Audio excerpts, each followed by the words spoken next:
You've walked through the darkest nights. You've heard the crowd, felt the blinding light. You were standing there when your heart comes alive. It's a dream of a hat, and it never dies. Right here, right now, give it all, get it out. Never a surrender, I fight and never fail. I am a contender, a challenge I can feel.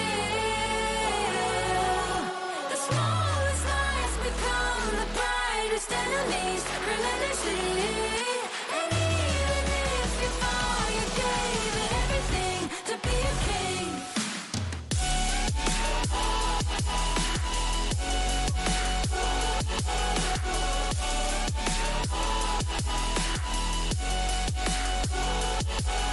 The smallest lies become the brightest enemies, relentlessly.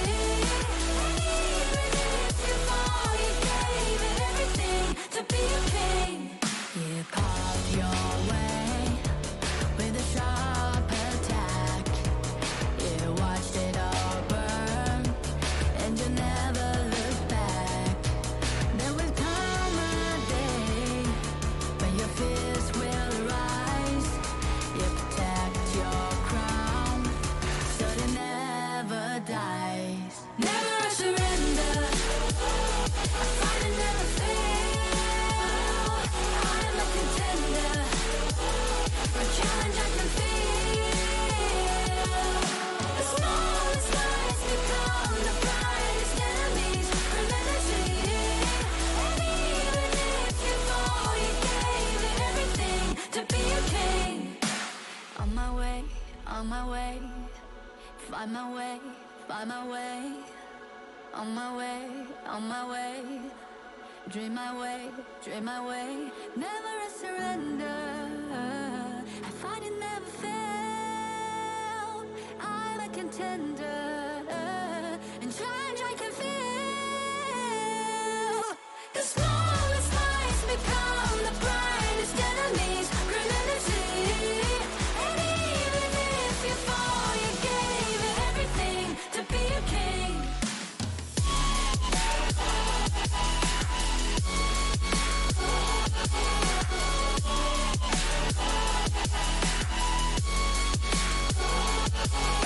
The smallest lies become the brightest enemies, relentlessly. And even if you fall, you gave it everything to be a king.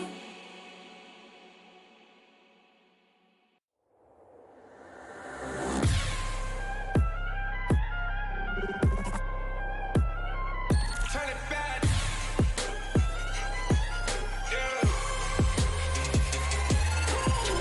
Gear out the weapon, getting ready, counting down. Pay attention to the challenge, tell me where you from. Gotta be tough. Is that really your best?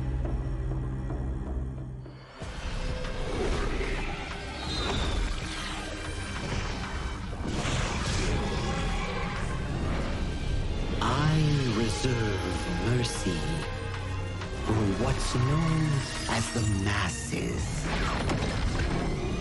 And as for my wrath, it is reserved for the wicked.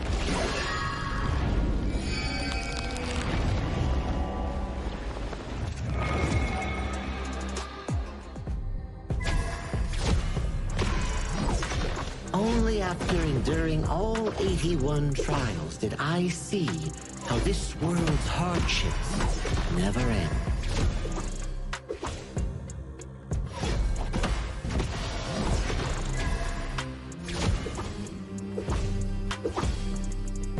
How does your head compare to the serpent sovereign?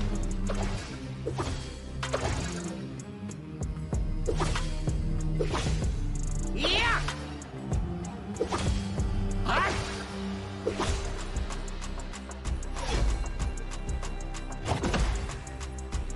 Divine form renewed!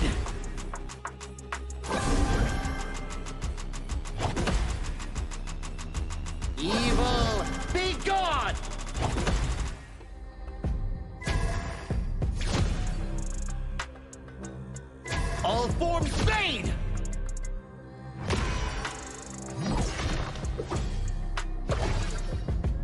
Before the Lotus podium, all suffering ends!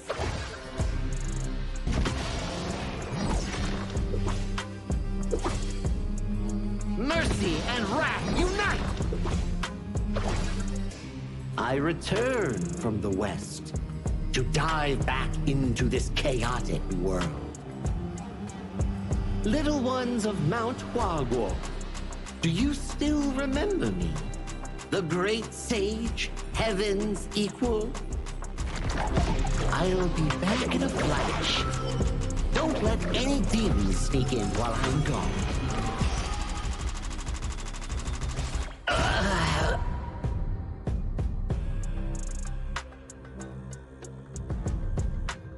Time to leave the stone behind and see where fate takes me.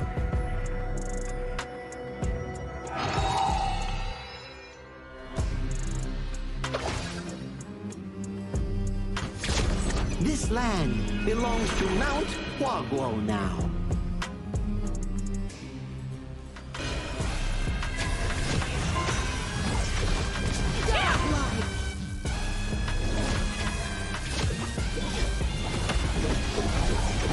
Legendary!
Who will be the next to shine on the Asian Games stage?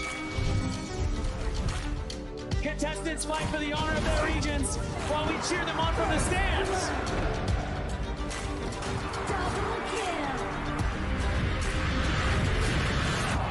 Double kill! This is a challenge, but it is also an opportunity. The tide is turned.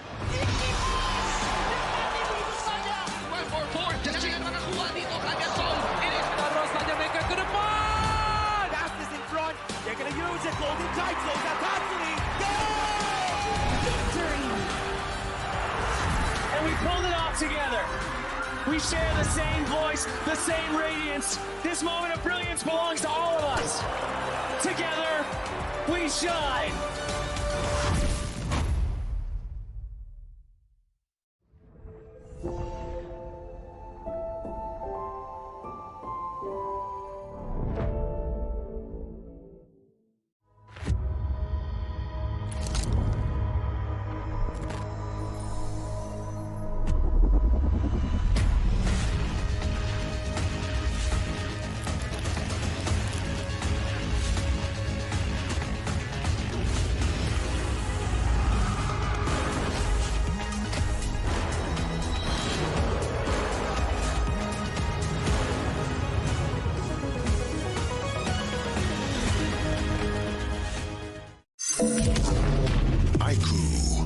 The new Honor of Kings version is here. Let's take a look at the two major areas of updates: hero control adjustments and battlefield balancing improvements. Basic attack targeting rules have been updated. If a player is crowd controlled for too long while using a basic attack, the attack command will now automatically be cancelled, preventing heroes from continuing to chase enemies after the crowd control ends. The movement wheel's dead zone has also been adjusted. After the improvements, there's no longer a dead zone in the center. helping prevent input interruption issues. After improving basic attack and skill targeting logic, even if base attack target priority is set to lowest absolute health, you still prioritize nearby epic monsters, and targeting will feel more intuitive. Next up is an overview of the battlefield balance updates.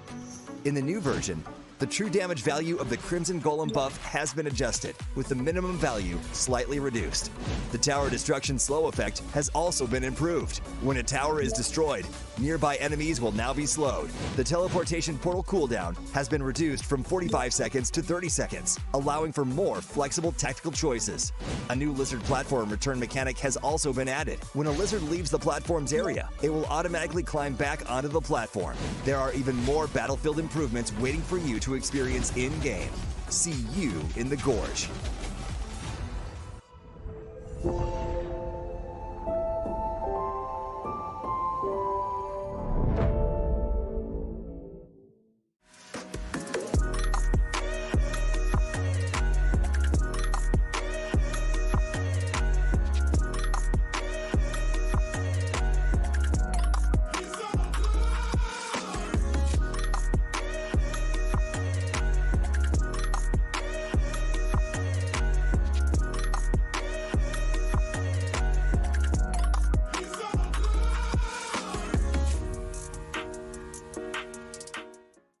Azuria, the southern archipelago of Primera. Here, humans and great beasts live in symbiosis. How this came to be traces back to a never-ending catastrophe. 2,000 years ago, Azuria's mightiest great beast, Anita, merged with the power that fell from the Sky Dome. That power amplified Anita's strength, but shattered its sanity. Driven mad, Anita transformed into a massive vortex, the world devouring everything in its path. Where it passed, great beasts were torn apart and islands were destroyed. This was the disaster that would define Azuria's history, the Eternal Calamity. In its wake, Azuria stood on the brink of annihilation. This catastrophe became known as the Great Desolation. In despair, the humans and great beasts, once mortal enemies, became each other's only hope of survival. The great beast Devita and humanity's greatest champion Devara abandoned their conflict and chose to work together.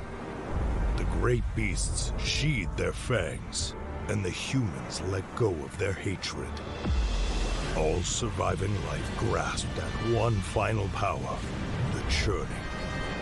Deep beneath the sea lay Amrita, a force brimming with boundless vitality. Through the combined efforts of humans and great beasts, it was awakened, restraining the calamity at the center of Azuria and restoring life to the world. But the calamity was not destroyed, merely sealed within Azuria's center. It erupts from time to time, bringing countless disasters to the land. Devara collected his knowledge and power and passed them down through the generations, hoping that one day the calamity could be ended for good. And so, this has continued for 2,000 years. Chief Elder Devara! The calamity has erupted again! It seems trouble has returned. The secret to life is to just take every punch and keep going.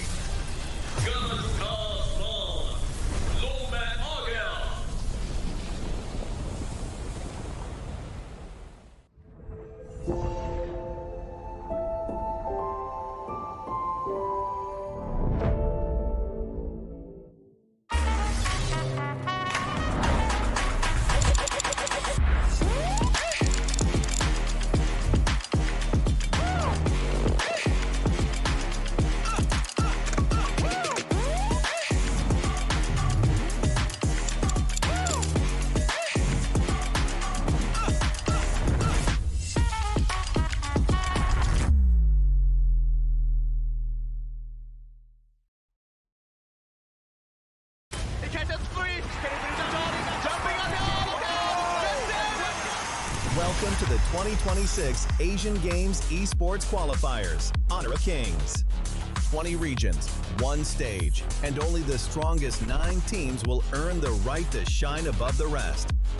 Taking place in Malaysia, June 13th to 21st, 2026. Coming to Malaysia. This is the battleground where teams fight for the right to qualify for the Asian Games.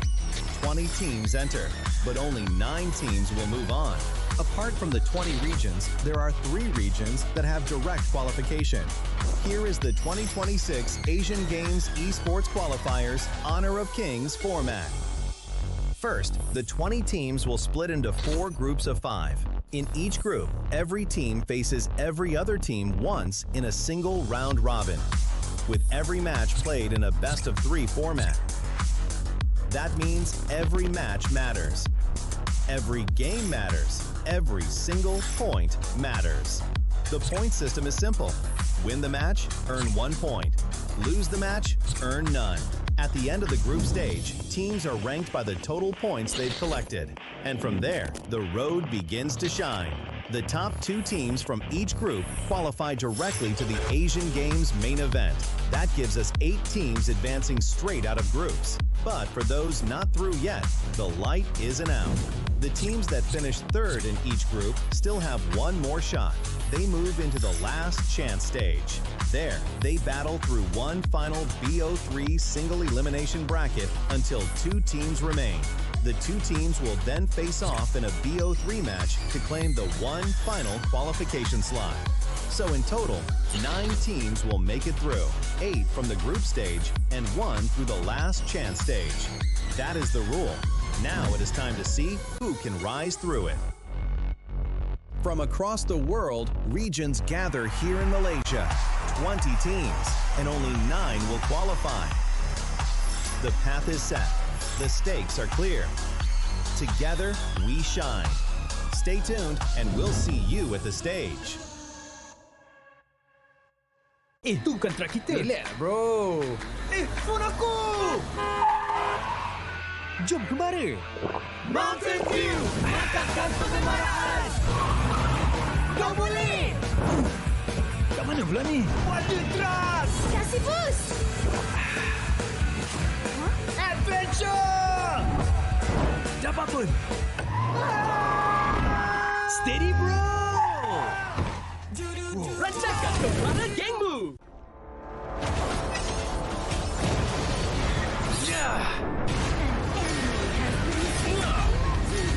Double kill! Shall I compare thee to a summer's day? Slain. Don't engage! Slain. Don't crush us like insects! Slain an enemy! Defend our base! Our high ground tower is under attack! Amazing! Unbelievable! Triple kill! Ah, the fragrance of romance. Ally has been slain! Rampage! Double kill! Triple kill! Spectacular! Pentakill! Lady Fortune is on my side.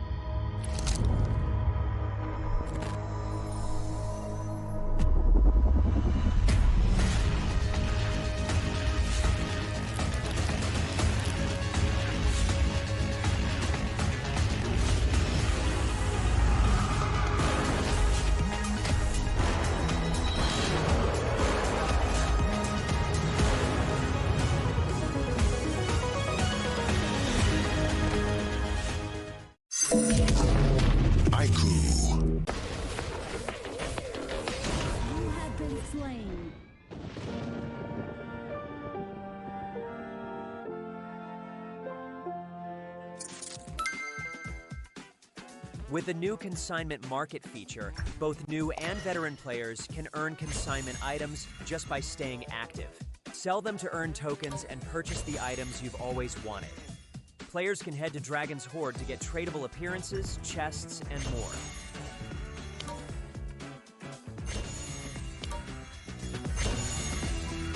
Players can list tradable items on the consignment market to earn curio tokens. During the initial launch period of this feature, all item listings will have their listing charge waived. Use your curio tokens to trade on the consignment market, or purchase skins that were available before June 17th directly from the shop. With the new consignment items, players can complete events to earn tradable chests. Choose to open them yourself or list them on the consignment market for sale. Tradable skins can be obtained by opening tradable chests or by redeeming them in Dragon's Hoard.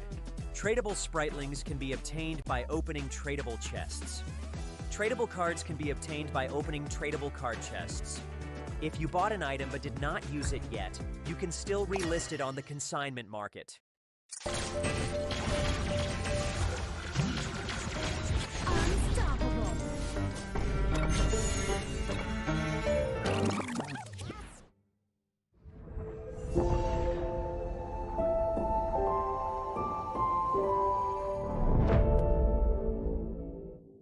Itu bukan track kita. Relax, bro. Phone aku! Jom kembali. Mountain View! Angkatkan kegemaran! Kau boleh! Kat mana pula ni? Wadah trust! Kasih boost. Adventure! Dapat pun. Steady, bro! Rancangkan kegemaran gengmu! Ultimate not ready yet.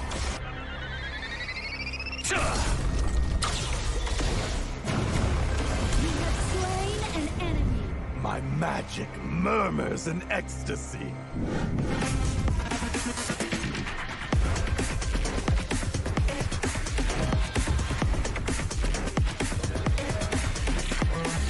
Amazing. There is no escape for you. Killing spree. Double kill. Triple kill. Spectacular kill. Don't worry. I'll be back for your life soon.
You know we made it out, we found the light.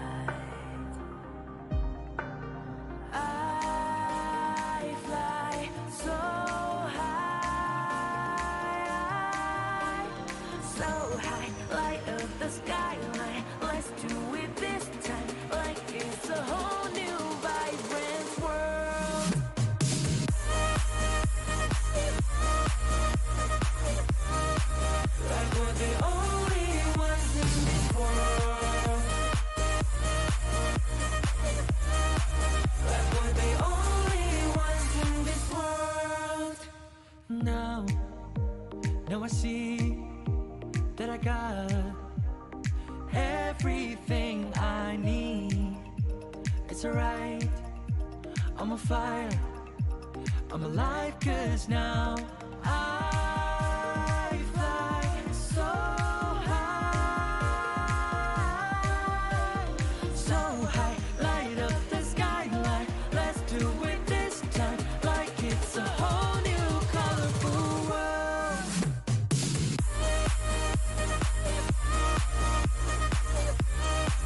Like we're the only ones in this world. Like we're the only ones in this world. Never thought we'd get this far, burning like the stars. How we get this far, like we're the only ones in this world.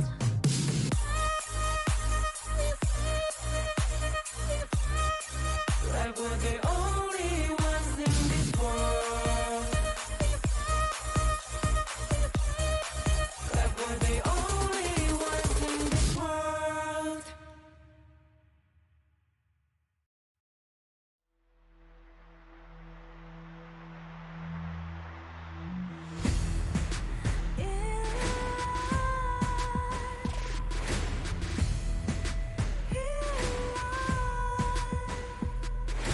What's a life without its worth? Compromising with what hurts inside. When you let fear decide your fate, you don't choose which path to take in life. In life, I'm finally letting go of everything that still holds me. I'm against all odds, but I won't give up, 'cause it's my time to shine. Standing in the spotlight, you know won't let me down. Destiny is calling high. I'm not afraid to fight for everything I love. Victory's on my side.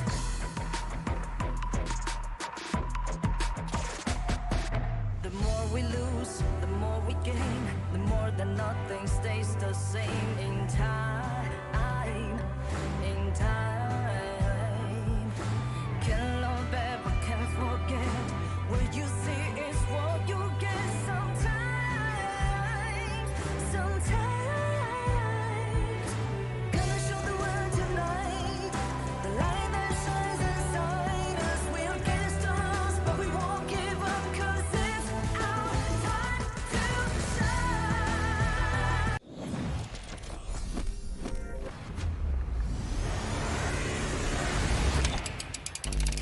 As the Honor of Kings Asian Games qualifier entered its third day of competition, the battle for qualification continued to intensify.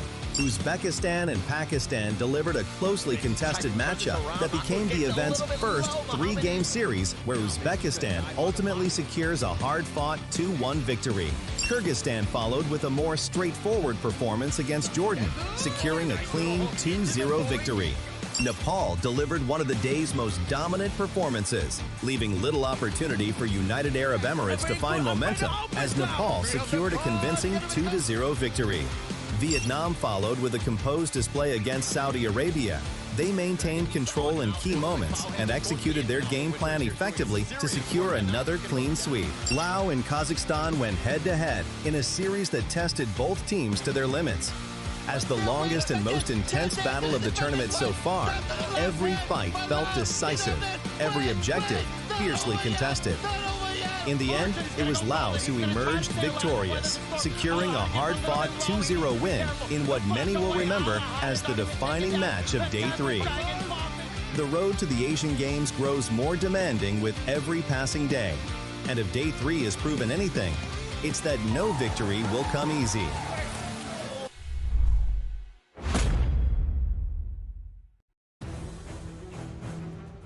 The Gorge is calling once again, and Day 4 of this journey is set to unfold. Welcome to the 2026 Asian Games Esports Qualifiers for Honor of Kings. yesterday shattered the rhythm. For the first time in this tournament, a match went all the way to game number 3. We saw moments of quick flashes and a reminder to every single team in this competition that nothing is guaranteed. This tournament is only getting harder.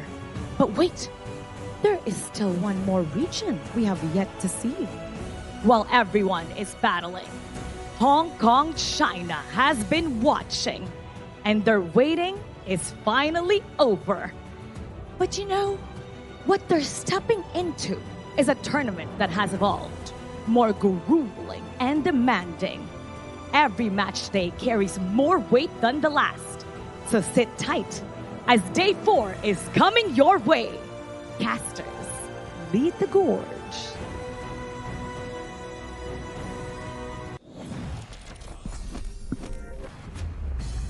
We are halfway through the 2026 Asian Games Esports Qualifiers for Honor of Kings. My name is Sagi. This is day 4 of this event. With me on the casting desk is none other than Sir Cloud and also Holler. Welcome back to the English broadcast. Yeah, happy to be here. Day 4. We were making some serious moves and we're seeing some crazy games. I think yesterday has been the highlight thus far of the Asian Games Qualifiers. I mean, Sir Cloud, your thoughts just overall? Oh, yesterday was absolutely insane, especially the Lao game, right? That was like the most intense game so far. That game went down to like the last hit of that crystal. That was crazy. I mean, we had like before we go into that second game, right? Our first game, we were like, okay, pretty back and forth. Alihan on that Dharma here, setting the game back into a 20-minute mark, and it actually ended with a Tempest Dragon. But game 2, it actually topped over game 1's Tempest Dragon with back-to-back double Tempest and a Hail Mary play coming in from the side of Full Hum on that Marco Polo. I gotta say, yesterday might be one of the most interesting games that we had so far out of the last 3 days. Yeah, and actually watching that one, I'm not gonna lie, I saw game 1 and I was like, that was an amazing game. Oh yeah. That was really competitive, it was a lot of fun to watch. And then all of a sudden game 2 was kind of starting and I was like, okay. I mean, you're thinking that there's no way that they match that, but they did. They exceeded it. They surpassed it. That game was absolute fire yesterday. Yeah, it almost feels like this tournament is like building up, right? Yeah. Like day 1, it was like, okay, everyone's starting to get the groove. When it comes to day 2, day 3, like the games are starting to get even more intense. And now we are here today. I'm sure we can expect even more interesting matches. Yeah, talking about interesting matches, the upcoming one will be Pakistan and Mongolia. Before we go into today's matches, let's check out the updated standings here for the Asian Games qualifiers here in Group A. Indonesia and Philippines, the group favorites, are sitting comfortably, but Uzbekistan, this team did surprise us yesterday with an amazing comeback against Pakistan. And Pakistan and Mongolia, they will be playing up against each other in the opening match of today, but they're still finding their first victory. Now in Group B, Nepal sits comfortably in the first spot, and Myanmar debuted yesterday with a comfortable 1-0 win. 1-1 coming from Kyrgyzstan, claiming their first victory yesterday, and Jordan and UAE looking for their first victory as well. Now coming to Group C, this is where the group is rather interesting, right? Laos and Kazakhstan were pretty 50-50 yesterday, and they had an amazing match. And Vietnam, I wouldn't say clear group favorites, but they are definitely showing dominance against the other teams, while Saudi Arabia and India still finding their groove in this particular group. Now coming to Group D, Hong Kong, China has yet to play a single game, and today they will be debuting with their first match. Republic of Korea has played on the first play with the side of Singapore, so it's starting to shape up a bit of a look coming in from Group D, with Syria and Republic of Korea sitting on top, Singapore and Sri Lanka sitting at the bottom, just waiting for their future games. Yeah, going into the Asian Games qualifier, I thought Group D was going to be the most competitive, would have the best games, but I was wrong. I'm sorry to all of these regions because I was not familiar with your game, and going into Group C, all of those games, yes, even India, who's 0-2, had some very competitive games. These games from Group C have been so much fun to watch. Yeah, it almost feels like between Vietnam, Laos, and Kazakhstan, the 3 winners so far, right? We don't know who will be like the top 2 or who will end up in the last chance qualifiers, so anything can happen in Group C. But Group D, Hong Kong, China, they have yet to play their first game. They will be playing today, and I'm sure the fans of Hong Kong, China can't wait for that. Oh yeah, they are one of those powerhouses coming in for today's tournament that you will be seeing on later at the final match against Syria. But this is today's matches in day 4 of our Asia Games qualifiers for Honor of Kings. Pakistan's taking on Mongolia at the opening match coming in for Group A. Afterwards, we will be featuring Myanmar taking on Jordan. coming in, India and Laos. This is going to be interesting because we know for a fact that, yes, India did lose consecutive games, 0-2 currently in the standings, but their gameplay, I would say, would match Laos style pretty well, coming in as an emerging region. And Kazakhstan, they also had a phenomenal one coming from yesterday, so they want to be able to repeat that success against KSA to further stabilize their standings in Group C. And finally, we talk about it, Hong Kong, China debuts against Syria coming in for Group D. And Syria currently, they are looking pretty comfortable in Group D, yet to suffer a loss and cleanly on that sheet with a 1-0 score. I want to talk about the India-Laos one. Again, going back to Group C. I just love Group C. But Laos, I mean, you had such an emotional game. It was incredibly competitive. It went to the late game yesterday. And then now you're going into today. You have to kind of shake that one off because you have a brand new opponent. India, 0-2. You know that they're going to come out firing. They're going to be aggressive because it's a must-win situation for India. And you kind of think about it, right? Even though India's score currently is like 0-2, but their games were kind of competitive as well. Oh, yeah. True. So I guess we can expect a really exciting one between India and Laos later on, in which Holler you'll be casting. And we all know what happens with Holler cast. Tempest Dragon! Yeah, I think, I don't know if it's a curse or a blessing at this point. I mean, but we've seen all of the Tempest Dragons when I happen to be on. So again, if this is, again, I think they're primed for yet another Tempest Dragon here. Well, I like how you guys mentioned about the India and also Laos game because it's a very crucial series coming in for Team India. They're currently 0-2 in the standings here. So if they lose the upcoming match, they might lose their entire, I would say, potential in making it to top 3 for the last chance stage or top 1, top 2 to directly qualify to the main event. So it's a, I would say, must-do situation for them. They can't fail in this moment. Can't fail at all. Can't fail at all. When you're playing only 4 games, you're generally speaking, I think that like 2-2 will get you maybe into that third slot. There's going to be tiebreakers that we have to kind of deal with, but I think that that's where you want to be. So if you've already lost twice, it's must win from here on out. Yeah, and you don't want to be in a tiebreaker situation as well, right? Yeah, you put yourselves in a tiebreaker situation. Imagine the pressure. Like you lose and you're out immediately, and you don't know who you'll be facing with then. It's a very stressful situation, right? But you also don't want to miss out on this free skin on this hero called Bai Qi here. It's the Playground Hunter here. How do you claim it? You just gotta log into HOK, complete some missions, and you will be getting yourself a free skin on this tank hero.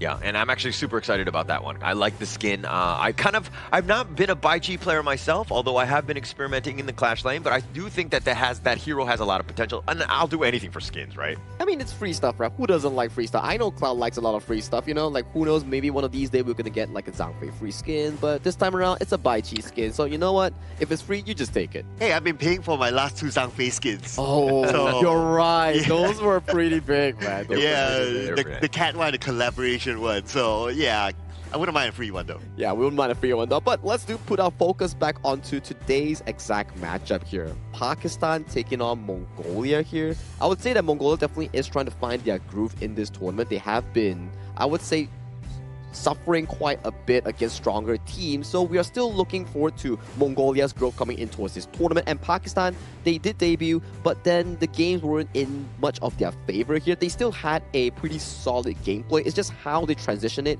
into more leads, more team fights, into bigger goal leads and ending those games. I'm kind of looking at it. I mean, you're looking at the Mongolia side, and they played Indonesia and the Philippines, both absolute giants, right? In the Group A.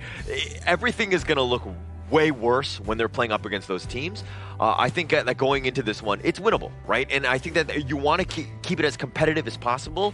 The biggest thing is about getting your nerves straight so that you're not going in negatively. Yeah, I think having a proper mindset matters a lot, right? So for these two teams, it's really important that they make a statement coming in for this match. But hey, let's welcome both teams coming in towards the stage for Pakistan going up against Mongolia.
Every battle has been a lesson, and every setback fuels their determination.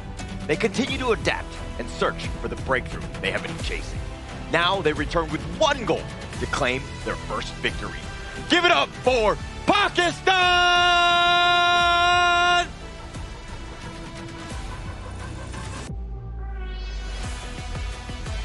The journey has been difficult, but their determination remains. They into the to fight once again. The challenge awaits Mongolia!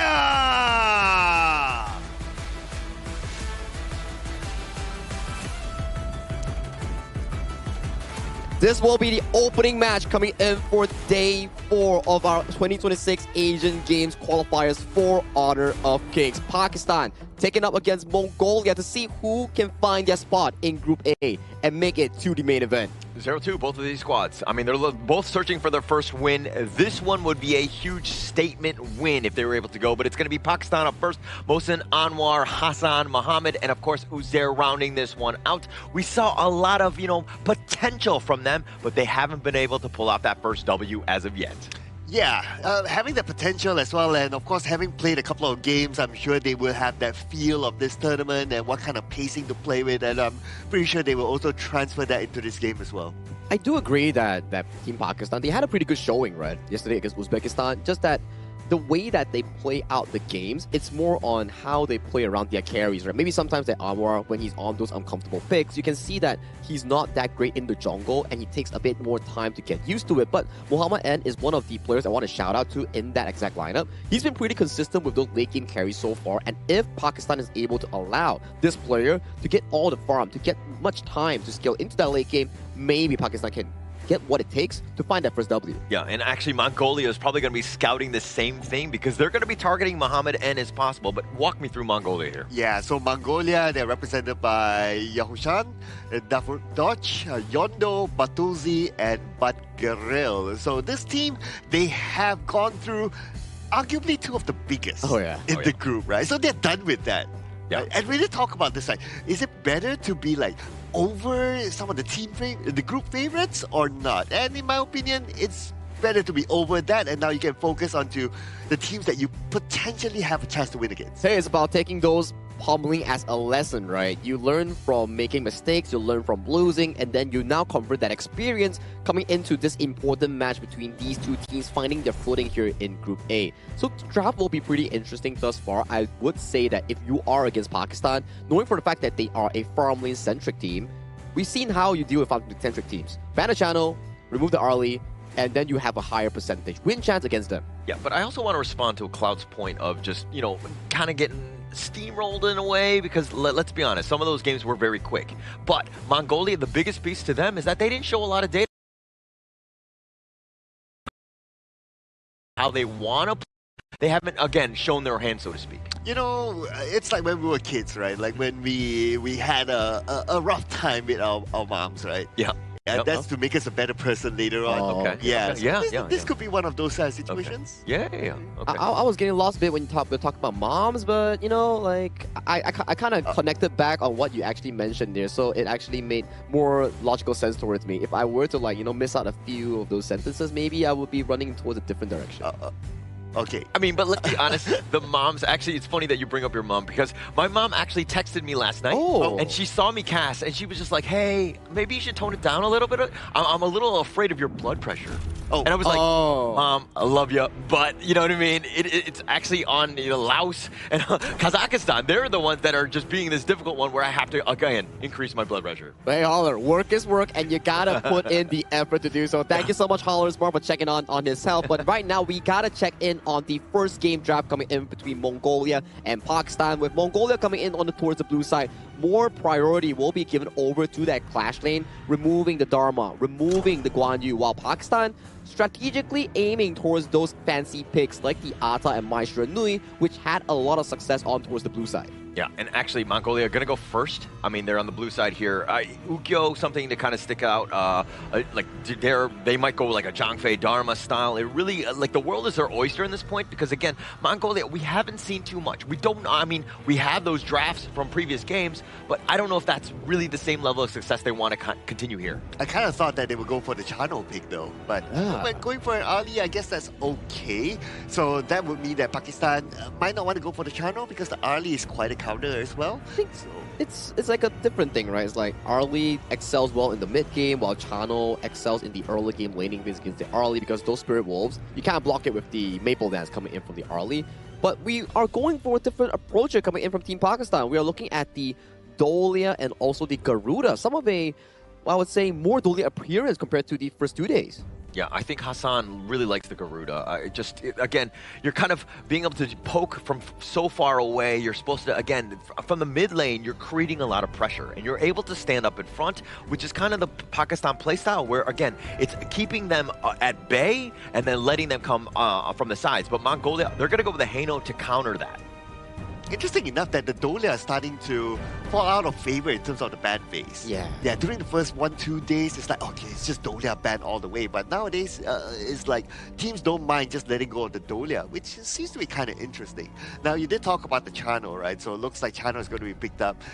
What I noticed is that when it comes to farm laners, it's either the Chano, the Arlie, or the Direnji. These three have been super popular. Yeah, in this Asian game specific patch, those has been one of the best few farm lane heroes they can actually offer here.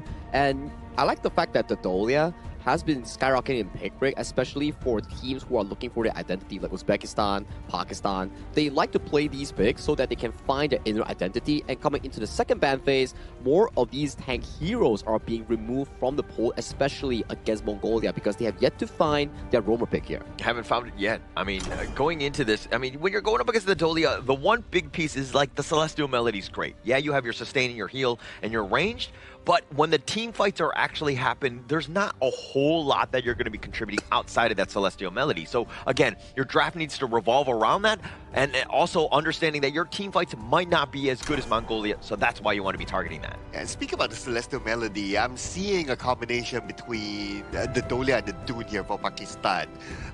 Right now, to combo with the Garuda, with the Chano is not particularly the best. So I could say that they do need a sort of like a tank frontliner as well. So Dune will work well for Pakistan. I think if they do take a bit of the textbook playstyle coming in from Uzbekistan yesterday, where they just brute force the Dolia and also the Kaiser, maybe that could work, right? Because yesterday we saw Pakistan winning game 1, and then Uzbekistan coming back-to-back games in that reverse sweep. It was both on that Kaiser, which had easy executions and a strong body to allow those carries to push up and march up further for that damage output. Actually, it does quite well against them, right? If you're thinking about it. I mean, yeah, the Dune was already banned out, but the Kaiser actually makes sense because you're going to be jumping on top of the Haino. It's like, okay, you want to Fate Rewind, but he's just so tanky and he has a decent amount of sustain to continue on because you're looking at like a, 14-second Invincible Warrior? Oh, that's great. You have a lot of options, right? You do have a lot of options here, but they are going for a different approach here with the Elaine here. I am okay with this pick. Might not be really relevant in the meta as of now, but Elaine has received several buffs prior to the Season 13 patch, which is what we are referencing off of the Asian Games version. So if Mohsin can actually pilot this hero well, maybe this could be a very strong late game powerhouse coming in from Pakistan's lineup. I like it. I like it. And, I mean, we're kind of able to get to the back line. I mean, you're also, like, looking at the Byron as well. There's potential that meat shield, but the Arlie is looking juicy. The Haino is definitely a target as well. Wow. And I'm looking still at the... Yeah, Kaiser will still work well for Pakistan because right now they lack durability.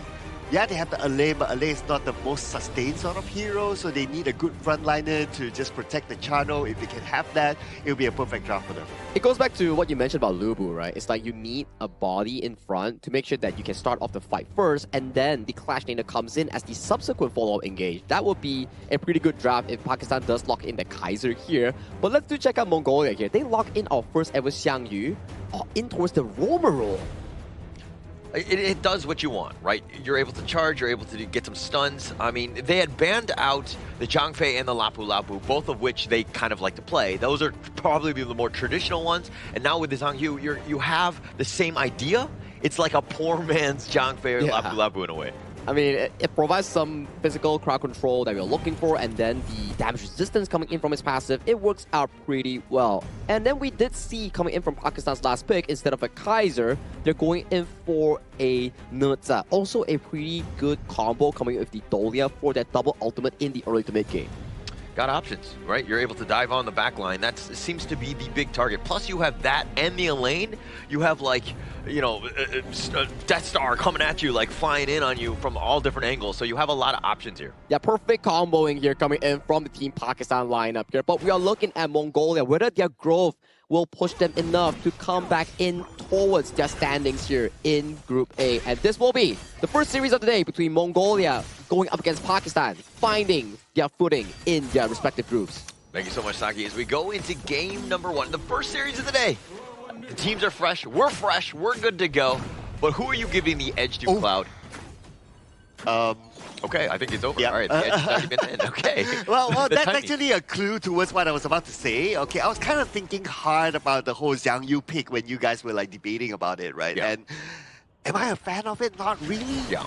Because I kind of feel that Zhang Yu with the Hegemon Slash, it takes a while to channel. True. So to really hit your target, especially if you're going up against a lane, you're going up against a channel that can leap, it's not the best, right? So it's going to be really hard to hit his target. And if you remove that, who's going to set up fights for Team Mongolia? You don't really have an alternative there. So I am kind of giving this one to Pakistan.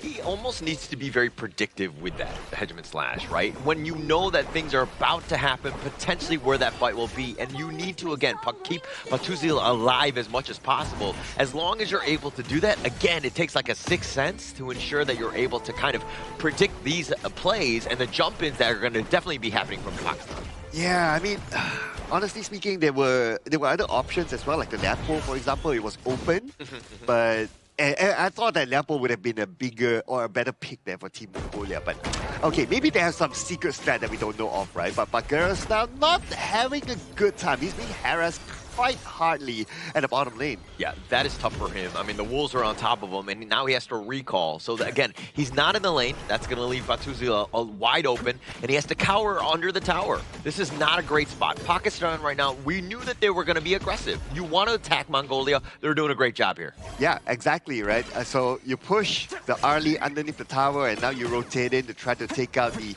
jungle minion. So it's really good progression by Pakistan. It's a huge edge already, right? 1.4K lead by Pakistan. It's not even 3 minutes in this game. The way that they've, again, been able to be aggressive, force them out of the lane, taking down those minions, and Mongolia really can't even farm in their lane. Here's the Wings of Judgment. Backroll has to flash away. The Skyfall is going to be used on top, but he does get to safety. And with Yandu's support, he does survive. But Backroll, again, hasn't had a great time. This is the second recall.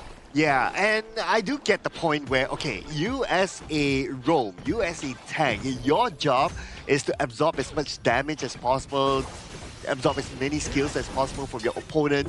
But if in this case, yes, you absorb, but your teammates are not able to get anything out of it, to me it's a deficit. It is definitely a deficit, right? They're playing from behind already. This is a worst case scenario in terms of starting this game. I mean, 1.5K by Pakistan, and you know, again, once that 4-minute mark happens and you're down by so much, you're doing a lot less. Things are just, again, not looking great for Mongolia. Not at all. Okay, but anyway, they tried. They made this rotation sending 4 down, but they can't engage because, like what we talked about, right? Like, who is going to engage from Mongolia?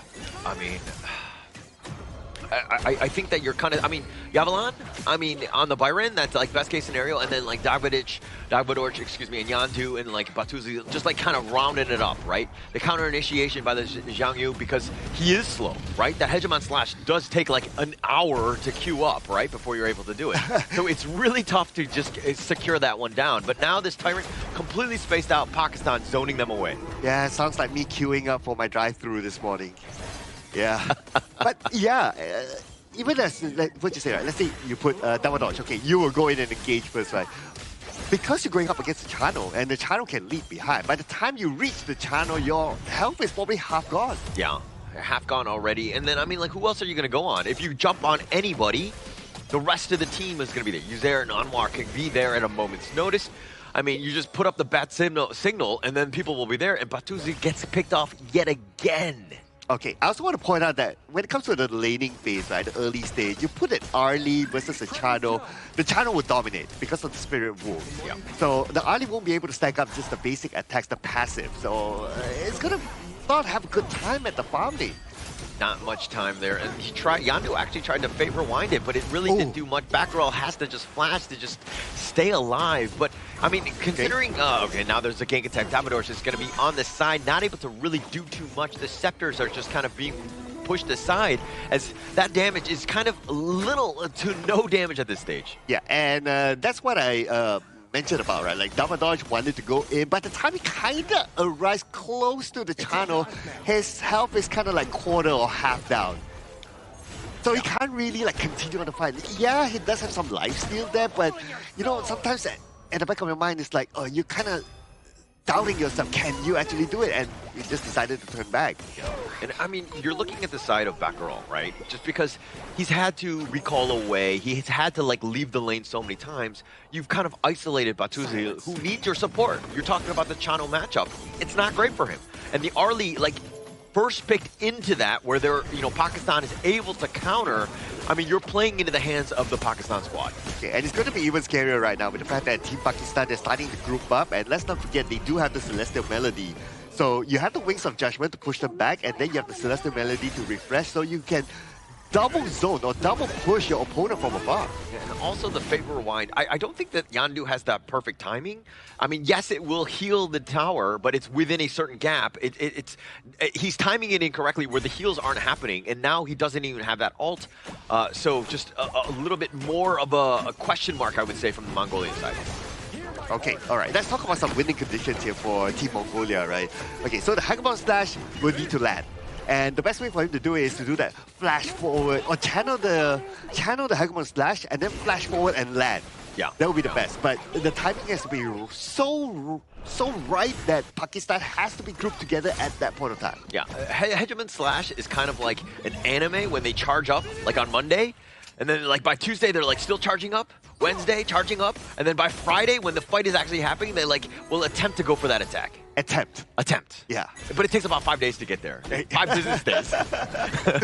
Oh, here's the first Skyfall. They actually go under the force field suppression, though. He's trying to flash away, but he's just going to be chased down. Not enough shields to keep him up. Anwar taking that pick off. Oh, but there is some Mongolia coming in, though. Here's the flank. The Wings of Judgment on the side. Nice 3-man stun. That's going to be a little bit of work on top of him, but now can they get any sort of clearance? It looks like Muhammad N has actually gotten away, but they do get the pick off. They find Hassan, but here's a Death at Sunset. He goes inside and actually gets the pick off on Dagmadorch, so he did get a little bit of a revenge. It's a 2-for-1 trade in favor of Pakistan. Well, gotta give credit to Team Mongolia, right, for making this rotation. At least they got something out of it, and I really admire like the call for them to come towards the flash lane side. But Team Pakistan still, well, they got the best out of that situation. They got 2 takedowns. At the same time, they're able to push to take down the first tower at the top, so it's all good. And because of that as well, they open up a little bit more space at the bottom for them to get the upcoming objective. All right, so when the fights are happening, I want you to keep an eye on Baccarol when he does start, when he queues up the Hegemon Slash. Because by the time you let me know, then I can count to like, 5 business days, and then I'll let you know when the strike happens. But at least I know it's coming. You know what I mean? Like, we can do that delivery tracking, if you will. All right. I'll try, right? I'll try. 5 business days, right? It takes forever, man. The mid T1 now under siege, and now they're going for the flank. They need to be careful as Baccarol gets picked off. He's not even able to start this one off. They find Yavalan as well, and they thought they were going to be aggressive, but look, the entire flank was at risk, and they find yet another, and it looks like 3 members down from Mongolia. Okay, I don't know when did Bagheera start channeling the Hackamon Slash, because it did come out. You can no longer use it, right? Yeah, he was down for the count already. And they find with Batuzi as well. They're taking the mid T2. This game has been nothing but Pakistan. Oh man, I mean, he probably did channel it maybe for like a second before he was taken out. And that's why, it's used, but we didn't really see it. So that kind of situation. I mean, that's why the Xiang Yu is not really a good competitive hero. Yeah. In fact, in ranked games, you don't see that many Xiang Yu. Yeah, you really don't. Actually, there was another caster named Phil who used to actually play that quite a bit, but he played it in the Clash lane, which I think that has a little bit more of an impact. I think as Roman, I have seen it in my games. It's just that you're kind of seeing why it's not as great of a roamer when you have so many other good picks. Like the Raging Sea, instant. The Zhang Fei, yeah, if you've got the Madness, instant almost, right? So the timing is very different. Zhang Yu is a very different type of hero. Yeah, and yeah, there's so many other options. But anyway, they've already taken it. So what Bagheera is doing right now, he's going for a shield item, which is a standard roam item, I must say, just to give his team a little bit more protection. Totally understandable. And they're going for the Tyrant. Yeah, they're going to start this one. I mean, it's the Shadow Tyrant, if anything, and he's there trying to go for the back line. He's actually fighting this. He's all by himself, and it looks like he's going to be picked off, not able to get to the skies. And now Mosin is going to be there as well. He's trying to just stay alive. They go for the flank, but Batuzzi gets picked off. Anwar is doing a little bit of work, but he's isolated. The Hegemon Slash, there we go. Thank you for telling me he was about to be queued off, but Anwar running for his life. He's going to be chased. They have 4 members on him. They do have the numbers, and that should be enough. And Anwar is down as well, but the top lane is pushing. Oh, dude, I was about to point that one out. The top lane being pushed out for free, and now they're going to stop all of them from getting back. Okay, they failed to stop at least 2 of them, so they can still defend the top lane, but they will lose John Doe at the bottom lane. Hassan will be the one to take him down. Yeah, and that paper rewind, he's like, oh, I'll just be teleporting way over there. And it was like 2 steps to the side, to the left. And it was like, oh, that's not enough. And Yadu gets picked off here. And now it looks like Pakistan, again, you put that pressure. You got the top T3. I mean, yeah, you traded away 2, but it was a bit of a ruse in that sense. Dude, mission complete for the top lane. All he needs to do is like, okay, I take down the tower. Okay, that's it. That's done. And Muhammad, he survived. So Team Pakistan, it's still falling into their plan. Yeah, and actually going into this one, both of these squads were 0 and 2, but this is must win, right? And Mongolia right now on the back foot, trying to figure out a way to overcome this 8K deficit that they're in right now. And now you've got Vanguards here. Really tough spot for Mongolia. Ooh, I don't know, man. Okay, how are they going to come back from this one? Again, the Hagavan Slash has to land. We have not seen a good one yet. We did see the animation, but it did not land onto anyone. So that's something they need to try to coordinate. But because of Team Pakistan, they obviously know that, okay, the winning condition is going to be that. We don't want to get caught in that big CC kind of skill. Let's spread out whenever we fight with Team Mongolia. Yeah, now with that Wings of Judgment completely spaced away, Baccarat was trying to make the play, but he went in and he gets perished. Batuz is just going to be taken down as well. They've taken the bottom T3. Dagvador just down for the count as well. 2 men standing. Is there some way the Death at Sunset, even on the back line, he's going to be rushing back into the fountain, but they're going to take the crystal, and just like that, Pakistan will strike first in this game 1. And Pakistan is one step further to cementing their spot, their hopes in Group A itself. But on the contrary, it's not looking good for Mongolia, because if you base it off numbers, if Mongolia loses this upcoming game against Pakistan, they lose all hope of qualifying to the main event or even last chance stage in Group A. It could be just like that, right? This is again, must-win situation for Mongolia. But if anything, I think that there's a lot of tape to watch back on, and they can be like, okay, these are the mistakes that we're making. They're very apparent, they're clear, they're not like microscopic in that sense, and their ability to hopefully bounce back will be much better for this team. Yeah, and I think they need to kind of rethink their draft again.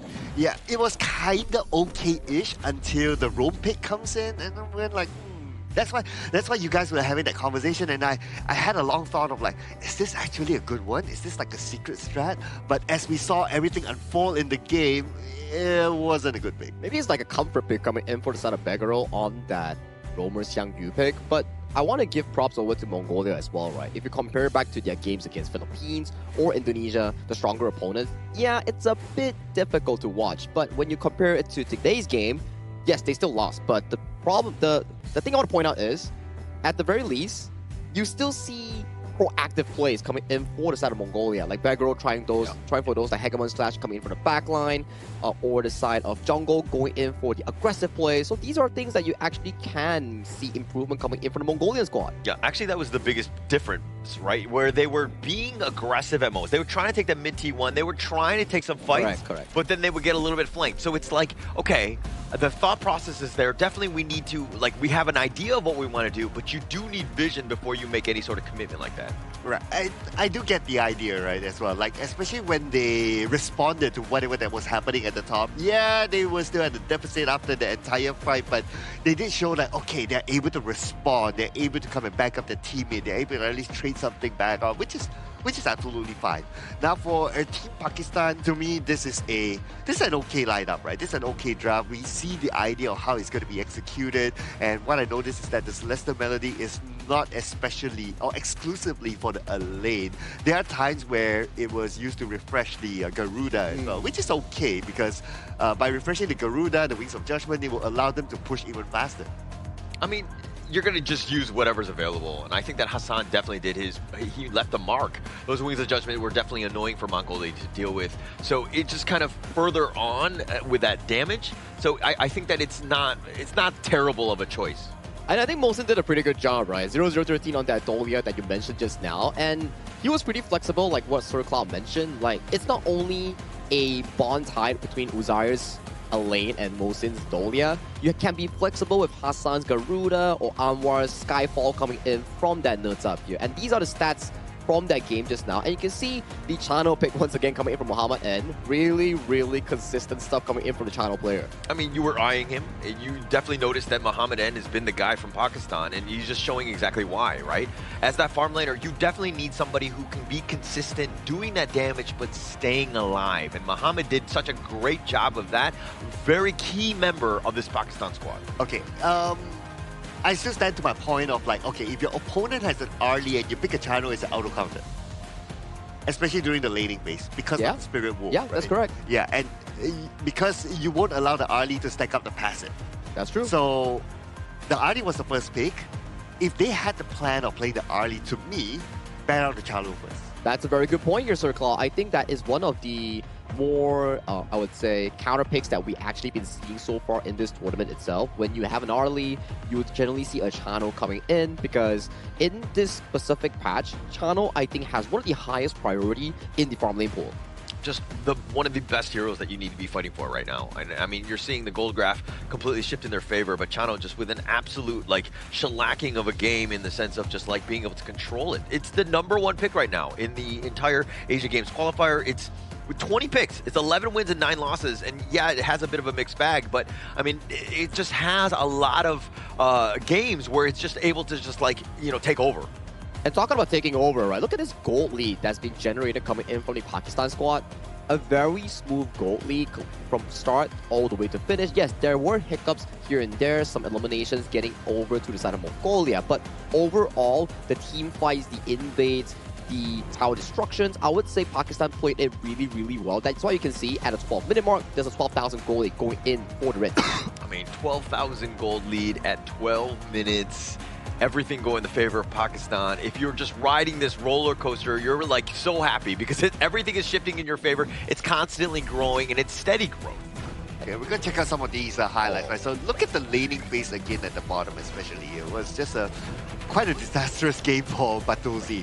By the top, this is what I like from Team Mongolia, right? Look at how they respond, look at how they come from the back, and at least they trade off something.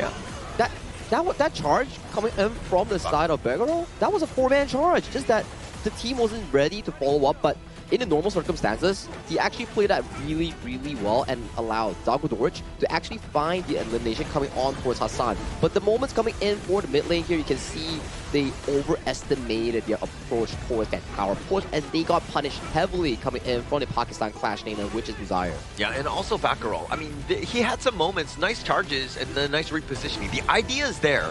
But with the state of the game, when you're far behind, you don't have any tanky items, you're not able to kind of be like a Lian Po, like, you know, and just survive these things, right? So that's kind of why the early game has got to be key. It goes back to Sir Klaus mentioned there, right? It's like, okay, maybe if he plays like a Lian Po, Zhangfei, Lapu, maybe it will have more effect, so that he was questioning slightly a bit over towards the Xiang Yu pick on how well it can actually pull off. There were moments, but the bad moments kind of overcome the good moments. Yeah, and it's like if the net worth were the same and you're making the same play, you're going to have a much better time. But the MVP on this one, Muhammad N, he's shushing everybody as he was 5-0-8, 36%, you know, damage of the entire team. Just done a really good job. But the damage taken, also something to take note of. This speaks volumes about his positioning because it's less than 15%.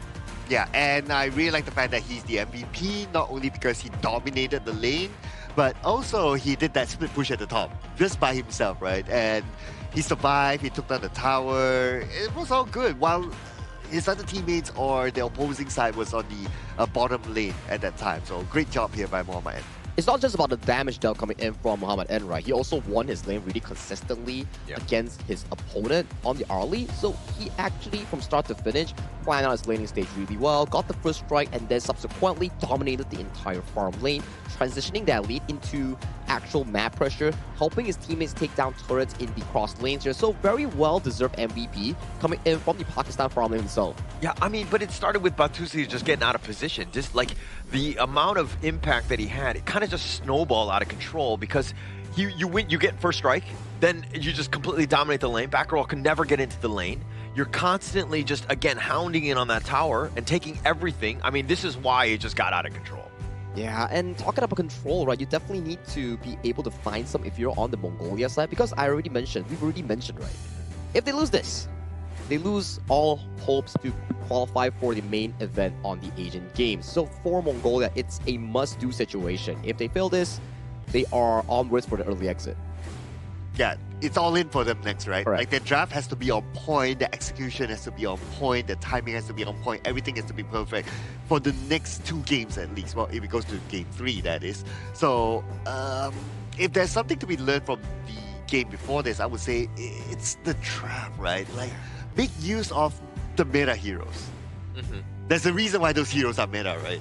I mean, you want to. I think that was like kind of where they are, but I think that also it seems like they're not 100% comfortable with some of those heroes, and that's kind of why they're like defaulting into these other picks here. But that's in game, right? But out of game, I'm pretty sure they're really comfortable because they are staying at the Petaling Jaya Marriott Hotel, which is our official venue partner and hotel partner for the 2026 Asian Games Esports Qualifier for Honor of Kings. Thank you so much, Petaling Jaya Marriott Hotel, for sponsoring our prestigious event. And as we go into this one, I mean, game 2, there's a lot of things that they could shore up on, but I think for me, you have to look at like one thing at a time. You can't just look at everything and be like, oh, just fix everything. It's not going to be possible, right? We got to go room by room. We got to figure out exactly how to fix this. And I think that if you're looking at it, draft is one thing. It wasn't completely off. Obviously, the Xiangyu was a little bit of a question mark. But I think when you're talking about laning, the first 3 to 5 minutes, you can't be giving up first strikes. You can't be, getting so whittled down that you have to recall on back. You need to support your guys as much as possible and stay in the lane. I perfectly agree with you, right? Because when you lose your laning phase, it's not you're just losing to your direct opponent here. You're losing out push, you're losing out priority. Yeah. Priority means that you get to move first to achieve something. So imagine if you're losing all 3 lanes priority generates into jungle pressure, map pressure that allows the enemy team to always be one step upon you to look for those big goal leads by countering specific objectives. It's the little wins, and those things are opening up the bigger doors, right? So I think that even for this, where you're able to kind of just win out the lane, like just go, and then you can take over the enemy jungle, then you're dictating the entire tempo, and Mongolia is then very reactive, and they're not able to have, the heroes to really kind of fight back. So a lot of things that we can kind of look into as we look at this draft coming up. Okay, Mongolia, they will be on the blue side, so they have the first pick again. And if they plan to pick the early, they have to ban out the channel. Like, that's like, to me, baseline, right? Yeah. So far, they're going to remain with the same ban, which is the Dharma. On the other side is going to be the Mai. Now, I'm curious to see what they're going to ban. Okay, So surely the early is going to come out. Now, Pakistan is thinking to themselves that do they want to ban out the early or not? So for me, okay, I get the Arlie. That's a great shot, assuming that you're solid with it. But for me, whenever you're looking to pick heroes, you just gotta simplify. You know what I mean? Like, because Arlie is a very mechanically difficult hero. When things are chaos, you have so many different things that you need to think about, right? I think that you just kind of play the simpler, quote-unquote, dumber heroes that might be easier to play just so that you can get the execution down and not have to worry so much about the mechanical play of the hero. Puyi? Yeah. That could work. Yeah. I mean, like, in general, right, what Holler is trying to mention is, it's like not about being dumb or smart. It's about learning how to walk before you learn how to fly. I mean, not like we can actually fly, but in general, it's just like that sort of like saying, right? It's like, if you can't utilize something that is very mechanically difficult, but you can still try and master the game, try something that is less mechanically demanding. Like what we saw yesterday for Uzbekistan. They lost first game against Pakistan. They brought out the Kaiser and Fuzi. Easier execution all around, and they still back to win against Pakistan. So maybe for Mongolia, that is something that they can actually venture to in this second game. No, actually, I want to correct you on just that one point. I was talking about smarter and dumber in this. No, I'm just kidding. As we go into this one, I mean, Pakistan, right, look, the Byron, solid, right? It's a great laner. As a clash laner, it's probably the top tier at this point. Now you're going back to the Garuda. If it ain't broke, why fix it? Oh yeah, and we see the Zhangfei making an appearance, so that is a great pick. And then you have the Khan and Mo, which is great as well. He can scale from early game to mid game to late game because of its stacks. It's just that for it to be able to scale, Mongolia need to have a very strong or very quick rotation from the start. That's true here, and Pakistan is going back to the basics here that we mentioned just now. It's still going to be the Garuda, Byron, and also the Dolia. Some of these simpler heroes with very strong power curves, especially the early to mid game. And for Mongolia, I would say it's quite mechanically demanding, especially on Dagudorj and also Yondu on that Ukyo Tachibana and Ganemo here. It has a lot of tournament like appearance, and a lot of teams has been like really good at them, but the execution is something that has to be nitpicked on. Now, I mean, with this Dolia here, again, just continuing on, right? I love the fact that they're not shifting away. Plus, you don't need to pick up heroes that like might, you know, give a little bit of intel as of how you want to play some other like lineups. This is one where you just stick to the tried and true. It definitely worked in game one. Continue on. Now I'm thinking whether Team Mongolia will go for the early or not. Because you already have a guy that Mo can be from the back line. Probably a good tower pusher would be kind of nice as well. Something like a Diren J would be great, right? Yeah, Diren J, yeah. An Aaron, something that can actually be comfortable in the laning phase while also putting up early to make aggression against Pakistan here. But there we go. It's locked away. One of the best picks thus far. We did see how yesterday on the side of the final game from Laos and also their opponent, Diren J was really consistent from the side of Kazakhstan in making sure that the game wasn't easy to end at all. Yeah, and it looks like they're going to ban out the Arlie as well. The farm laners definitely on both sides are needed to be picked here, but it looks like Pakistan, I mean, they probably don't want to pick the farm laner here, probably more of like a jungle save it for that lane matchup. Ooh. But okay, they're going to go with the Marco Polo, they're going to think late game. It kind of reminds me of yesterday's draft, right? Yeah. Polo, Dolia, the Byron, everything seems to chip in line real well coming in from Pakistan. Maybe this is your specific Tempest game you're looking for? Oh my gosh, are we going to do another one? I mean, that game was epic. I mean, you also saw two Fever Barrages back to back to save the game somehow. Wait. And yeah, the Lapu Lapu. Oh wait, is that a Zhang Lapu Clash lane? Lapu on Zhangfei Clash. Wait, maybe the Lapu Clash lane here coming in for the side of Team Mongolia. That's going to be pretty interesting, right? I think we had a one-time thing from a Malaysia Pro League that we had a Zhangfei accidental Clash lane. That was accidental. Yeah. Keyword accidental. We're going to have to see. I mean, as the players choose a little bit more. I mean, but you got stuns galore, right? You have the damage for the Lady Soon, the Ganemo. You go just a lot of other things.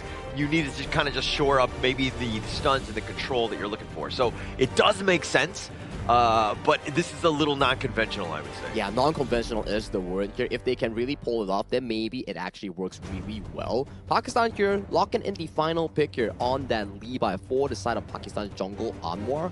Interesting pick as well, non-conventional, but you don't really see much often in competitive. I think the only time we've seen it was from potentially IKL.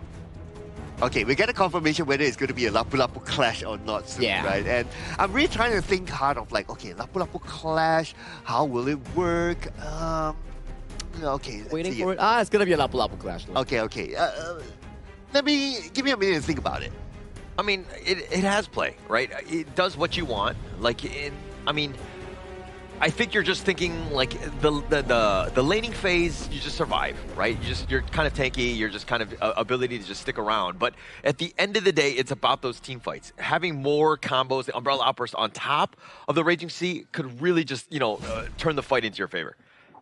Yep. In theory, yes, if that combination lands, that sounds really, really good. But also thinking of like, okay, how much space would the Lapu Lapu have to like move away from the lane? Number one, is not the fastest lane clearer. Number two, is not the most mobile sort of hero. So I don't know. I kind of feel that he will be rooted at this lane. No choice. I mean, you'll keep it there. I think that as long as you're not losing the top lane completely, because Uzair is definitely going to be a bit of a problem, but now it looks like the jungle invade is happening. You're going to look to take advantage of this, right? Especially as that, it looks like Yandu did, in fact, get the steal. Oh, yeah, and that's what they wanted, right?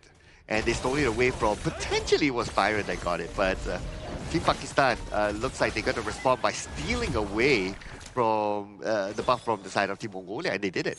Yeah, and I think that, I mean, this is a great start, right? Mongolia, it's going to be better for them. Like, this is the type where you want to be, right? You want to be aggressive. You want to take the fight to them. They were very passive in game one. They need to change things up. All right, this is a... I don't know, I'm kind of scared about this draft, right? I'm looking at the Team Pakistan having a really good draft as well. I can imagine, like, Muhammad going in and he gets Celestial Melody and he gets a lot of damage out. In team fights, it will be really good. Okay, but what would be some sort of something that's lacking for Team Pakistan is that they don't have like a big CC sort of type of hero. Like you don't have like that Zhang Fei with the Unbridled Outburst, that sort of thing. Something to set things up. That's probably something that they are kind of lacking. So Pakistan, I mean, I think they're trying to keep the momentum going. Okay, Mohsen taking a little bit on this one. The revolvers zoning them away. But Pakistan are probably looking, hey, we just win the lanes. We look to close things out. Don't let any sort of team fight happen. Because you saw, even in game one, there were not very many, right? Because they were able to, again, stick to objective-based gaming. But now, the flash away, Muhammad needs to be a little bit on the safer side. Mohsen is going to take a couple shots on his way out. The push back on. The Reforged Blade's doing a little bit of work. Finding Mohsen. It's not going to be. Yes, it will be, in fact. That's going to be first strike going the way of Yandu. But here comes the Wings of Judgment. The Revenge Torrent is on.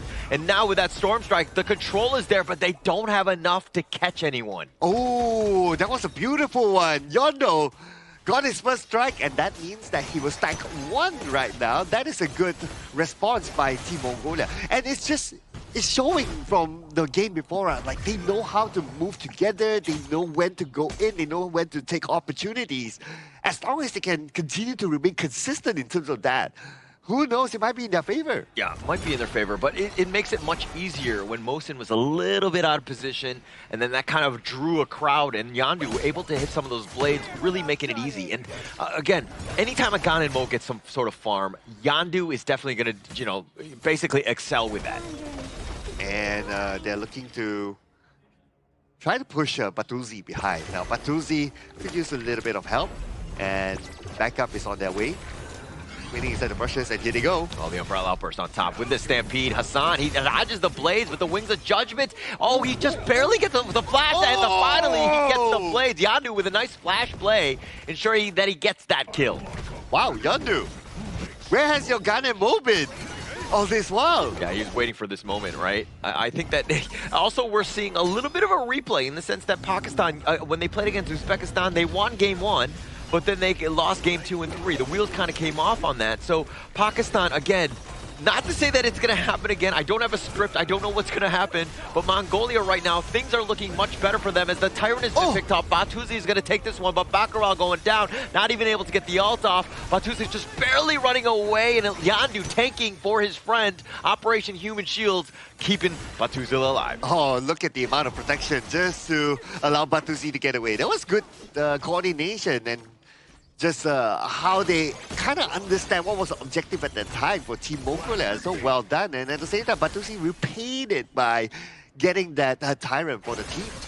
All right, as a role player, and we were playing together, and I'm in that same situation that Batuzi's in, with some of those Wings of Judgment coming in at me. I'm about to die. Do you sacrifice your body to step in front to keep me alive? I'm going to take it for you, man. I'll take it for you any day. All right, okay.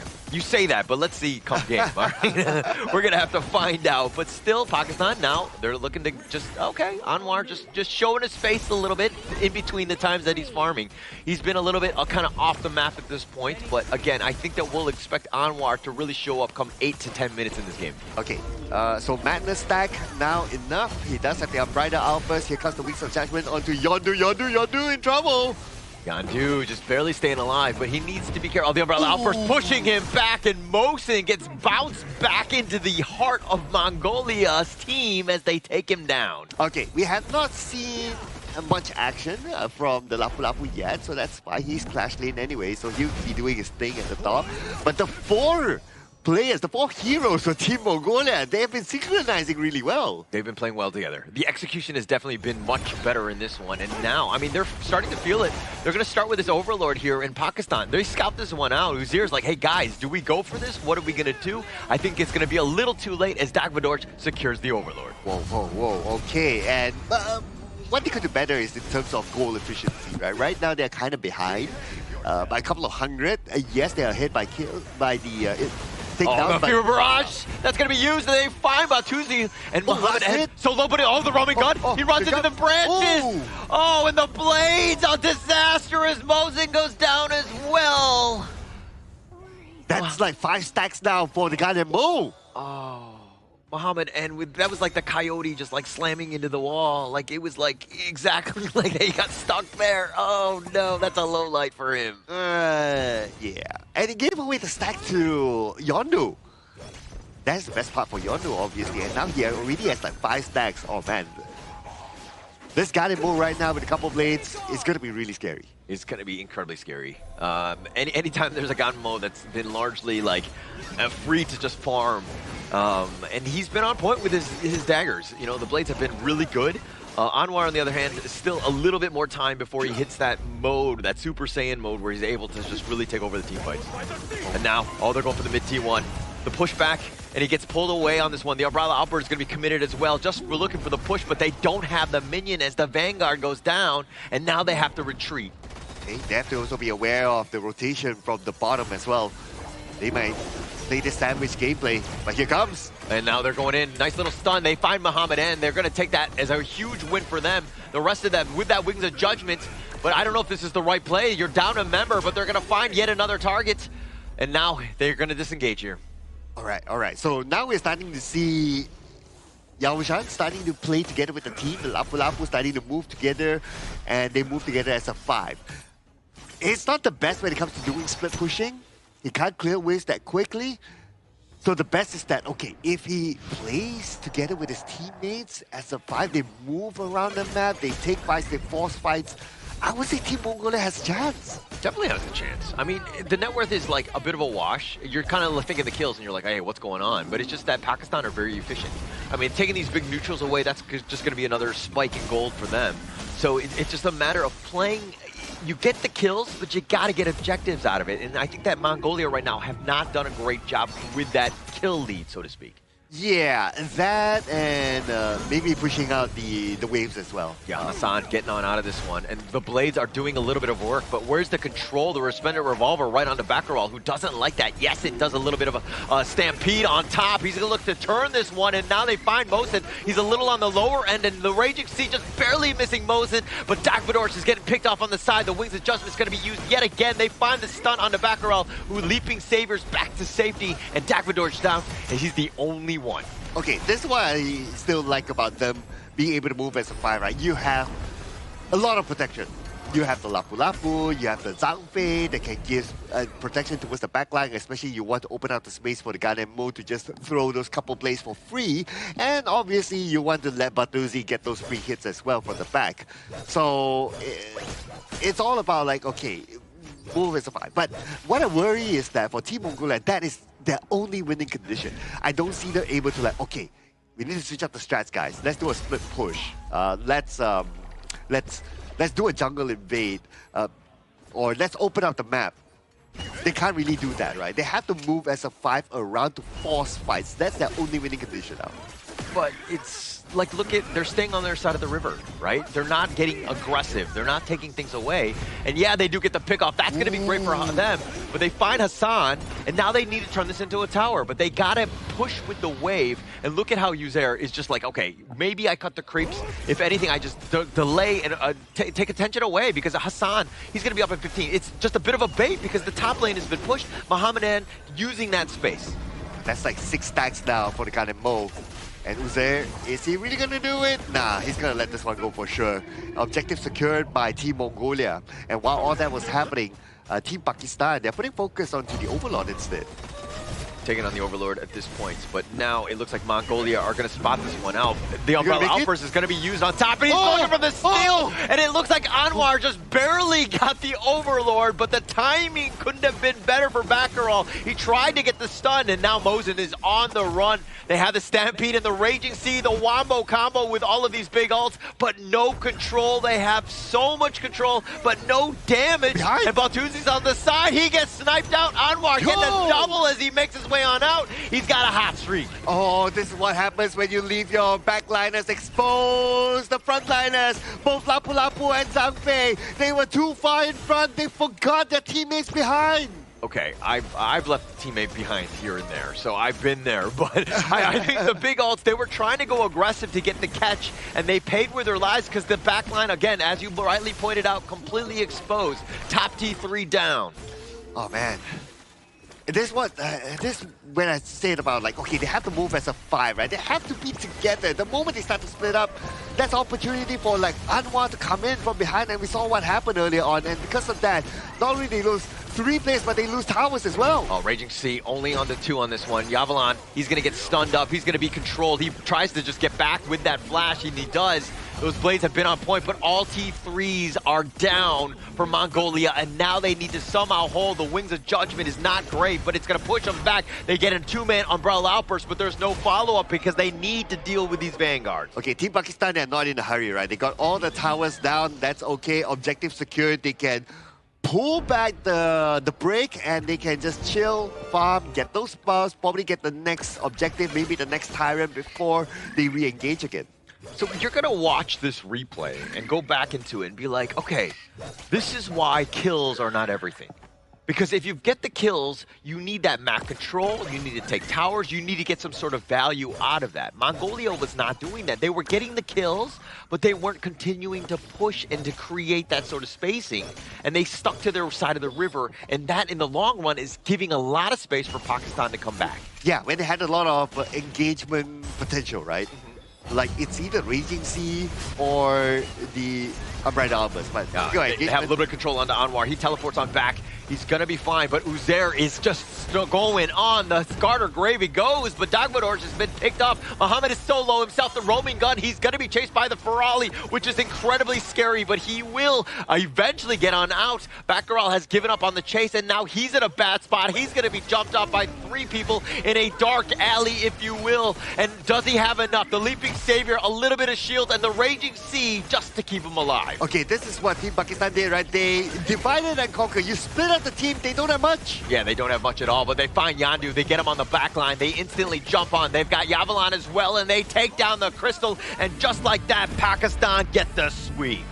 2-0 coming in from Pakistan, a rather beefy game coming in from both teams. Lots of team fights happening here, but Mongolia stood tall as they lose their opportunity going in for the main event, but their growth is definitely something to be eyeing on. Definitely stepped up, right? I think that was the biggest difference we saw from Game 1 and Game 2. Mongolia actually were ahead, I mean, in terms of kills, but again, getting value, turning those into objectives, that has got to be the next big step for them to really have a chance of winning a game and a series. It was just unfortunate for them, right? I'm starting to see the pattern of their draft and how it's executed inside the game, but it was down to that overlord fight. Yeah. That overlord fight when the 2 tanks start to move forward, leaving like the marksman behind, leaving the Guardian Moon behind, and it was exposed. Oh man, if they stuck together, right, things might be different. Yeah, just like what they did in the early game, right, where when they all stuck together, they had so much wins across the team fights, across the early pickoffs. We saw the fact that the Ghanaian Mo coming in from the Mongolian squad on the hands of Yondo, he found so much success in the early game. You were mentioning in-game, he found a lot of stacks with the Ghanaian Mo, which gave him more additional magical attack power, which allowed him to slowly scale into that mid-game, and the Unbridled Outburst at their Overlord, it looked good if they managed to steal it, but Primal Bond, you got lower damage. Yeah, this was like every single horror movie right? Where like you're like the guys, there's like a party of 5, and then 2 people are like, hey, I heard some weird noises in the shadows on the side. Let's go there. Let's go isolate ourselves from the rest of the party. Like everybody was just like, oh, hey, let's check this door out. They're like randomly going places and they're getting picked off, right? I mean, it's like the horror movie, the trope, if you will, where you just stick together. You're gonna have a much better chance. Exactly, right? Don't they watch enough movies nowadays? I mean, if we were to go back to the topic of Adam talking about movies, maybe for Mongolia they need to watch more horror movies together so they know the concept of sticking together. But I gotta give props, right? Like, we saw their growth coming in from day 1 and day 2 when they went against Philippines, Indonesia, and now coming in against Pakistan. Game 2 was really nice to watch. It was really back and forth. Team fights were nice. Maybe they could have rotated better. Maybe they could have worked as 5 better. But judging from day 1, day 2's performance and today's performance, I'm pretty happy for them. Yeah, and I like they dare to put something unconventional as well, right? Yeah. So yeah, put something unconventional, something that they're probably comfortable with. Maybe they have tried it out in multiple scrims and it gave them success, and they want to bring it onto the table. Cool, I see that, right? But yeah, the consistency has to be there. Yeah.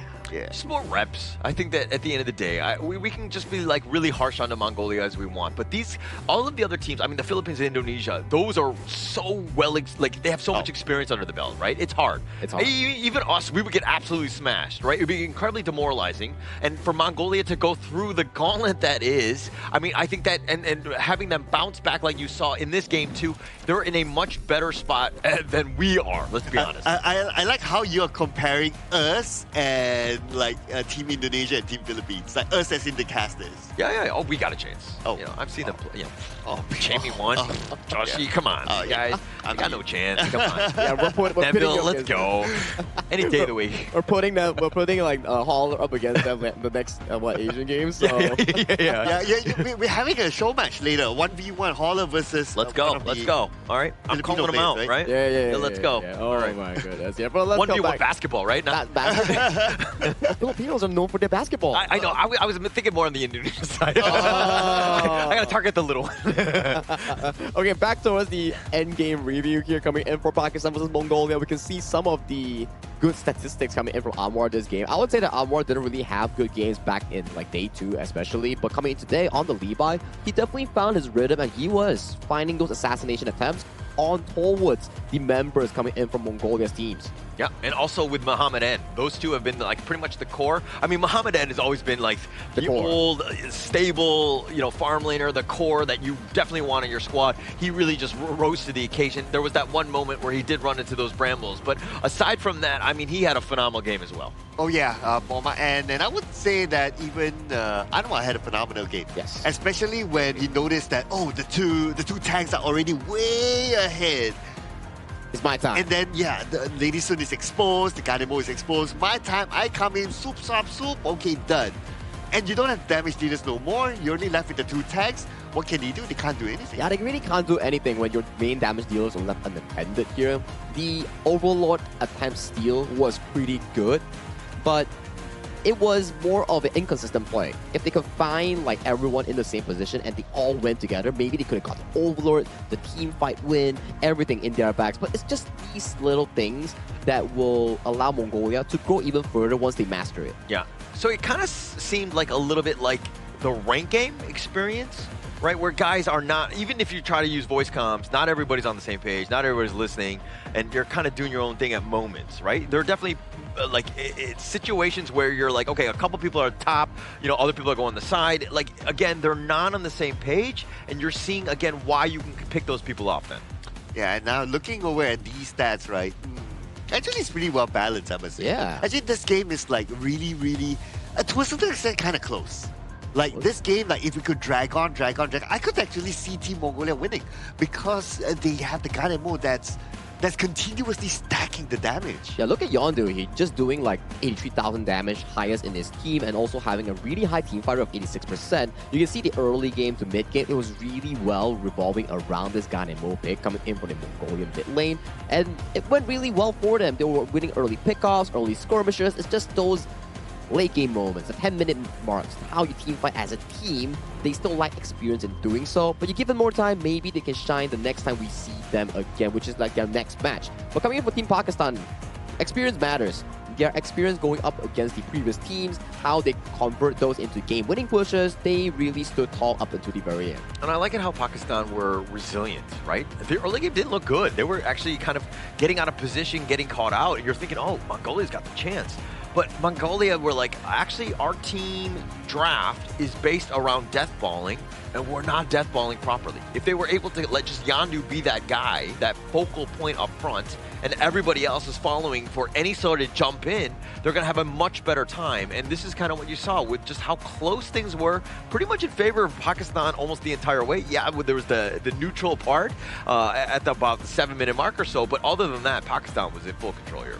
Yeah, it went all the way down after that overlord fight. Yeah, the overlord fight, they are sweet attempt, but then it just went all haywire. Especially when you mentioned that the tanks were chasing up front, while the squishies, the backliners, were left empty for Anwar's Levi. And it really just showcased that when you're playing as a team, you can't just only chase for the takedowns. You gotta be revolving around the team's win condition. In this case, it was Yondu and also Batulzi. Yeah, stick to objectives and mow them down. Use your advantage. When you get those pickoffs and you got those kills, you could take some towers. And it didn't seem like Mongolia were really too looking into this as a priority for them. They were just kind of like, okay, we can rest our hats on these kills and just kind of play our side. But again, just long-term losing situation. Yeah. I'm trying to recall like the overlord fight, right? And the attempt there, right? As a Zhangfei top Asia, I'll give credit to the Umbrella Armor's attempt there. It was nice. Yeah. It was a very well-angled one. But let's check out the early game highlights coming in for Mongolia. These are the few moments that they were excelling really well. Look at those couple blades. Wow, just landing onto his Mosin, getting the first strike, and then they all retreated as well. And this Umbrella outburst was pretty good, capitalizing on Hassan's, I would say, uncareful rotation here. And Flash forced the couple blade, picking up another elimination. Yeah, it looked like Hassan, if he just kept running back, he would have stayed alive. Yeah. Decent fever barrage on this one. He had a couple of good ones where, again, it's about doing the damage but staying alive, staying on the outskirts. And he went in on this one, gets the pick off, and it was like, oh, looks amazing. Ran right into the wall. I've done that. Yeah, I mean, we all done that before. There's a specific setting that actually can fix this issue, the indicator that you can turn it on to see whether it can cross the wall. But these are still nice moments. The Lapu Lapu redirect flash, stopping Muhammad M from jumping in, and that's a nice charge in cancelling the fever barrage.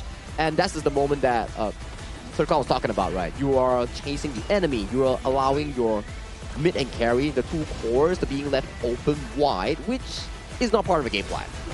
Yeah. Yeah, and from then onwards, it was just like, okay, snowballing all the way, and Team Pakistan, they could push. And by after that one fight, the goal gap became so significant that Team Mongolia had no chance to fight back. And okay, here's another example of like divide and conquer by Team Pakistan, right? Like they split up the fight, they sent two back and 3 at the front, something like that. And again, they won the fight because of that.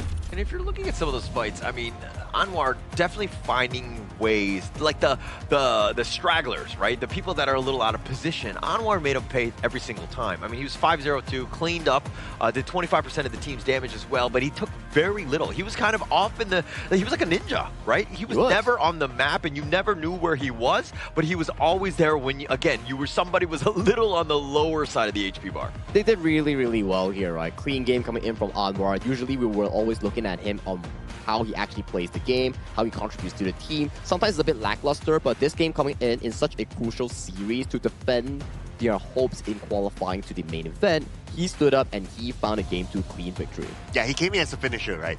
Like even based on the stats as well, like no takedowns onto him, damage taken only 9.2. I believe this is one of the lowest that we have seen so far, which is great. Yeah. And a damage up to 25%, which is pretty okay. So he's more of like this finisher, and it was shown like towards the end, especially after the overlord fight. And that was good enough. You show up, you take down the key targets, the squishies behind, you're good. Yeah, you're definitely going to be staying alive, right? And he was, again, off the map for such a long time. He was consistently farming, right?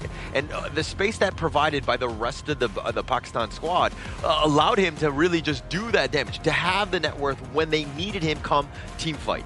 Exactly, right. So this case here coming in from Pakistan, like we mentioned, this 2-0 actually puts them up into the contention so far, potentially for the last chance stage. But sadly, coming in from Mongolia, this is where their qualification actually ends in this route of Group A. They have still one more match, I believe, but they're just mathematically eliminated, right? So, okay, at least we know who's going to be 4th, 5th on that one. Mongolia, it was fun to watch. You know, definitely they had their moments, but I do hope that they watch this back and they do learn from that and they grow from this experience. Hey, if anything, I would like to see like what will be their best of the best of the best draft or strats or heroes that they can bring to the final game when they play it later. I mean, we love the Lapu Lapu, right? Like, the Lapu Lapu Clash, pretty eye-opening. He had some fantastic moments in the game itself where he found, like, 2-3-man Raging Sea, nice charges to engage a team fight, and the damage was actually pretty apparent in that game. The enemies coming in from the side of Pakistan, when they stood at the Raging Sea's line, they took a lot of damage. Yeah. If they were ever able to set it up, right, with that and the Umbrella Outburst, like, the 1-2 punch, that would have changed things out. But the way the Pakistani squad just kind of decimated and dismantled from all different angles, and they picked them off where they never really got that huge team fight in like one certain area. Yeah, that's the difficult part, right? When you're not really collaborated on the team fight, it comes to be pretty difficult here. But we're asking for a collaboration with the community here, so we need you to create a cheer text in your native language, submit it to support your country, and after qualifiers, the top one voice from the community vote will be recorded and turned into an in-game voice back. So if you have any fancy cheer, fancy comments, or fancy, you know, what do you call that, a memorable text that you have on a voice speech, do drop it on towards this collaboration. How would a Korean cheer sound like? Fighting. Which is like fighting. Like fighting, but with an H. Yeah, like fighting. It's kind of pronounced with like a H sound. I mean, instead of just saying fighting, it's fighting. Yeah. Fighting. What about us Malaysians here? Malaysia boleh? Oh, Malaysia boleh. Yeah, that makes sense. But okay. Fighting. Fighting indeed. Yeah, they're not. Korea is not playing today, but another Group D team will be playing today later on, which will be Hong Kong, China against Syria in the final game of the day. But man, this series I think it was pretty satisfying for me. Like seeing Mongolia grow as a team from what we saw in day 1, day 2, coming into day 3.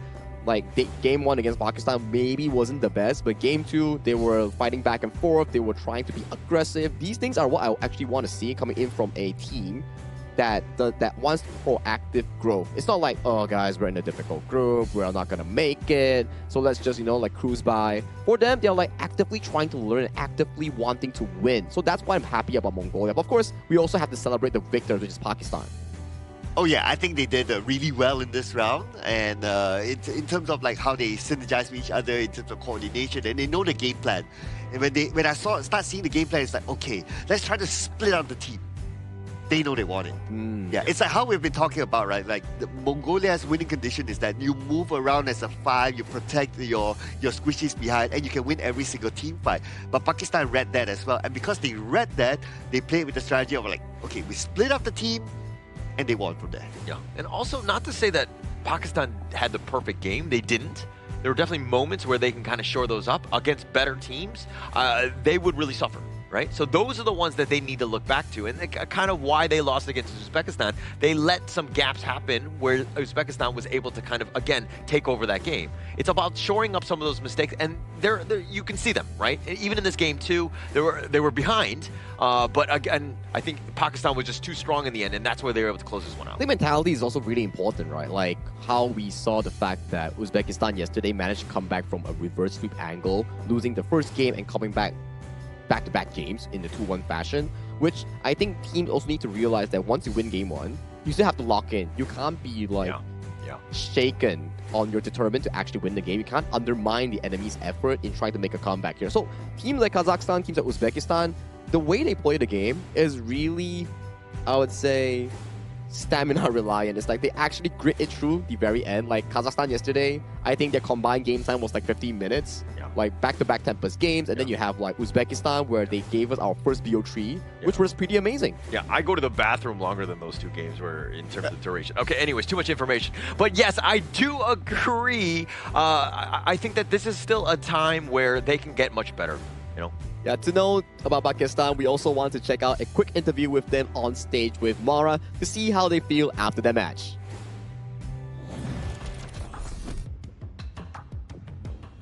Team Pakistan finally gets their first win. Congratulations, Saleh. After 3 matches, finally, you got it. Did that relieve some of the pressure that you guys are feeling? I mean, absolutely it does. For a team, for the entire team's morale, it does. Because when you're stuck in kind of like a hurdle and a loophole, getting a win off finally feels like you're getting momentum and tempo back. And it boosts the morale too. And it's a great tempo that you guys have shown today. Team Pakistan was able to turn an advantage to an even bigger one throughout both games. You guys were able to do the lane swaps, dominate, control the map. And how was the team able to snowball so effectively all throughout the match? I mean, if I'm being very honest, I would have to give a lot of that regards to our coach. He has been emphasizing a lot on developing a playstyle that is technique-based instead of being brute force. So we're always calculating a lot of things in our head about the timers of stuff and what small objectives that we can accumulate that will eventually turn us into a bigger lead, and what to do in certain situations where even the team is, for example, in a hurdle or stuck somewhere. I think we're one of the few teams in our region, that are actually implementing this playstyle, and it's solely due to our coach.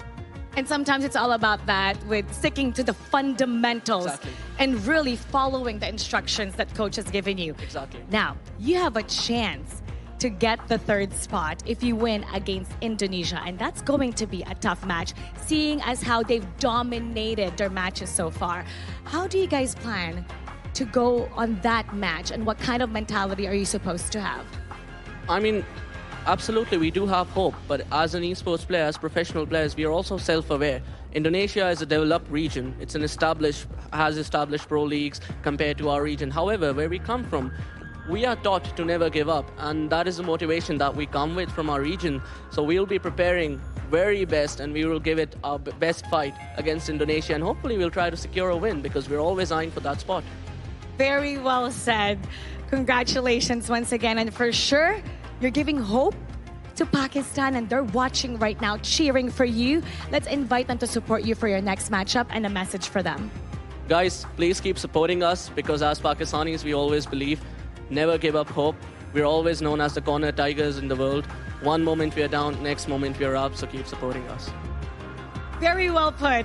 Congratulations. Never give up. Casters, what do you have to say about that? Lead the gorge. Well, Mara, what I have to say, that was a very, very powerful and inspiring interview coming in from Muhammad and from Pakistan. Incredibly eloquent, right? Yes. The way that he was able to just, like, everything he said, it was like almost like rehearsed, but it was like came from the heart, and just like I felt the passion. I'm a true believer now.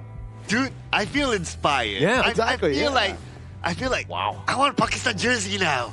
Okay, are you aiming for the jersey, or are you supporting the team, or both? I mean, it can be both, you know. Yeah, it can be both. Size M, you know, if there's yeah, well, why not? Yeah. But definitely, back to the interview that they actually had, you know for a fact that they call themselves the Cornered Tigers. They really have the mentality to say that, yeah, we might look weak at first, but if you give us time, if you push us to a corner, we will actually prevail with our efforts here. And Pakistan, Muhammad, and great speech, man. That was a very inspiring speech. I mean, it was incredibly humble. And then also, I like the fact that he was constantly, like, hungry for information. Yes. Right? You could tell is like he's listening to his coaches, and the coaches, the way that they're kind of designing this team is to be like, okay, we don't have to be the best, but we need to be making good decisions, and we need to be, again, I like the fact that they were talking about the clock. They work around, like, good teams revolve around the timers. Right, like every 30 seconds, when are things happening? Because you know, like 4 minutes, like when the creep wave is now going to be like released. Like all of these things are super important. You got to be working almost systematically based on that clock, and that just means you're a very disciplined team. And again, getting that side of insight from Muhammad, and just like hats off to you, my friend, because that is the perfect way to, again, just learn and to get better at Honor Kings. And to top it off, he answered all that like smoothly. Like there was not a second of hesitation when he started his speech after Mahara asked the question. It was like, Man, that was just so... That's the best. We're very well, I would say, eloquent, like in terms of how he delivers the message, how he actually does the interview. Because to be fair, when we talk about like some esports players, like they know how to play the game well, but when it comes to like converting a message, might not be the best. But for Muhammad N, he does it pretty well. Yeah. Actually, I'm actually a little bit of job security. I'm a little worried right now because I feel like he's coming for you. He's coming for us, right? Like the way that he's able to speak and to just kind of divulge that information. It's just very clear-cut, analytical. That's exactly what we need. And I mean, he's just incredibly smart and bright. So, like, the world is, completely open for this guy. I feel like, the way that he's able to play, as well as just being able to, his speech and presentation is just really next level here. Oh, man. I wish the best for Team Pakistan now, man. Rooting for you guys. Rooting for you guys, indeed. It also reminds me of the player yesterday. I think it was the farm lane player coming in from Kyrgyzstan. His deep voice. Like his speech, his deep voice, and then now we have like Muhammad, and we have like some amazing players not only in game but out of the game. They deliver themselves really, really well, which I'm really happy for our players. And it's also cultural exchange here coming in from the Asian Games Esports Qualifiers, because you have so many different representation coming in from regions and countries coming in together to share their knowledge from their respective hometown. They're ready to go. I think that, it's been impressive. I want to see more of them. Obviously, we have more games ahead. They're not out of the fire, so to speak. Correct, they definitely have, a bit of a hurdle, many hurdles. I would say almost mountains to climb ahead of them, but there's hope. Right? I think that at the end of the day, as long as you have that hope and you're able to just strive for that, I think that you're going to be in a much better spot, at least mentally going into that game. Sagi, can you do a quick check? Who is Pakistan's next opponent?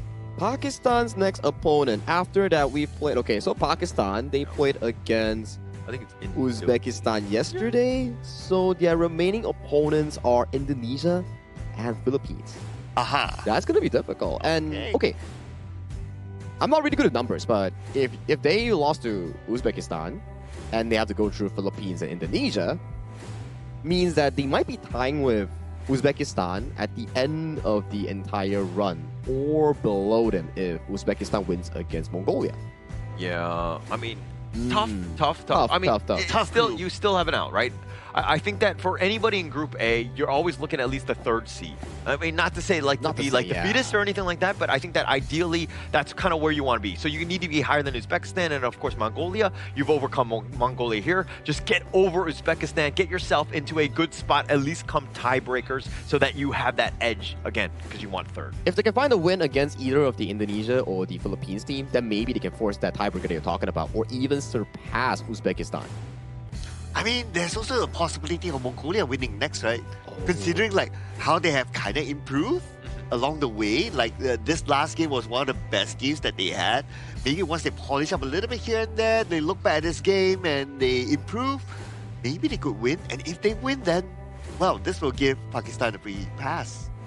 I think it's something potential with decent chance, right? I wouldn't say it's really high, but nothing is 100%. That's all I can say. Everything has a bit of a chance to actually overcome. It's just that whether or not the players or teams can actually grasp on towards that chance. So for them, this is all future notes that we have to be looking into later on. But the upcoming matchup that we will be having for today will be featuring Myanmar and Jordan for the upcoming second series. That one's going to be an interesting one to watch as well. I think that there were, again, very high expectations for Jordan going in. But Myanmar is going to be a tough out as well. And again, we're going to have to see. There's going to be so many good games today. Yeah, so many good games, and I'm still eyeing on the, I think, third series of today, which includes India versus Laos. I think that's definitely going to be the highlight of the day, featuring a very 50-50 team going at it against each other. Because as we move on towards to the later stages of our Asian Games Esports Qualifiers, you start to see more teams start cementing their spot into the main event. More teams start lowering their chances to go into the last chance stage or the main event. So that's the entirety of this first series. But before we head out, let's jump into an interview with the Mongolian squad that will be on stage with Mara in this upcoming segment. We're here with Batusi from Team Mongolia. But to see, it's been such a grueling event in this tournament for Team Mongolia. It hasn't been the result that you guys are looking for. And how has the team been managing so far for the past few days coming up to today? Сая өнгөрсөн хэдэн өдрүүдийн тоглолтууд ер нь нэлээд хэцүүхэн тоглолтууд боллоо багийн хувьд. Тэгээд ер нь багийн хувьд сэтгэл зүй ямар байваа? Тэгээд ерөнхийдөө яаж хүлээж авав? Сэтгэл зүг бол дээш нь өргөхийг л хичээсэн. Тэгээд гутрал мотрал байхгүй. Тэгэл чадхаараа л хичээе л гэж орж ирсэн. We have been holding up pretty well, and then we have been supporting each others, and then we have been trying our best. Yeah. That support is definitely needed. Up next on the 7th day of this tournament, you're going to be going up against Uzbekistan. How will you ensure that the team Mongolia will finish strong for that last fight? Одоо Узбекистантай дахиад тоглоно шүү дээ. Тэр тоглолтод ерөөхдөө тэр сэтгэл зүйч юм ерөөхдөө бас нэлээд хэрэг болох баха. Тэгээ дараагийн тоглолтуудаа ерөөхдөө сэтгэл зүй ямар байгаа вэ? Бэлж байгаа ер нь ямархуу байна та хэдий бэлтгэл. Сэтгэл зүг бол оноохгүйгээр дэше ер нь өргөстэй байх хэрэгтэй. Гутарж моторч болохгүй. Тэгээд Узбекистаны өдөөс үзэхдээ одоо сайн судалж байгаа л ер нь үзнэ. We also have been quite stable on that as well, emotionally. And then we will be studying about Uzbekistan's games, the past games, and then we will play and prepare and play. Yeah. And we can't wait to see that last match with Team Mongolia. And for sure, Mongolia is watching right now. They're cheering you on. What would you like to say to everybody? Монголчуудаа хэлэхэд биднийг сайн дэмжээрэй. Гэхдээ бид нар ингээд анхны тэмцээнд орж байгаа болохоор нэг тийм бас туршлага байхгүй болохоор битээ бас тийм доош тэгэрээ. Баярлаа. We want to express our gratitude to the Mongolian fans, and then we want to say that this is our first match, and then we are not experienced, and it gave us a lot of experience. And then thank you for staying with us, and thank you for understanding whatever mistakes that we have done so far. Yeah, thank you. And once again, thank you so much. Good luck on your next matchup. Okay, thank you. Thank you for the interview coming in from Team Mongolia and also Mara. I would say that people understand, like, mistakes tend to happen, and it's their first time coming in towards a Honor of Kings event for the Asia qualifiers this year. And I would say everybody can see their growth coming in from day one up until today. Yeah, I mean, everyone understands. Even in game, you kind of understand when you're losing, things aren't going great. That's why there's a report button. Wait, what? Wait, no, that's not what it's for. Oh, I thought that was okay. That's what I did. But okay, go please continue. but you know what I like the most about the Team Mongolia?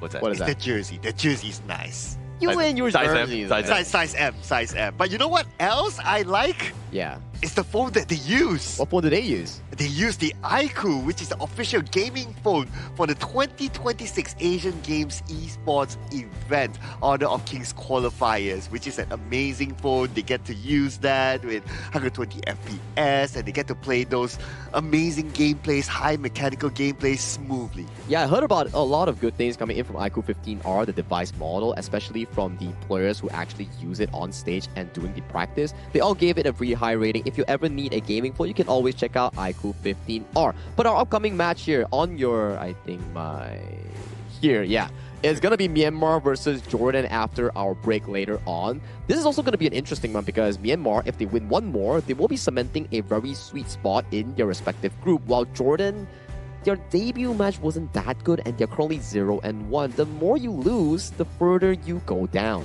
Yeah, but Group B is still up in the air, right? Yes. It's definitely very competitive. We are not counting out any region at this point, because especially since it's only day 4. But Myanmar right now, definitely in the driver's seat. It is theirs for the taking, right? They win this one out. I mean, they're going to be definitely at the top. So it's definitely going to help out Myanmar here. Yeah, and they were a really strong team as well when we saw them the last time. So I think there will be a lot of high expectations for how they will perform coming up next. But going up against Jordan, you never know. Sometimes surprises might happen.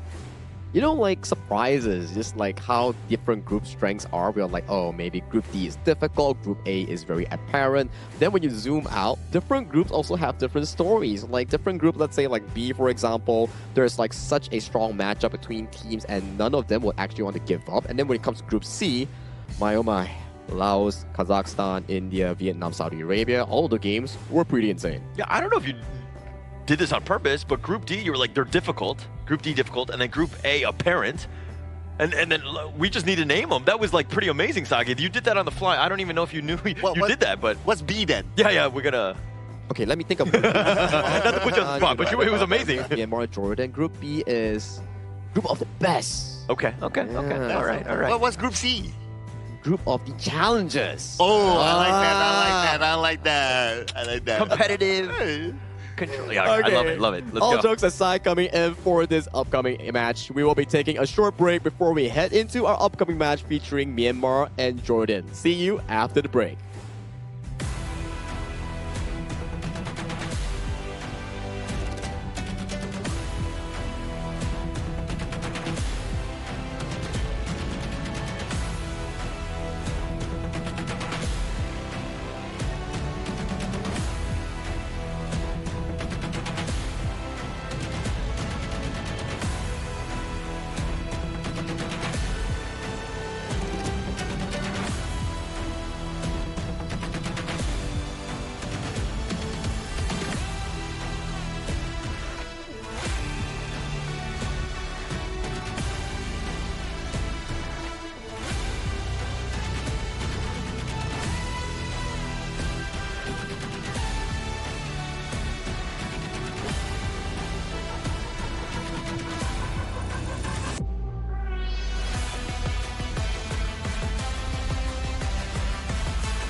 Contestants fight for the honor of their regions while we cheer them on from the stands.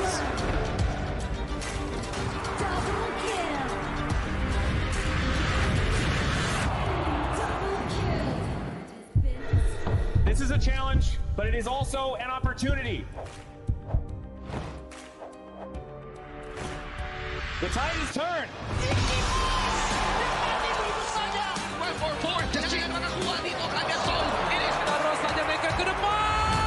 Fastest in front.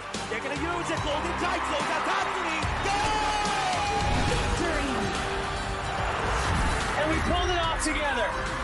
We share the same voice, the same radiance. This moment of brilliance belongs to all of us. Together, we shine.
Welcome to the 2026 Asian Games Esports Qualifiers, Honor of Kings. 20 regions, one stage, and only the strongest 9 teams will earn the right to shine above the rest. Taking place in Malaysia, June 13th to 21st, 2026.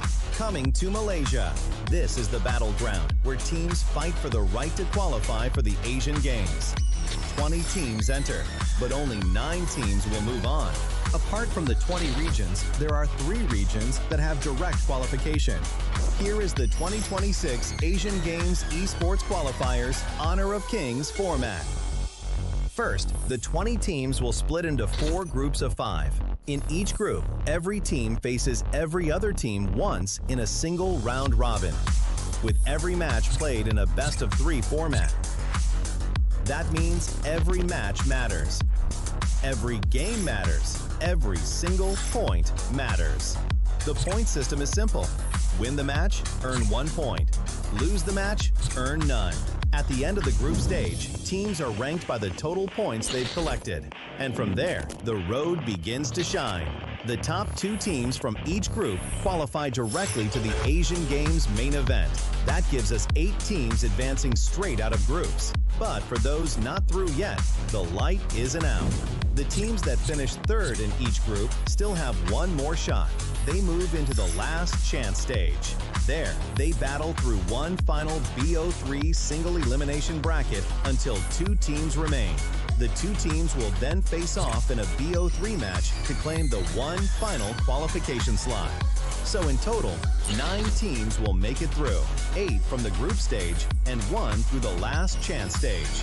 That is the rule. Now it is time to see who can rise through it. From across the world, regions gather here in Malaysia. 20 teams, and only 9 will qualify. The path is set.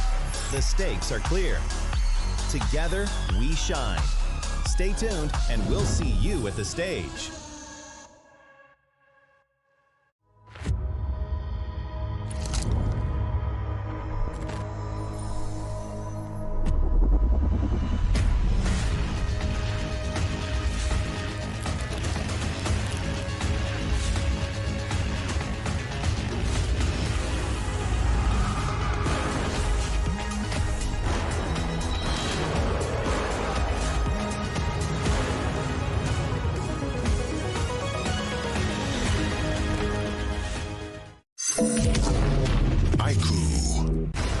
Ultimate not ready yet.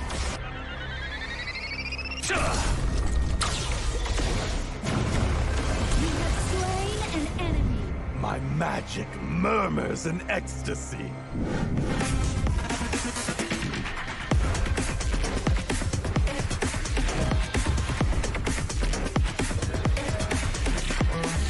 Legendary. There is no escape for you.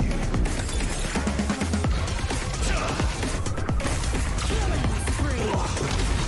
Double kill. Triple kill. Spectacular kill. Don't worry. I'll be back for your life soon.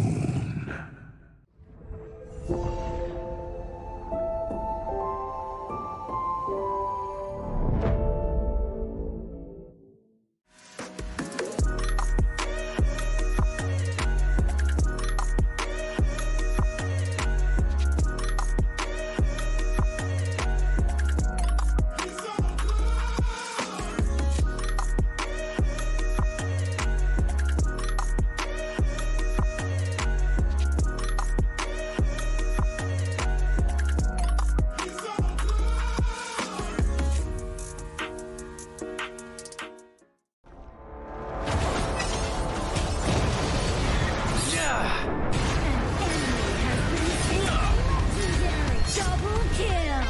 Shall I compare thee to a summer's day? Slain. Don't engage. Slain. Don't crush us like insects. Slain an enemy. Defend our base. Our high ground tower under attack. Amazing. Unbelievable. Triple kill. Ah, the fragrance of romance. Ally has been slain. Rampage. Double kill. Triple kill. Spectacular. Pentakill. Lady Fortune is on my side.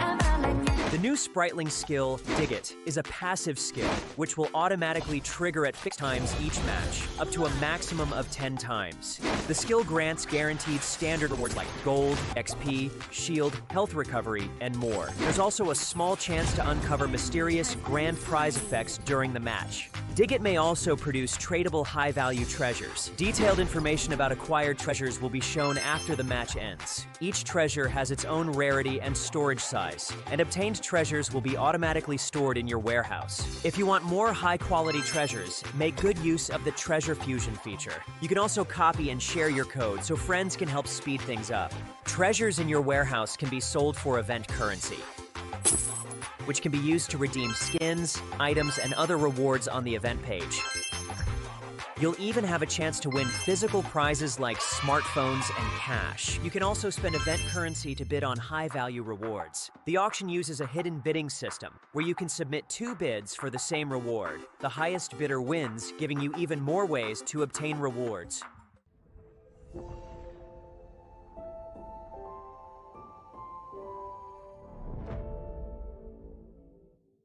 Itu kontrak kita. Relax, bro. Phone aku! Jom kembali. Mountain View!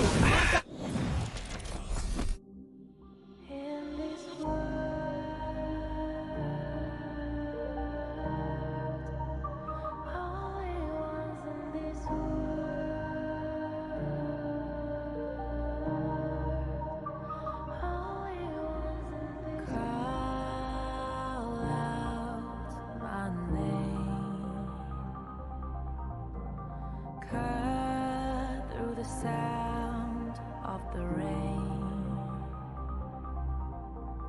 No matter how I feel the flame,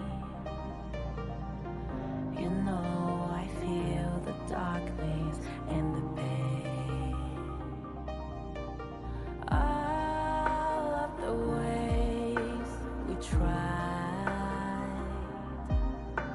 to break free from the night. You know we made it out, we found the light. I fly so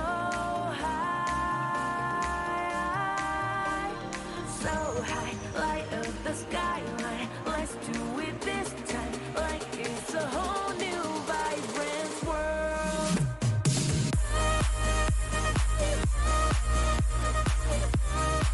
Like we're the only ones in this world. Like we're the only ones in this world. Now I see that I got everything I need. It's alright, I'm on fire, I'm alive, 'cause now I fly so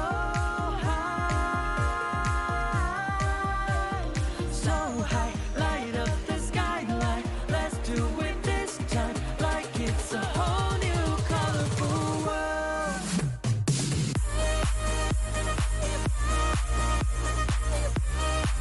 Like we're the only ones in this world. Like we're the only ones in this world. Never thought we'd get this far, burning like the stars. How we get this far? Like we're the only ones in this world.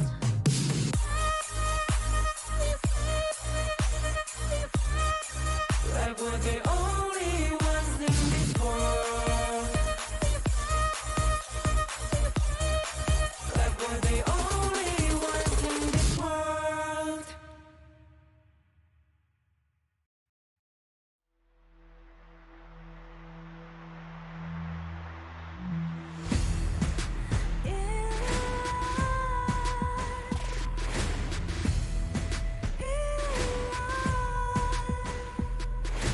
What's a life without its worth? Compromising with what hurts inside.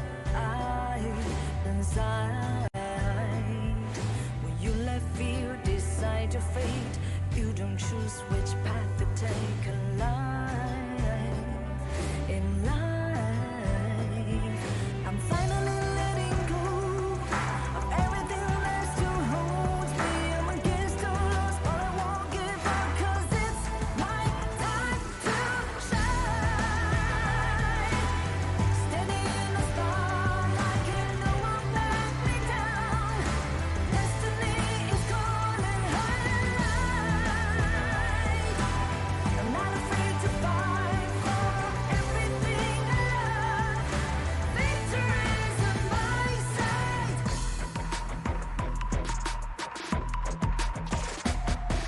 The more we lose, the more we gain. The more that nothing stays the same. In time, can love ever, can forget. What you see is what you get. Sometimes,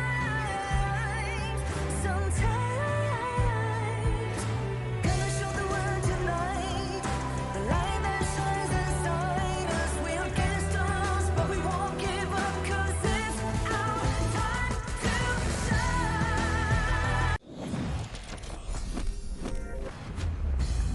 Welcome back to the 2026 Asian Games Esports Qualifiers for Honor of Kings. My name is Sagi, your desk host for today. And after that first series, we have witnessed Pakistan steamroll up in that chart. And sadly to say, Mongolia has lost their chance to officially qualify for the main event. But we're moving on to the next series of the day, featuring both teams, which is Myanmar and Jordan. And the casters will bring you the live action. Who are the casters? We have Sir Cloud and also Holler once again. Yeah, and as we go into this series, I do think that there's going to be a lot of expectations. I mean, people were looking at Jordan as one of those teams of, hey, how are they going to do? I mean, it wasn't great. Yeah, they were 0-1 now, but they're going up against Myanmar, who are, again, probably one of the stronger teams in at least Group B.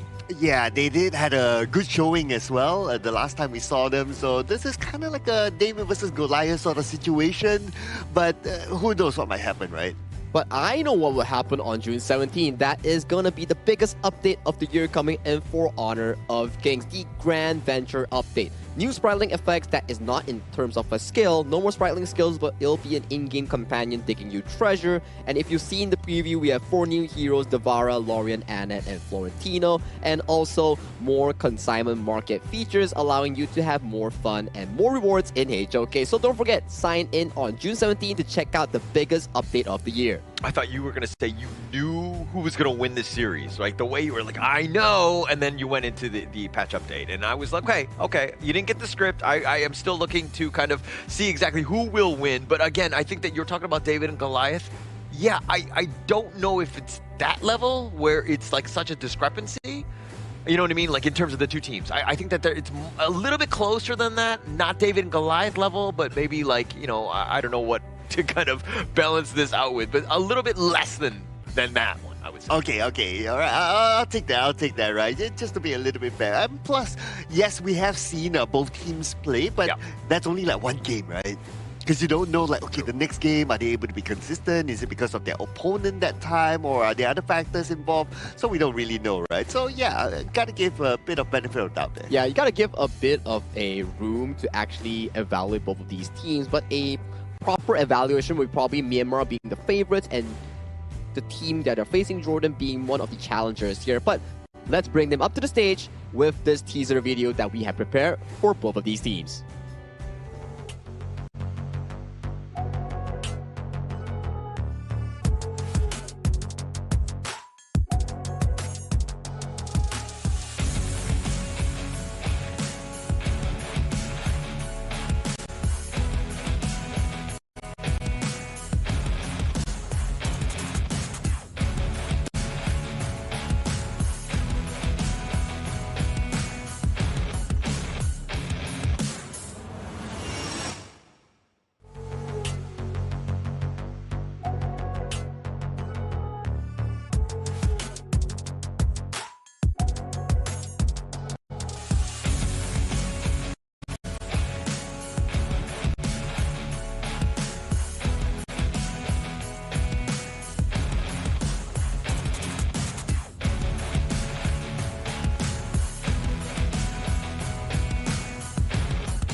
Composed, disciplined, and built for high-pressure situations. Their experience has already delivered results on this stage. Now they return with confidence and control. Please welcome Myanmar!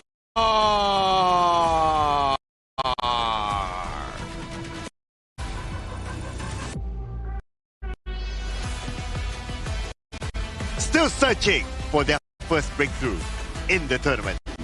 Every match has brought lessons, but the results are yet to follow. Now they return, aiming to turn their fate around. Give it up for Jordan!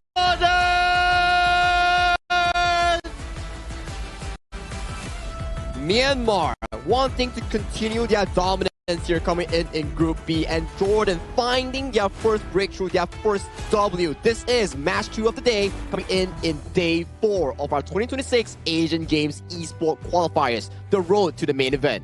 And going into this one, again, a lot of people were looking at Myanmar. It was like, how would this team perform? I mean, they've got a great group ahead of them. They're going to be made up of Min, Ian, Sai, Zin, and Sai H on this one. So, again, both of these teams are somewhat competitive, right? I do think that Myanmar has a bit of an edge. We saw how Ian can really control the game. I do expect to see him way more in the series as well. I think Ian is definitely one of the star players here coming in from Myanmar, only aged at 16 or 17, and he's already showcased a lot of great performances thus far in his debut match. We saw how Mara was doing the content with him, and he's actually a really shy boy, but the way he delivers himself in-game is just a contrary compared to his actual self. Actually, I heard that Ant, flying in, this is the first time he got on a plane. Yeah. Right? And that's the craziest thing. I mean, like, this is what opportunities can get you when you're playing Honor of Kings at the end of the day. I mean, to be fair, when I was either 16 or 17, I don't think I've taken a plane yet. I mean, this is a good opportunity for him, right? Yeah. Maybe his first tournament, and then his first appearance in a different country playing in the competitive esports. And I'm really proud of him for his achievement here. But he has to go through this hurdle, which is Jordan on the opposing end. Yes, represented by Muhammad, Mahmoud, Yazan, Ahmad, and Salameh. So Jordan, they are currently at 8-0-1. But then again, because of their current scoreline, right, they have to find wins. Yeah, definitely need to find wins. But I think that we saw Mahmoud and Ahmed, those are the two guys that you're kind of looking at in terms of just creating that winning situation. Jordan, again, hasn't really been able to find their groove. They've only played one game. It's not the end of the world for them. But again, you got to find it quickly as we are now into day 4. It's also a very dangerous place to be in, right? Because you know for a fact that you're only playing 4 matches in your respective group. Every win, every loss counts into your qualification, into the main event. Now for Jordan, I wouldn't say this is a must-win for them, but winning this puts them at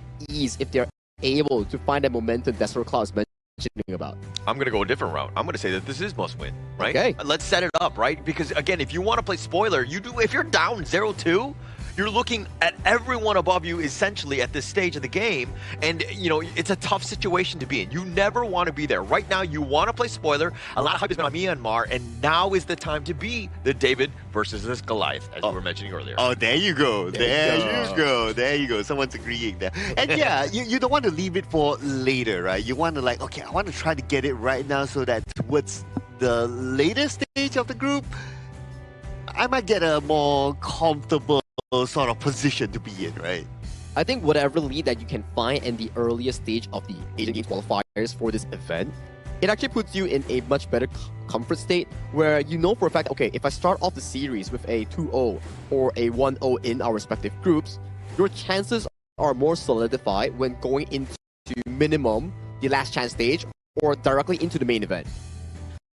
I mean, looking at the groups, you're looking at Myanmar right now in technically tied in second place with Kyrgyzstan. So I think that, you know, Kyrgyzstan was actually 1-1. Myanmar, if they were able to go 2-0, tie up with Nepal, who are at the top of their group, they're going to feel much better. Because again, top 2 move on to the main event. Third place, yeah, you got a chance, but that is a murderous row as you have to go through 3 other teams as well. All right, we're going to start off with the first few picks here, and we're going to see the Ukrup Tachibana, a very popular pick in this tournament, being snatched up by Team Myanmar. As for Team Jordan, they're going to start off with the Atta as well as the Arli. Now that you have the Arli and the channel is open, Myanmar can still pick their farm leader.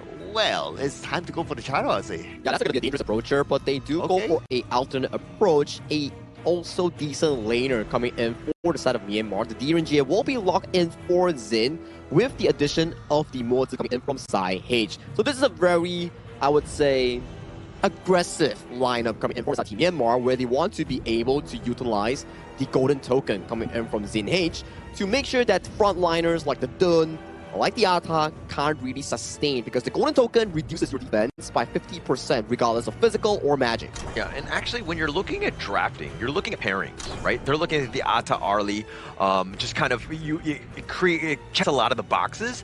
Myanmar on the other side, you're like, okay, DMJ, this kind of fights well into Arlie. We have a chance. Plus, you're comboing it up with the moats, with that Cannon Blast, so you can kind of stun galore, plus just have a lot of damage from range, which is kind of like the gameplay of Myanmar here. Wow, a Sunbin ban? Okay. I believe it's the first Sunbin ban in this tournament. I think it's... Or is it the second? I think it's the second ban, because previously, I remember there was also a team that drafted multiple frontliners that could benefit off the Sun Bin. As you can see coming in from Jordan, they're drafting a lot of frontliners. You have the Zhang Fei, Dun, and also Ata. And Sun Bin generally does better when you have more frontlines on your team to benefit off the time flux on her spell too. And I mean, going into this, like, you have frontlines galore. Everything's going to be on this Arlie, right? Like, how much damage is he going to be able to do? Because again, the rest of the squad, they've got control and tank for days, but if you're not able to knock them down, you're going to have a rough time. Okay, and we're going to get the Zia. Okay, very fast lane clearer, and we have the Byron here. Okay, I would say pretty decently balanced lineup for Team Myanmar, but they'll be very dependent on the Byron to be a frontliner. So at some point, the Byron will need to play together with the team. Now, do they have split push potential? Maybe slightly with the Uko Tachibana, but not as much. So I believe that the Team Myanmar, they're setting themselves up for a more team fights on the composition. But team fight is not going to be easy, considering that Jordan has like 3 beefy frontliners, and then you have the Hano that has the Fate Rewind that can bait out those skills. So team fights are going to be long. It's going to be definitely really long, considering there's so much sustain available coming in for both teams. But I like the idea coming in for the side of Team Myanmar. As you can see, DRNG's ultimate, the golden token, can actually reduce the physical and magical resistance that we mentioned just now. And also, Sai-P on that Zia works the same on that spell 1 slow as well. As long as they can land these crucial spells, the front lines will be as paper, as soft towards the Myanmar damage dealers here. But coming towards this early game, it's always about junglers duking it out, controlling the river, controlling the camps. Whoever can get those small leads can generate into a team fight win, especially during that 4th minute Tempest or Tyrant. Yeah, and going into this one, thank you so much, Saki, as we get into the second series of the day, game number 1, Myanmar versus Jordan here. I mean, you talk about the fact that, you know, Ian on the Yukio versus Mahmoud on the Dune. Definitely in terms of damage, Ian's the guy, right? But is the Dune the proper counterpick, in your opinion, Cloud? The Dune proper counterpick, I would say the Dune is actually okay. I'm just thinking more of like, do they have too many frontliners now for Jordan, right? But looking at Mahmoud, he's taking a lot of damage though. But because again, they have a lot of frontliners. They even have the Leaping Savior that gives extra shield. They can sustain. Look at how long they've been sustaining. Yeah, but he's going to give up first strike. Min coming all the way from the top side. He just wholly on down there, and he ended up taking that one down. And mind you, Mahmoud had the red buff. It's a double strike, so this rotation has just been amazing for Myanmar, as again, they got 2, plus they got that buff back. The Mint came all the way from the top there. He did. That's commitment. Yeah, it is commitment, right? And also, like, where was the call from Jordan, right? They were so engrossed in that team fight that they didn't actually see him. Muhammad was actually kind of eyeing him as well, but they just kind of like, caught him off guard. Min was in the perfect spot to ensure that Mahmoud is not getting away. Man, I love that commitment there. Not something my girlfriend could have given me. But anyway, okay. Yeah, but anyway, gotta give it to them, right? Like, okay, you go all in, it's like we want to get that buff, but you don't know how to pull back out. So I'm kind of worried that, okay, if that continues on, are they tunnel visioning towards a thing and can't see the bigger picture? Okay, I could say the same thing about this commitment situation. Are you tunnel vision? Okay, anyways, let's go on. But as we do this one, look, Yazan has made his way to the top lane, and I think that they've done a great job of like allowing Ahmed to get as much farm as possible. He is your win condition. This is a protect the president style of draft, right? So anytime he can get a little bit more farm, but again, doing that, now you've funneled everything into his hands. Mahmoud is getting less. They're not doing as much gold sharing, letting the Dune be as tanky as he should be. But again, the way that they're going in, the unruly blade, they find the Crimson, and Int does get the smite this time, and Think inside the box is going to lock him down with that universal law. But Mahmoud is so low, and he does fall in the end. Cannon blast, and here comes Min yet again. Clean up in aisle 3. Oh, they're not done yet, though. Can they get Ahmad? But, okay, Ahmad should be able to go away. No, they still got him. They're going to take him down, right? You can't get away. He just used no light step, no flash at that point because he already committed. And this is why Myanmar were going to be incredibly strong and scary. The way that they're able to go in is like, oh, you think you have the numbers, but Min, this guy, he's like a cross-country runner. I mean, he just went all the way from the top side, ensured that he was there for the team fight to help clean up. Yeah, and again, I admire the commitment by Jordan, right? It's like, okay, we gotta get that buff. Yep. Let's do it, guys. Everybody goes and nobody turns back until that buff is down. I admire them for that. But I guess they need to learn how to see the bigger picture. Yeah, I think that that's definitely going to be helpful. So, like, you're kind of looking at Jordan, and you're like, okay, what are they doing? Why are they going so aggressive? But this is a change of pace, right? Jordan kind of, I think in the last series where they were not as great of being aggressive, they were playing a more passive game, letting the game come to them. They were trying to, you got to change things up, right? And unfortunately for Jordan, they've kind of fallen on their face a bit. Hey, I want to, I'll think on behalf of Jordan, right? Okay. Like, probably they always hear like, oh, the casters say like, oh, you got to play more aggressive, we don't play fast, you know, you got to jungle invade, all that. They're doing exactly that if you think about it. Yeah.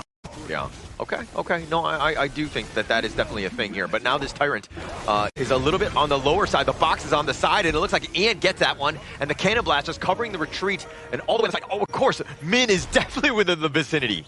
Yeah, wait a second. Oh, yeah, Min is together with them. Right now, Team Myanmar, they're moving as a 5. They're not even... They don't really care about the clash lane no more. As long as they can focus on the other 4 players, they can do it, and they're going in for it, and Salome will fall. Salome gets taken down. I mean, Min has just been this destroyer. Double strike going the way of Ian, though. He's cleaning up. I mean, 2 members down from Jordan here, but they find almost everything in the sense of, like, the way. And another stun. He can't even teleport away. No Fate Rewind for you. Yazan gets slam dunked. Oh, well. Fate unchanged there. And the middle tower taken down just like that. And not only that, the top tower in trouble as well. Muhammad is that man to try to protect it. But, oh man, how long more? That's it. Everything thrown onto him, he's down. Yeah, make the hurting stop. I mean, right now, 10-0, Myanmar absolutely rolling, finding every single lane to be theirs. But the way that they've been able to just rotate, taking over the map. I mean, Jordan on this one, this is like a tough one to come back from. This is super duper tough, man. I mean, we're 10-0 right now with a 5k goal difference in less than 6 minutes. Another team fight initiated by Myanmar, and they could potentially push in. But they're on the very edge. It's not really a team fight when you're just like poking and prodding. Like, who's gonna walk into you, right? The wave clear is just absolutely real, but that just, again, you're suffocating Jordan. They're not able to leave their base. Okay, I'm looking at Jazan with the Hano with the Frenzy. What do you think about that? I mean, like, they need that damage burst, and when those team fights are happening, I don't think that Hino, for me, would have been, you know, Frenzy for that. Again, something that I don't want, but now Mahmoud, he's trying to tank this, but he's dealing with the waves. That's the biggest piece, but Zin is outnumbering it. The Universal Law doing some serious damage. The Leaping Savior keeping them alive, but they're going to limp away. Back to the fountain they go. Dude, Universal Law can do that much damage to a Zhangfei at this point. It is scary. Yeah. Well, Fate Rewind saved Yazan. He'll be back up at the top lane, so he'll be okay for now. But again, what ground do they have right now to come out to farm? Not much farm at all. I mean, look, let's talk a little bit about this mid lane. The Xia, we always know that the Xia, whenever it's got a good head start or they're winning, they're going to have a great time. But it's a 5-level differential between him and Yazan, right? Obviously, he gets a little bit bursted, but he's 5 levels high. He's 14-9. I don't have my advocates, but I think that's 5, right? Yeah. Okay, all right. I'm Asian enough to approve that. But confirmed. Okay, but now this mid T2 under siege. I mean, Cannon Blast, spacing them away, zoning. And that's going to leave things open for Zin to just whittle it away. Just tear it down. Anybody that comes nearby, you're going to get shot. dude, if you're 5 levels away from your opponent, you stay away from them. Yeah, I think so. I mean, it's gone to 6 at this point. I think that might be one of the highest level differentials that I've ever seen. But again, it is also the hero. He does get kind of, expedited a bit because when you're that old man Zia, you're able to kind of use that old wisdom. Oh, because when you're older, you're wiser, right? Yeah. At least from that's what my dad tells me. Oh, I can see that's why you're the wisest one here. Oh, you were going with that one. Okay, yes. But again, Myanmar, the way that they're able to control this, like, look, they're going all the way around. They just want to get to their minions, not able to do it. Nice two-man stun. The storm strikes are absolutely real. The ghost ship not even doing much. And add on top of that the universal law, so much wave clear in that damage. Again, Jordan not able to really even leave their base. All right, right now, Team Myanmar, they can pull the handbrake, they can focus on the objectives. The Tyrant's going to be up soon. Anyway, before that, Yazan, but Fate Rewind, he says bye-bye to them. But I thought that Myanmar is like, okay, they're going to move towards the Tyrant's direction, but no, they're not going to let go of the top. Yeah, they could. If Ian is still there, he can solo it himself, but they're just going to siege this one. With that universal law, the wave clear has already been there, and it takes 5 members of Jordan just to keep this top 3 alive somewhat, but it's getting chipped away. Again, Min, just so much havoc, right? All the way from the front line, and that was a bit of a bait in the sense that eventually they took down the top T3. Okay, if Team Myanmar is looking to break a new record of ending the game the fastest, they're not going to do it now. All right, just sending a message out there. Okay, they can chill, they can go and take objectives, they can go and take the Tyrant, take the Overlord, whatever, and then come back again. Yeah, and also I think it's more beneficial for a team to play the stock standard balance. Don't look to rush things. You don't need to be impatient because that's when mistakes can happen. When you're again trying to force the game, and then again you're leaving opportunities for Jordan to come back. And Team Vietnam, they got the Tyrant early on, and they're ready to push again. So right now, Jordan, the furthest that they can go is just like, just in front of their tower. That's about it. But no, this is going to be bad. Oh, this is not even able to get Fate Rewind. He wasn't able to go 86 miles an hour to travel back in time, unfortunately for him. But the unbridled outburst is going to be committed. He's going to be so low, he eats a universal law as well. And they've just been zoned away. They have to go back to the fountain. This bottom T3 is going down, and they get it for free. Dude, till now, the Zia has a 5 level difference with the Hado. That is insane. Absolutely insane. I mean, he's 17 now, so 6. To just add that one in. I mean, this game has been nothing but Myanmar. And 10 minutes in, they don't even want the big towers. They want your base here, because their base apparently belongs to them as they take down the Ata here. Muhammad is going to be down for the count, and now they're going to have to run off. They're going to hide behind this crystal. Get back in, just deal with the minions, just potentially just slow the game somehow. Right, and now clear off on the jungle, don't allow Jordan to farm anything. But okay, if you're Jordan at this moment, right, and the level difference is that significant, you'll be scared to even come out to try to farm. What if you walk into a brush and somebody's there, right? Top lane is pushing, so they need to kind of push back on that one. But now with this Overlord, I mean, the Shadow Overlord at that, and they've taken the Tyrant at the same time, because when you're up this much, about 10K essentially, I mean, the world is your oyster. You take everything. And speaking about taking everything, Team Myanmar, they actually took both objectives, both the Tyrant and the Overlord as well. So right now it's all about them waiting for the minions to push in, and we will see Team Myanmar potentially might end this game. Yeah, they're definitely looking to end. I mean, Min, Storm Strike, just for good measure. It's just spacing them away. Yazan has to limp back into the fountain yet again, mid T3 down. And this is that moment here. All towers down though. Universal Law from the back. Look at the damage from the Universal Law. Yeah, the Umbrella Outburst just used just to stay alive, but they've got Yazan. No Fate Rewind for him. The box is going to lock him down right under the crystal, and they don't care as they're taking him down. Mahmoud for one last hurrah to go in, and it looks like he will survive, but game 1 going the way of Myanmar. A perfect game coming in from Team Myanmar, and I gotta say, the synergy coming in from Min and Ant on that Ukyu Tachibana plus Byron was just impeccable. Perfect synergy. And Min's presence was just felt the entirety of the game. From minute 1, the recovery play coming in from all the way from Clash Lane to assist his jungle, the defense in his own base. That was just beautiful rotations and a presence coming in from the Myanmar Clash Lane. Beautiful game by Myanmar, right? The way that they're able to kind of, again, deal with the aggression in their base, turn it around into a huge advantage and punishing them for making any sort of move like that in your own jungle. It's about protecting the house, and Myanmar protected their house in game 1. Yeah, there's the synergy that they have, right? The synergy, like how they move together, how they move as a team. But if you were to remember, like the starting of it, right? Like there was a lot of commitment by Jordan onto the red buff. I believe it was like at least twice that they didn't really want to let go of that bottom part, and they kept on pushing for it.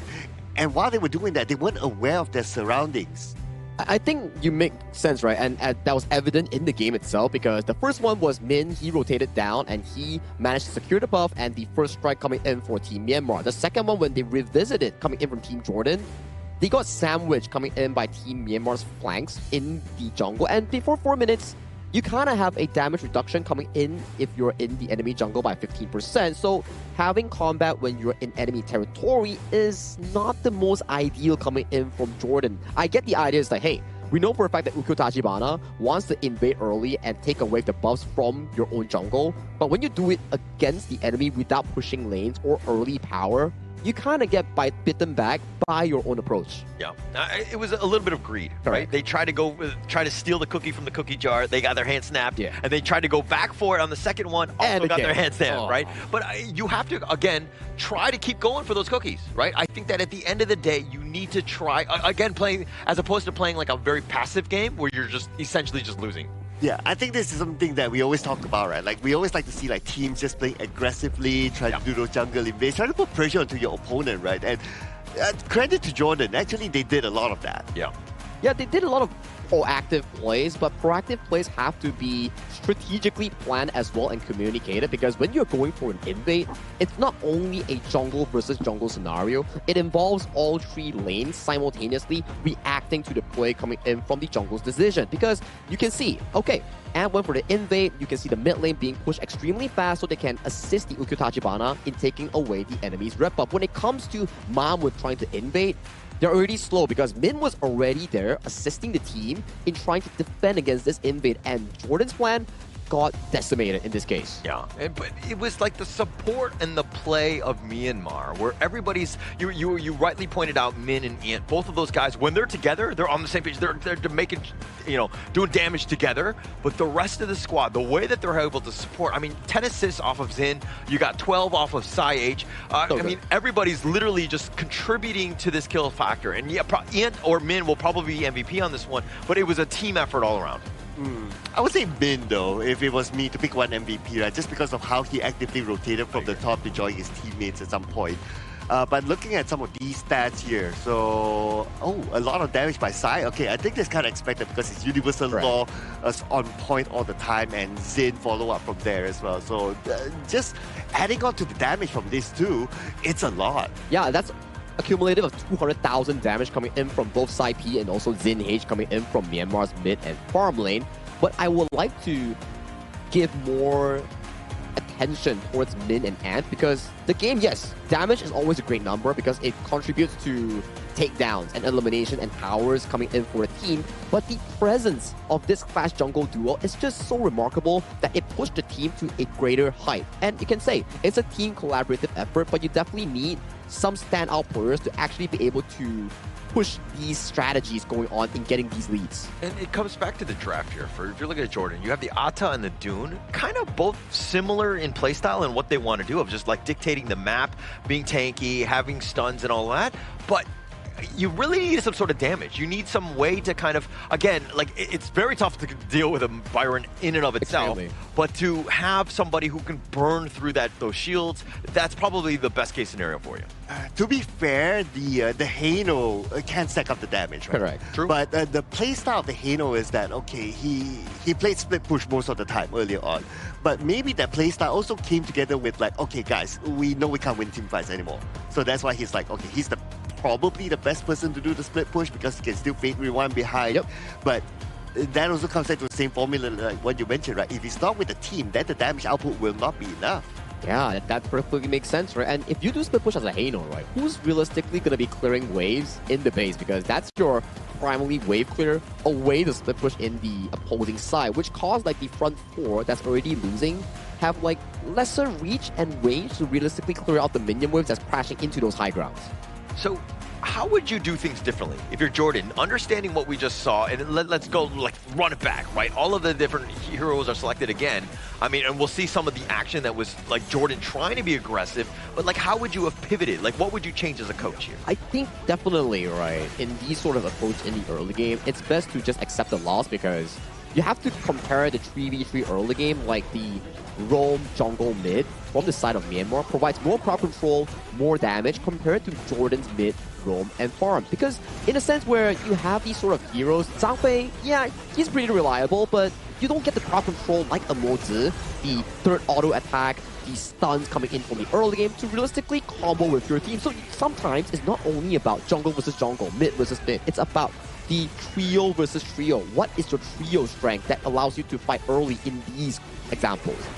Not really able to do much. A lot of it was those big alts type of cooldowns, right? And then, especially when they're trying to skirmish early, it's not playing to their strengths, right? So as you were rightly pointing out, like the Myanmar squad, all of them very quick. They want to go. Like Byron's cooldowns, his skill cooldowns, so quick, and he's able to just cycle through, and he wants to skirmish. He wants to fight, and you're playing into his strengths.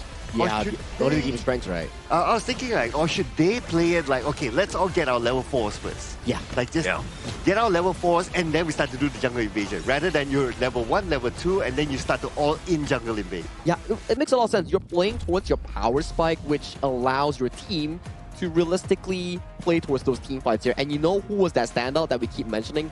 Min, man. This guy, he was so present from early to mid game. A lot of the plays, a lot of the sustain were all by him. As you can see, is that a 52.5% damage taken? I think that's the highest one that we've had in this tournament. Yeah, very high. I mean, he did his job. That's exactly what you want. The one other stat he probably would have won on is like total travel time, right? Just across the map, because he was constantly just running around. He definitely got his 10,000 steps in, at least in this game alone, and just taking over the gorge because he was all over the place. His impact, whenever he would storm strike, generally that person would just die. Yeah, especially how he supported his team at the very beginning, right? When he saw that, okay, Team Jordan was jungle invading and then they needed extra help. And he showed up at the right timing to get a couple of takedowns from there. I believe it was a double takedown at the very beginning. So the timing of him, when to come in, know who to aim, it's all good. It's all good, and that's the presence coming in from a strong jungle and clash lane pickup coming in for the Myanmar side, because I think Byron and Ukotachibana, hands down, two of the strongest early game present heroes that you can actually have currently in this Asian Games version with 85 limited heroes, right? So for them, they actually played a really, really good early game coming in from Team Myanmar. Absolutely able to just dominate, right? I think that they're very comfortable with those heroes. Definitely prime positions, even moving forward. But I think that also if you were to ban them moving forward, they got plenty more, right? Oh, yeah. It's more about the execution, the way that they're able to counter it. I mean, yeah, the Byron was great, but if you had any other Clash laner, I think that the impact of the result would have been the same. It's more of a team player, right? It's like communicating what you want to do and then reacting towards it. It's like this. Let's say if I want to invade enemy jungle, right? I can't just go in. I need to tell my team, like, okay, you want to invade enemy jungle. What's the prerequisite towards it? My Clash lane needs to be able to push. My mid lane needs to be able to push. At the very least, two lanes need to be able to push so that they can react the moment if enemy is able to come and defend it. So you can actually take the buff, run away, or take the buff, and then look for a fight. These are prerequisites that we call priority from your laners that can assist you in these moments. Yeah, absolutely makes sense. That's the way you want to do it, right? So you like when you're making movements, again, with purpose, again, ensuring that the requirements are there before you fully launch on that assault, things need to definitely be there. It's like a checklist, if you will, and ensuring that, again, if you want to come out successful, these are the things that you need to do. So I love the way you just kind of structure that for everybody here. Yeah, but speaking about structure, right? So if we look at the earlier draft, right, by Jordan, actually they have a structure.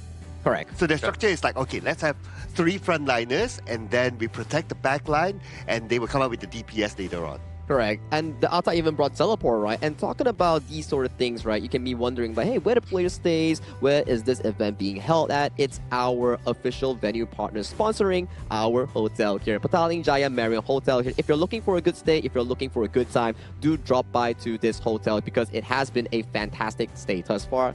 I love the bed actually. It's giving me pretty good sleep every day. If like we've been like going at it for like 4 days in a row now, and like I'm still pretty energetic. Yeah, definitely energetic. And I mean, we have 9 more days, so we better be energetic. And we're definitely getting the right amount of rest here at the Marriott Petaling So again, but going into this one, right? Game number 2, right? You're Jordan's coach. What are you telling the team here?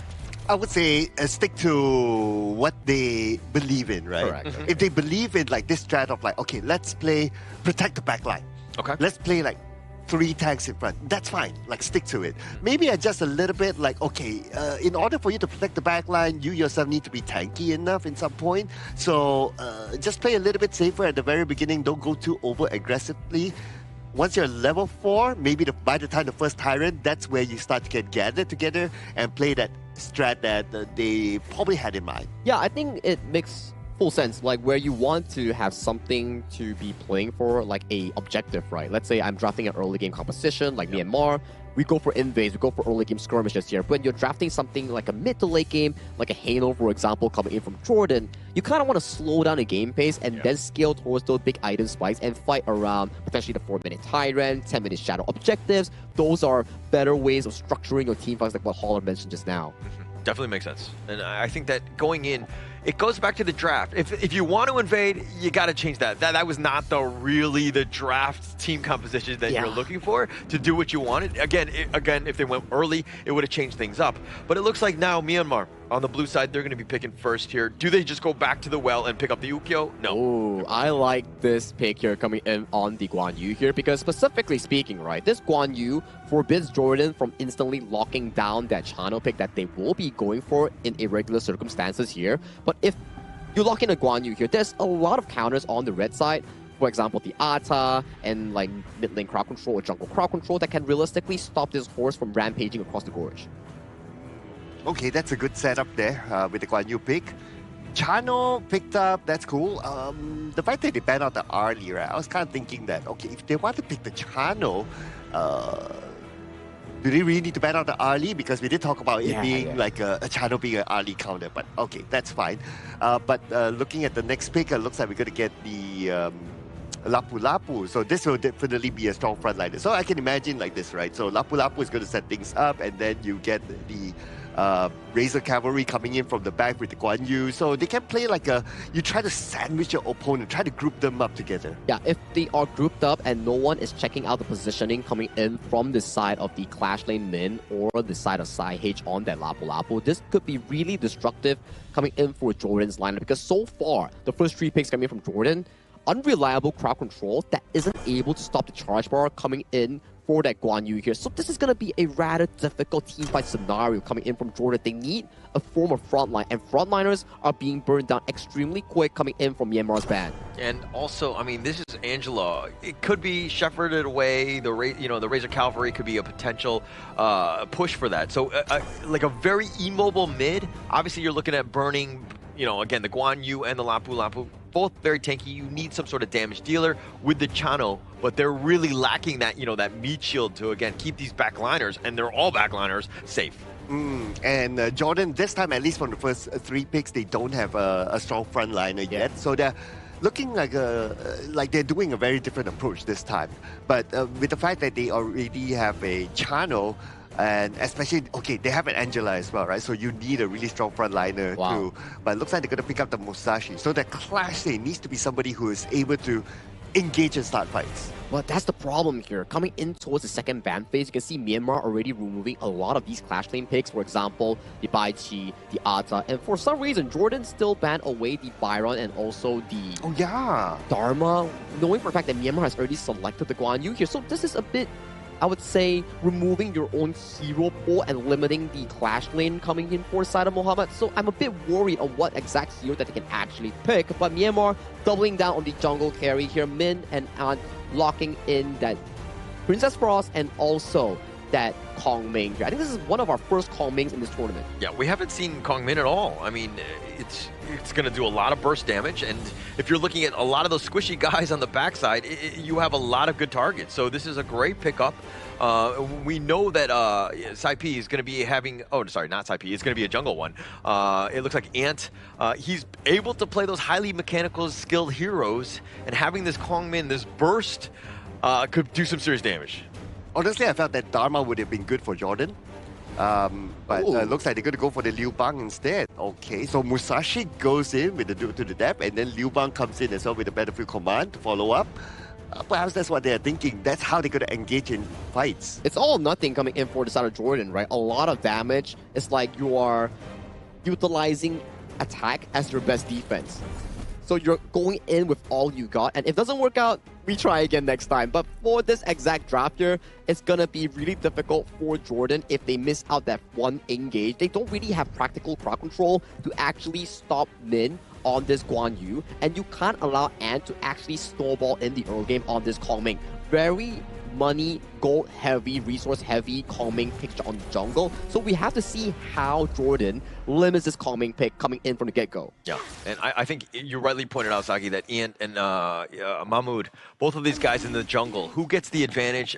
Because if Ian is able to just snowball, he has so many good targets, right? And Jordan, again, you might just get bursted before you can really even take a team fight. And this is also going to be the tricky part going up against Team Myanmar's draft, right? Is that you always need to keep the Guan Yu in check. You always need to know where is he going to be. Yeah. Is he going to go behind and try to backstab and try to push from the back line? So normally you would assign like, okay, a Clash laner versus Clash laner, a Clash laner that can track the Guan Yu down. And that's where the Dharma is pretty decent in doing that. But the Liu Bang is not really that sort of hero that does that. He's like, okay, I'll stay in my lane. When you need me, you give me a call. Yeah, and sometimes the delivery comes late, right? It's never really on time or your package gets dismantled, right? But I do agree that Min has been largely untested.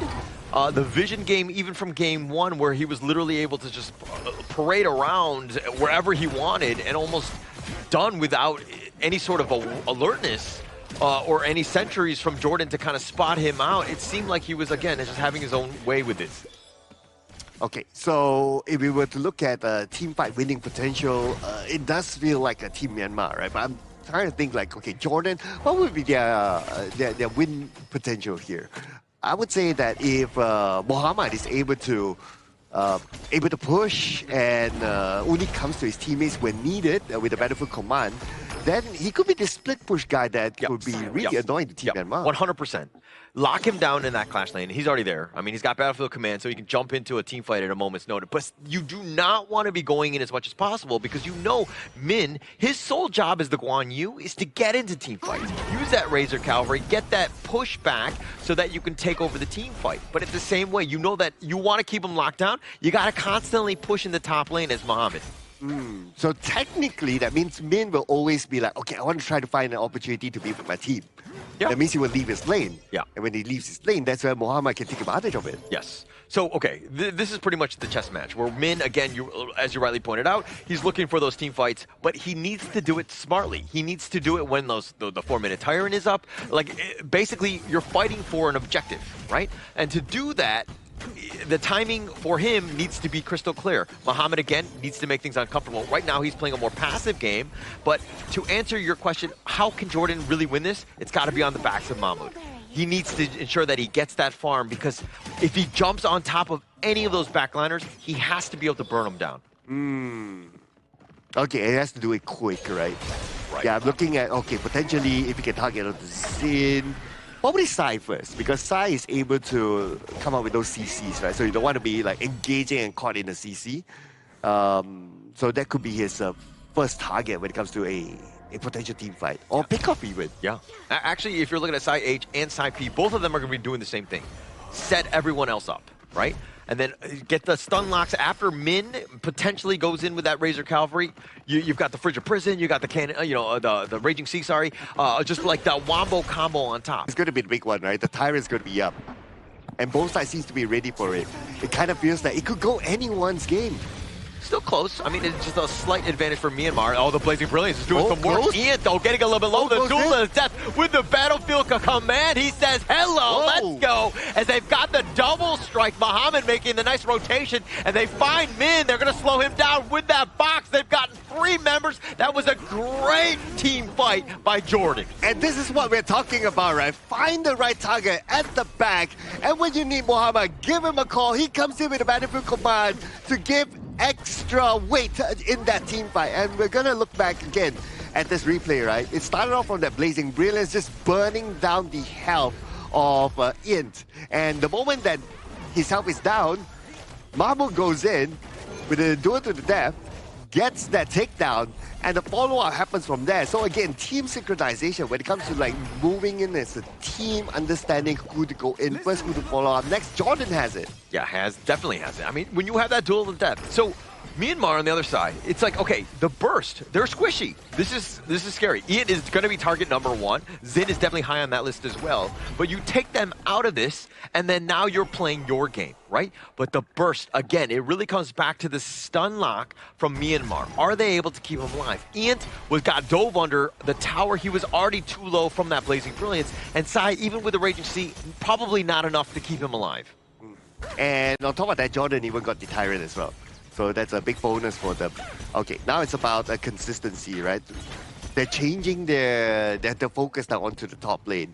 And nobody there is there from the side of Team Myanmar. So this tower should be theirs. Yeah, shouldn't be a problem. Yeah. So now we're in a stage where Myanmar on the losing side. We don't see too much of this. Jordan definitely in the driver's seat right now. But this is what really defines you as a team.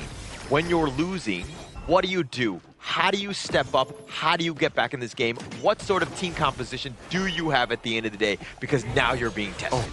Oh, they find him, and Mamu going down, and that's going to be terrible, right? He is the one guy, as well as Ahmed, those 1-2 punch that need to stay alive. Yeah, he's the key there. Like what you mentioned as well, right? They got to keep him not only alive, but they have to keep him nice and farmed up.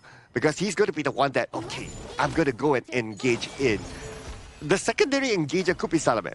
I can think of like a flash forward and then think inside the box. That could be it. But the primary engager has to be Mahmoud now, together with Muhammad, helping him out with the Battlefield command. Yeah. Definitely the guy. I mean, Mahmoud, a little out of position, right? He kind of thought he was under the tower, and you got to be like a little bit safer because the Myanmar side, once they get their own farm, they've got burst, right? And you too are vulnerable. So as Jordan, you got to be careful of how these team fights are happening. Yeah, right now Jordan's starting to be playing this slightly careful, right? And that would create space for Team Myanmar to start the jungle invade. But it doesn't mean that Jordan is just going to open the door and allow them to come in. They fight back as well. Of course. Yeah, you can't give up anything. Like your own buffs, you got to secure that. You got to lock that down. That's at least the 50-50, right? It's the other piece where now when you're behind, but Yazan gets dove under, and they haven't even taken the mid T1, which they will eventually, but Min says hello and goodbye, Yazan. Okay, that was quick. That was quick. But that was good opportunity they're taken. Anyway, in the middle, Jordan with the 3 players. Looks like they were engaged all the way side, the Battlefield command with that one, the Raging Sea, and it looks like Muhammad. Oh, it looks like Mama just way too much, and it looks like he too will fall, but they're going to dive under the tower as they've got 4 members. Make that Ahmed. Yazan just respawns. Oh man, that was a very daring engage, I must say, from Mahmoud.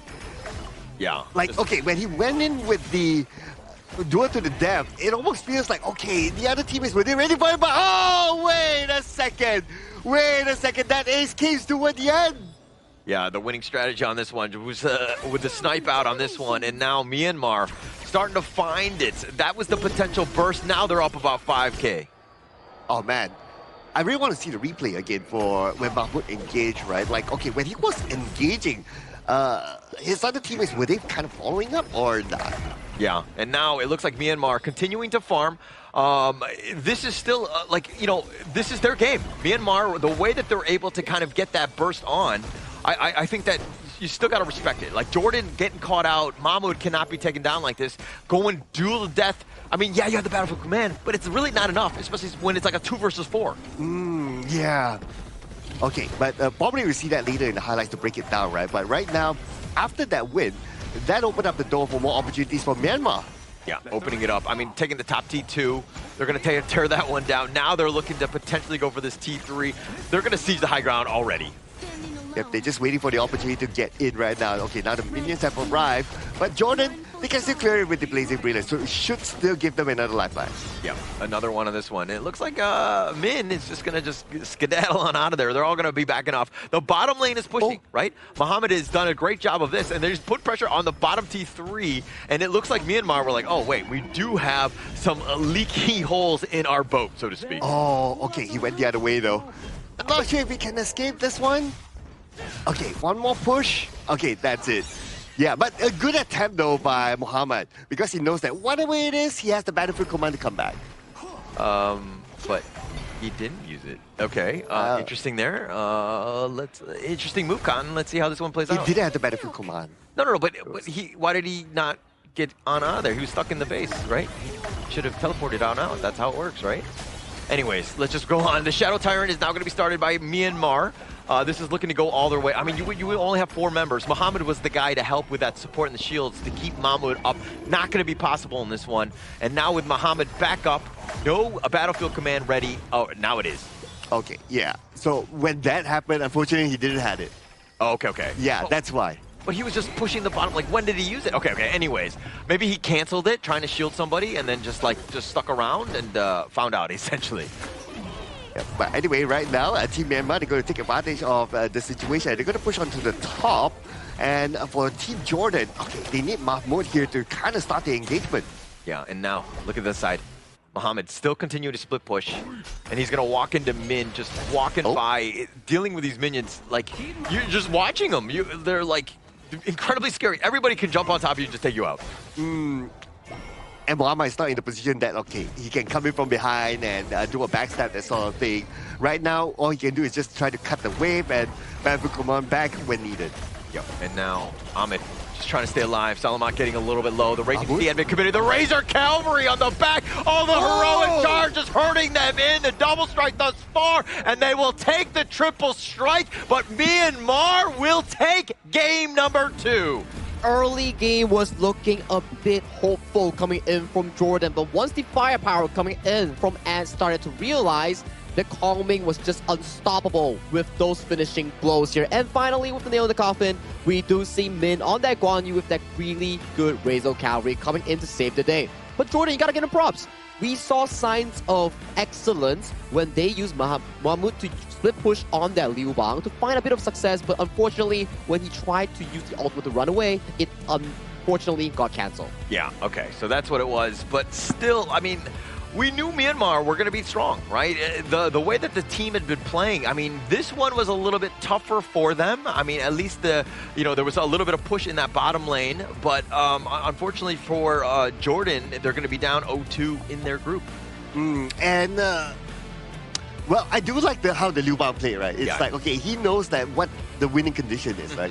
Like, he's capable of doing the split push, and he's able to come back to his team when he needs to with the battlefield command and all that. And he did exactly that. And he did very well, I must say. So that's why there was a lot of pressure at the bottom lane at some point, and he almost got that last tower even.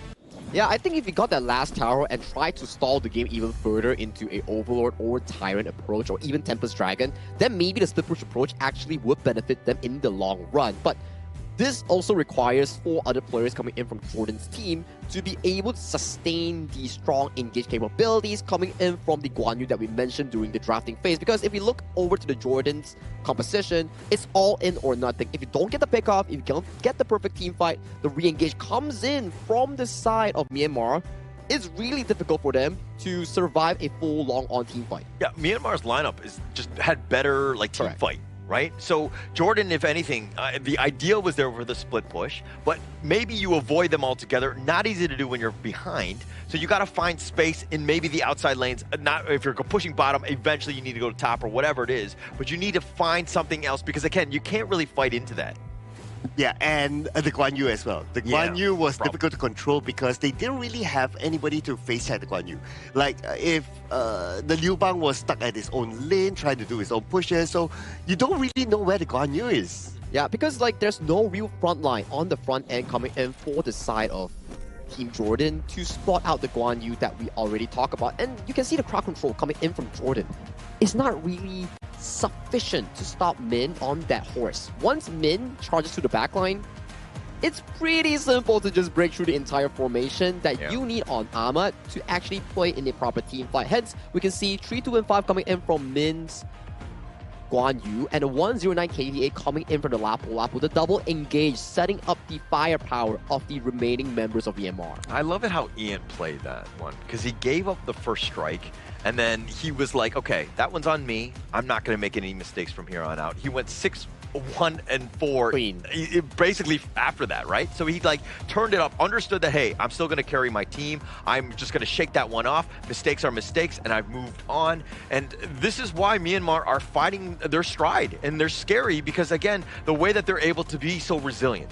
Yeah, and I think one other thing is that for Jordan, they don't really have those heroes to open up the map. Okay. If you think about it, right? Like, will be doing his thing, Moza is staying behind with the cannon blast, and then you have all the backline heroes, right? So you don't really have a hero to open up the map, so you don't have much vision of where your opponent could be. Yeah, that's a very good point, Ryan. That's why during the drafting phase, we were really concerned coming in for Jordan's draft. Yes, it's a lot of damage, but when you get caught out, when you get split apart, it starts to be super difficult for Jordan to realize the teamfight value that they actually want to deliver with so many firepowers here. Hence, you always need to remember when you're drafting for a team composition, you need frontline for vision. You need crowd control to stop potential engages or disengage for your team. Yeah, and I mean, look at the damage that was dealt. I mean, Ant, top one. Side P also, you know, second place as well. Like those guys, the way that they were able to do it, like the rest of the squad from Jordan, I mean, aside from like Ahmad, everybody was like in the 12, 15K range, 20. I mean, from Salome, that's not going to be winning numbers against a squad like Myanmar. They are burstable, but you're not able to take anybody down. I guess if there's any credit, right, I would love to see like Mohammed having his stat for like, okay, most damage to tower. Yeah. I believe he would definitely be up there for the team. So he did a lot of work there, trying to really push, trying to cut those waves as well at some point.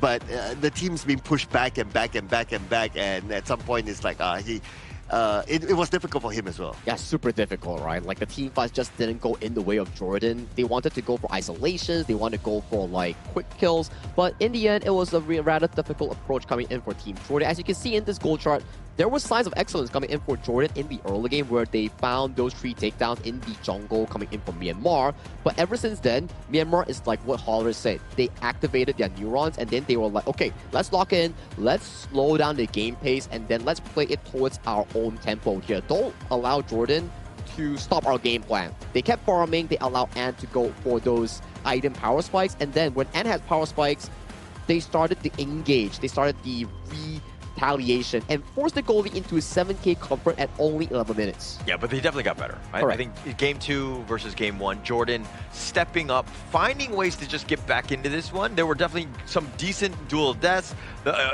taking down Ant, and we'll see some of these highlights, but generally speaking, Jordan played well in the early game, and then the mid to late is kind of where Myanmar kind of took over. Yeah, and this is one of those really good fights here by Jordan, right? Like you start off with the Blazing Brilliance from behind, you chuck the health down, and then the dude to the death focus on to end, and everybody just follows up from there. Yeah, and Min unfortunately didn't hit the Razor Cavalry there, and these were the first few moments that allow Ant to come back in towards the game, and Min's pressure once again is just that right in this 2 games here. You can see the engage coming in for the side of Mahmood in towards the back line here. Yes, side P did fall, but the members coming in from Jordan just wasn't ready for a full-on team fight. You gotta trade, but the remainder of the trade-offs, it's just not worth it when you're not ready for a fight. Yeah, and you know, Cloud was talking about how you make a call and the battlefield command will just show up. Correct. Yes, he did show up, but the rest of the squads didn't. You gotta make a group call. You gotta, instead of an individual call to Muhammad.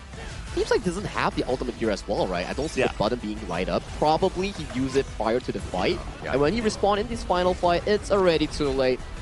Min dove the fountain to set up both Yazan and Ahmad towards the face of Myanmar. I gotta say, Min has been phenomenal in the past 2 games, setting up majority of these plays, but then when you set up a play, you need someone to pick up and clean up the mess that you made. It's gonna be Ant, our player here for the MVP of Game 2 with 614 KDA and almost 30% damage dealt on that Kong main. Just a great game by Ant. But again, set up by Min, right? Set up a by lot Min. of, a lot of it's like the support player, like one of the guys. It's like in the alley-oop, and it was basically just sending him up so that Ian could just take the points in that sense. But Ian, the way that he's able to do it, just really able to bounce back, again, speaks volumes about him as a player.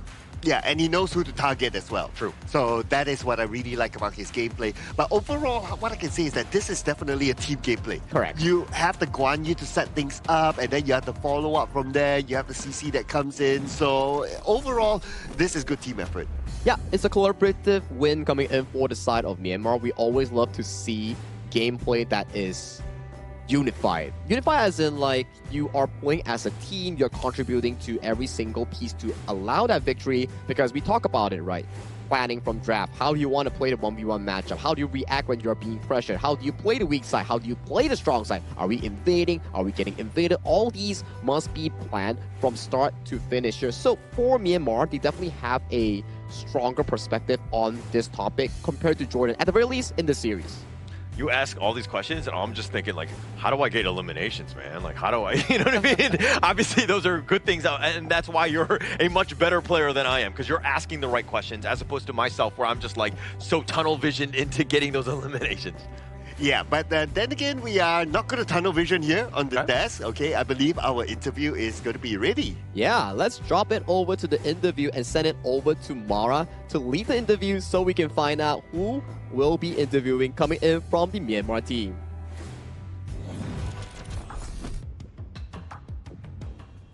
That's 2 match wins for Team Myanmar, and congratulations once again, MVP.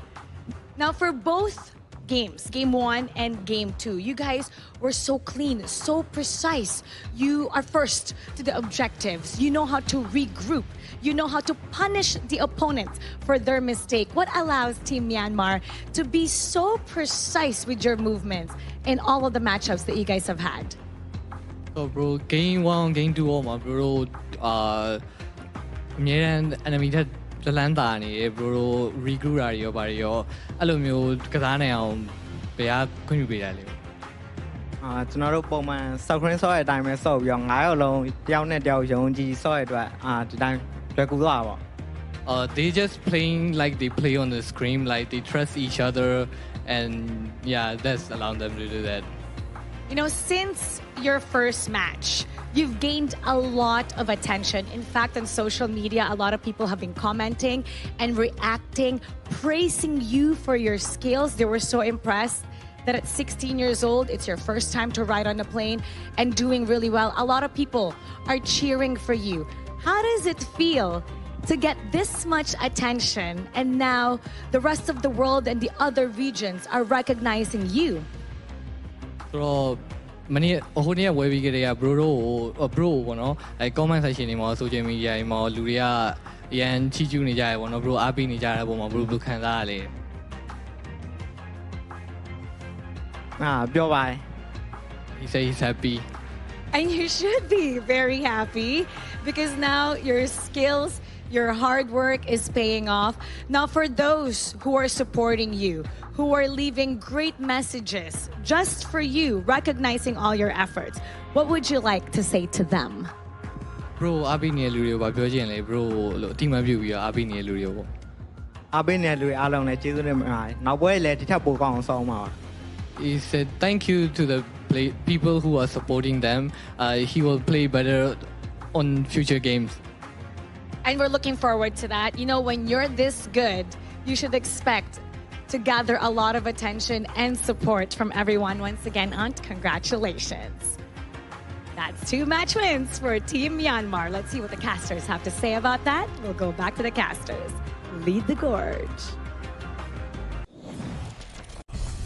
Thank you, Mara, and I'm very happy that we actually have a very humble young talent coming in from Myanmar. He's really good at the game, and he's also like a bit shy, but he has confidence in game, but it's a bit contradict on his like personality on the interview stage. But I definitely believe that he's gonna be a rising star coming in, especially for the Myanmar region. Definitely gonna see more of him. Yeah, right? of course. And I think that it's funny because he's like, yeah, I'm gonna play better. I'm gonna fix my mistakes. I was like, bro, you What just gave mistakes? up like Yeah. one first strike. Like, okay, you know what I mean? Like, even I'm not gonna hound you on that one because you're able to turn things around and then eventually get the MVP with your 614 KDA. Just, I mean, Ian, this is a guy you gotta watch out for. It's the perfectionist mindset. That's true. That's true. Yeah, it's like, okay, I want to make sure that everything's perfect because if I face off with other opponents, you never know what might happen, right? So you want to get everything on point. I think it makes sense, right? Like, especially when you're in esports, when you make a mistake against, let's say, a not as competitive team, maybe it's forgiving. But when you're going up against giants, like better opponents, stronger ones, little mistakes tends to lead to subsequent mistakes or like disadvantages that causes you to actually lose out on the game win. Yeah, yeah, and I think that even him, like this experience being on stage and also like post-game interview, that's all experience, Yeah, right? yeah. That's gonna make him better. I mean, like he's already a phenomenal player. He's already got the growth mindset. He's already like just getting so much better. He's growing in front of us, and yeah, the sky is the limit for him. Yeah, and his answer was like, oh, I'm happy. Right? Happy. Like, that's the answer right now. Maybe give him a couple more interviews and he'll be like, I'm excited. Yeah, yeah. Yeah, it grows, right?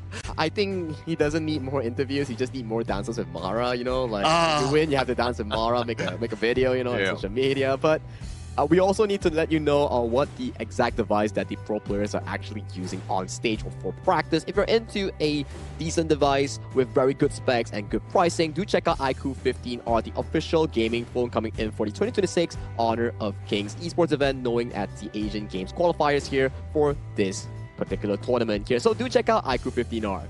Getting the access to the phone and just being able to play with it. Again, you just saw Ian get an MVP on it, right? He's had no issues with it. And continuing on with that, it's just like, it's very impressive to see such a rising star hit that stride right at the moment. Like on stage, bright lights are on you. That's nerve-wracking. Oh yeah, absolutely, right? And based on the heroes that they pick, even even if we look at the Guan Yu's not an easy hero to play, right? It requires mechanical, it requires timing, and you really need that sort of phone to be able to execute your plan well. Yeah, exactly, right? And that was the end of the Myanmar versus Jordan series here. And with Myanmar winning that 2-0, they put themselves even further up in their grouping with a comfortable 2-0 overall standing here. One step closer to the main event. But that is for Myanmar and Jordan. Now, coming to the next series of the day, I think this is definitely going to be our eye of the prize. I think this is going to be the most heated 50-50 that we will be having in day number 4 of the Asian Games qualifiers, India and Laos. I believe this is going to be a banger. Yep, definitely going to be a banger. I mean, you're looking at the standings and you're thinking, India 0-2, Laos 1-0. Like, is it really going to be that competitive? But we've seen the two teams going at it. India, it's like the minor things, and that's why they've kind of lost out in the series. But Laos also a very up and rising team that's like made a name for itself. I think that this is going to be the best game, at least of day 4 at the Asian Games qualifier here. Yeah, like what you said, right? India came close with a lot of games, really, really close. And now they had to give us one of the most entertaining games so far in this tournament, right? A very close comeback yesterday and so on and so forth. So I really look forward to the next match. When you want a banger game, you can always count on Laos, because so far out of the last 2 games that we watched, it was tempest after tempest and crazy defense going into the late game here. So that's definitely something we need to look forward to coming in for this upcoming series. But you know, every time after the series, we need to go for a short break because we need a break. The players need to get ready, get those iQOO 15Rs ready, because after this short break, we'll be coming in for more Honor of Kings action.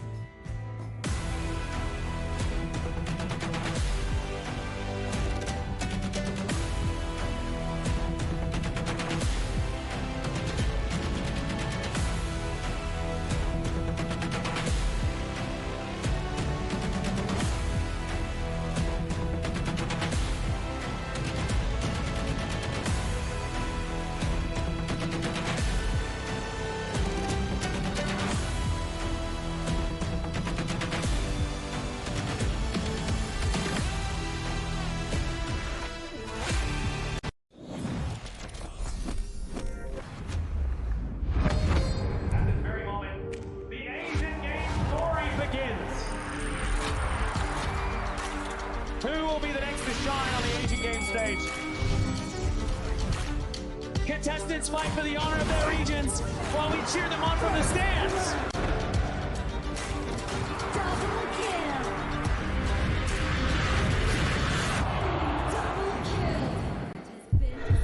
This is a challenge, but it is also an opportunity. The tide has turned.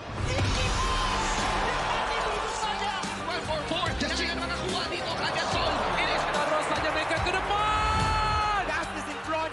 They're going to use it. Golden tight slows out Tatsumi. Victory!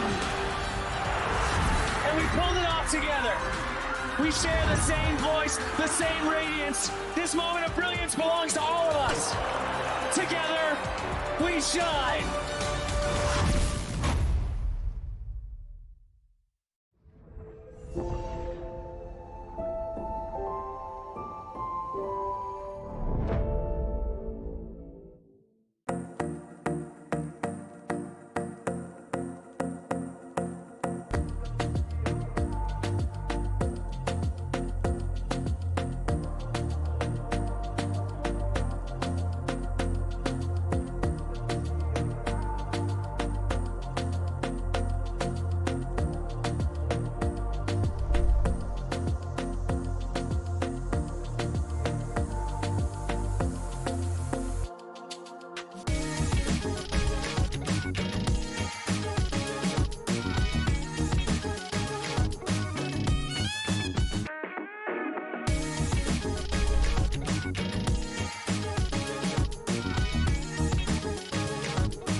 Welcome to the 2026 Asian Games Esports Qualifiers, Honor of Kings. 20 regions, one stage, and only the strongest 9 teams will earn the right to shine above the rest. Taking place in Malaysia, June 13th to 21st, 2026. Coming to Malaysia, this is the battleground where teams fight for the right to qualify for the Asian Games. 20 teams enter, but only 9 teams will move on. Apart from the 20 regions, there are 3 regions that have direct qualification. Here is the 2026 Asian Games Esports Qualifiers Honor of Kings format.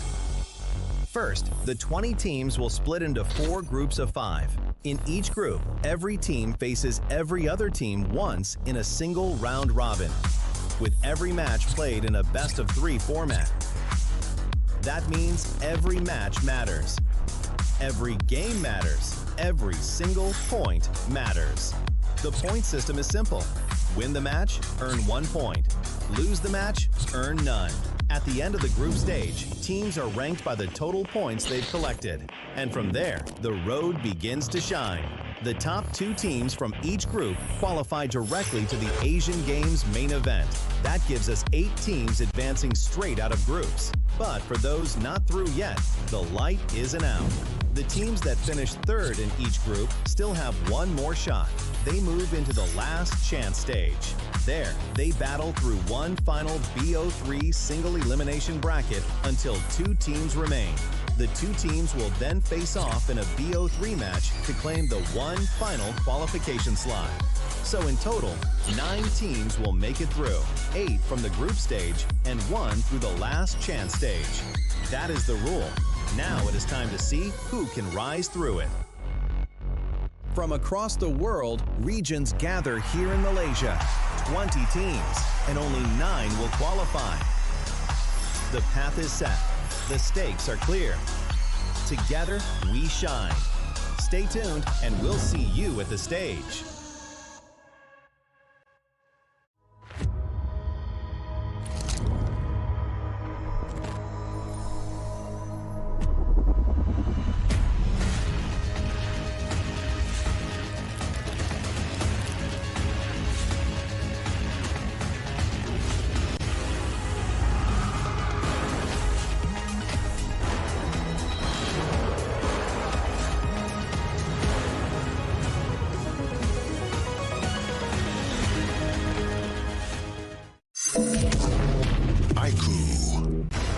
Ultimate not ready yet.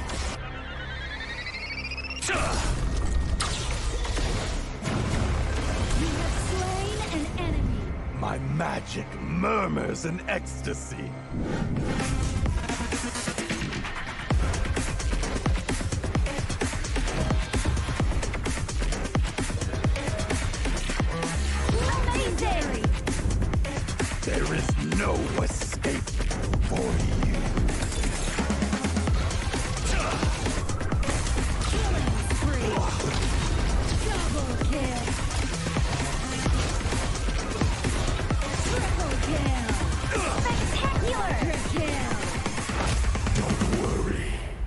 I'll be back for your life soon.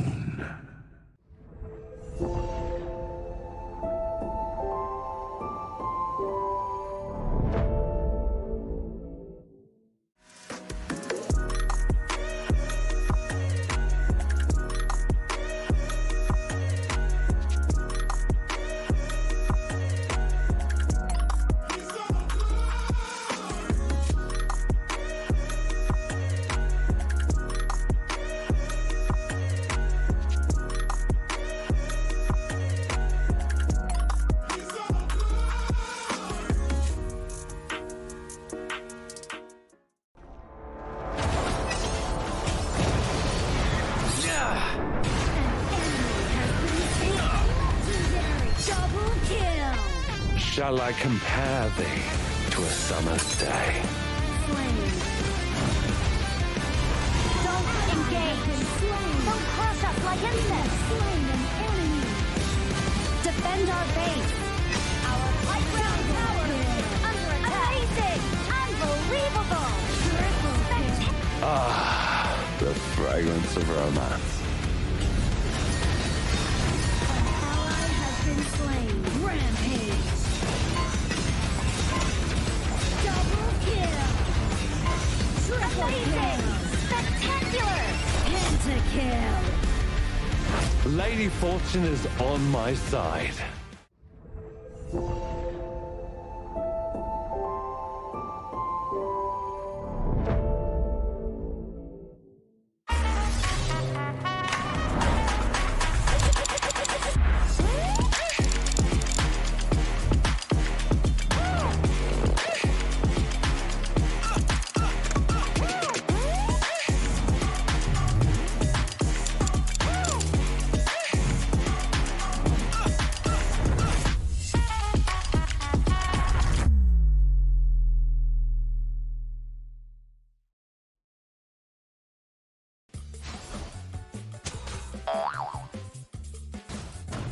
They tried.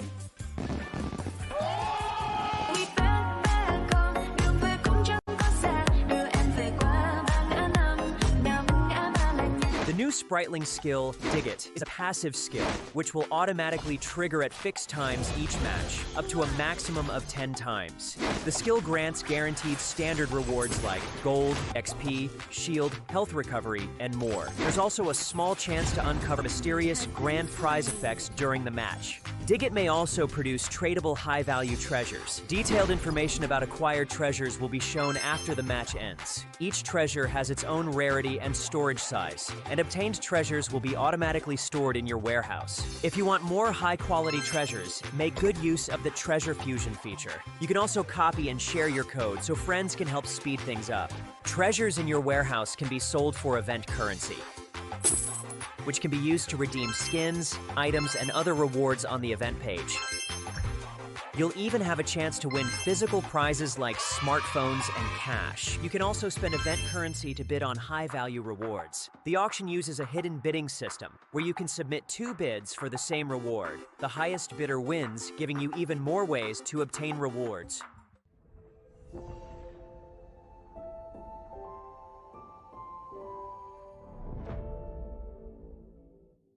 Itu bukan track kita. Relax bro. Phone aku! Jom ke bara. Mountain Dew!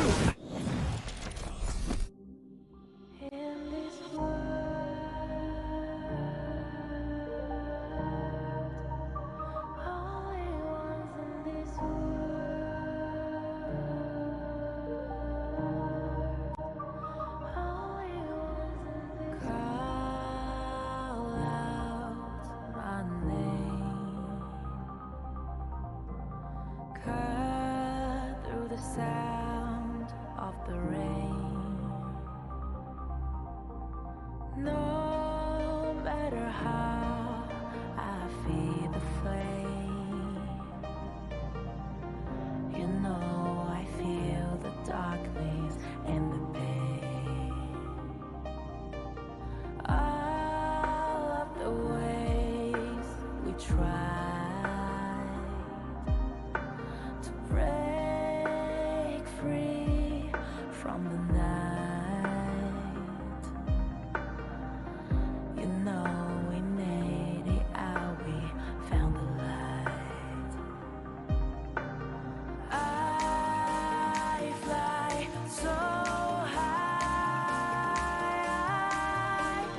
So high, light up the skyline. Let's do it this time, like it's a whole new vibrant world.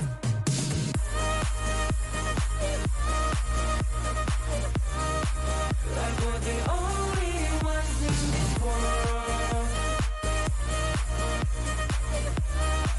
Like we're the only ones in this world.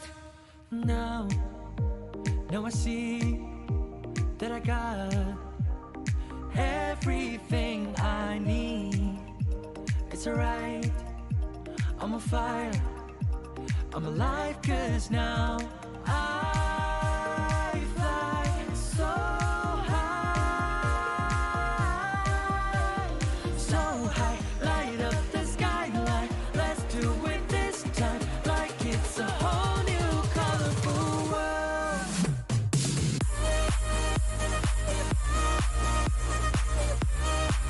Like we're the only ones in this world. Like we're the only ones in this world. Never thought we'd get this far, burning like the stars. How we get this far, like we're the only ones in this world.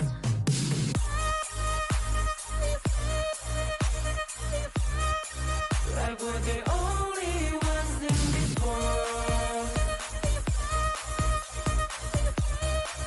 Like we're the only ones in this world.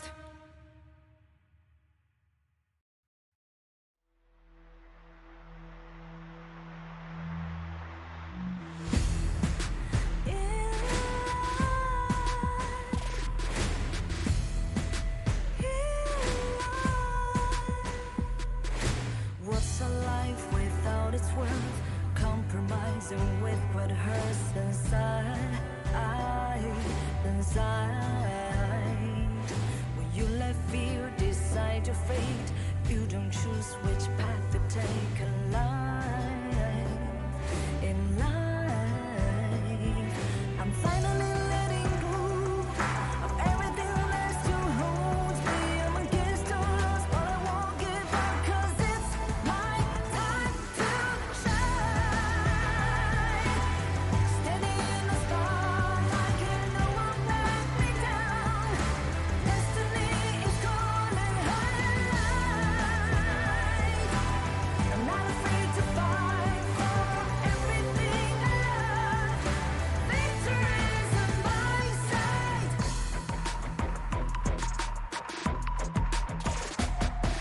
The more we lose, the more we gain. The more that nothing stays the same. In time, can love ever, can't forget. What you see is what you get. Sometimes,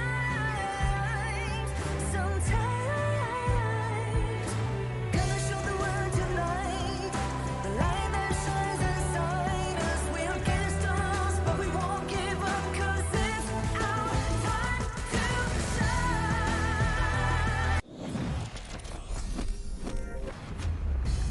Welcome back after the break. My name is Sagi, your desk host for today. This is day 4, match 3 for the 2026 Asian Games Esports Qualifiers for Honor of Kings. Now, we had a substitution from our coaching staff. We are subbing out Cloud for Adam Spartanker here with Holler as his duo. Welcome to the broadcast. Hello, welcome, and I feel very excited to be here again once more with Holler. So knowing that we're both on the casting desk, we can assume there's gonna be a lot of Tempest. Yeah, I don't have the script. I don't force these things. Yeah. They just happen naturally, right? So I blame more of the teams, and one of those teams happens to be Laos here, who likes to bring the Tempest Dragon almost every... I mean, yes, they've only played one series, but in both of those games, Tempest Dragons galore.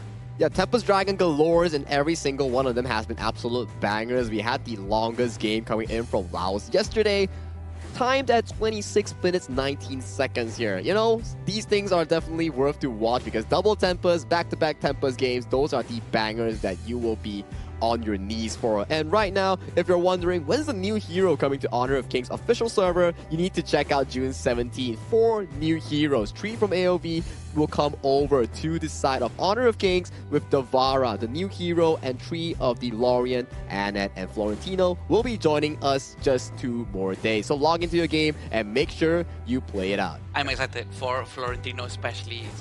He's a hero that everyone's been waiting for, and it's a very high skill ceiling hero. Everyone knows that we really need to train that hero very, very well. But going into the game today, we're gonna go with India and Laos. It's gonna be very interesting. Probably one of the closest match that we have today, so it's gonna be very interesting. Yeah. So for me, it's kind of like, how does India respond?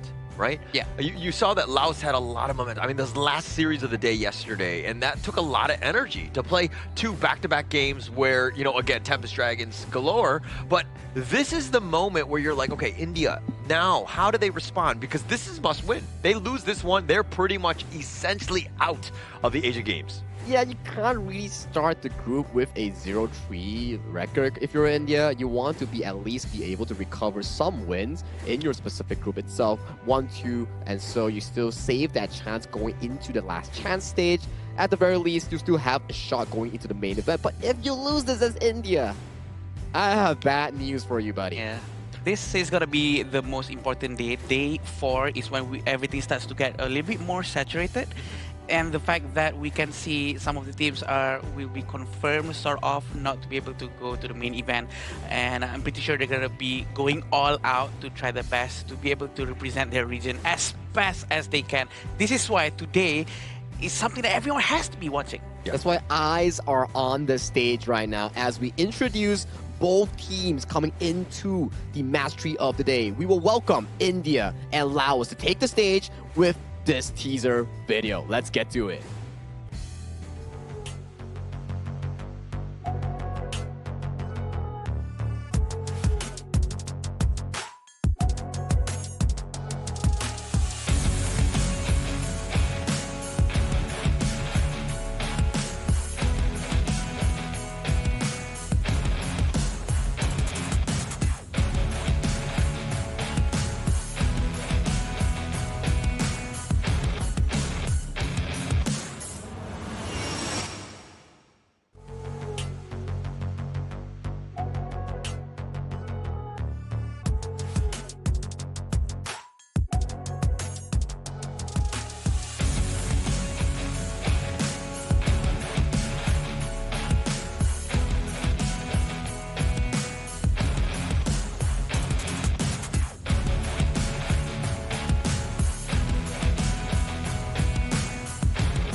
Defeat has not slowed their pace or their aggression. They continue to force fights and push every opponent to the limit. Now they return, still hungry for their first win. Make some noise for India!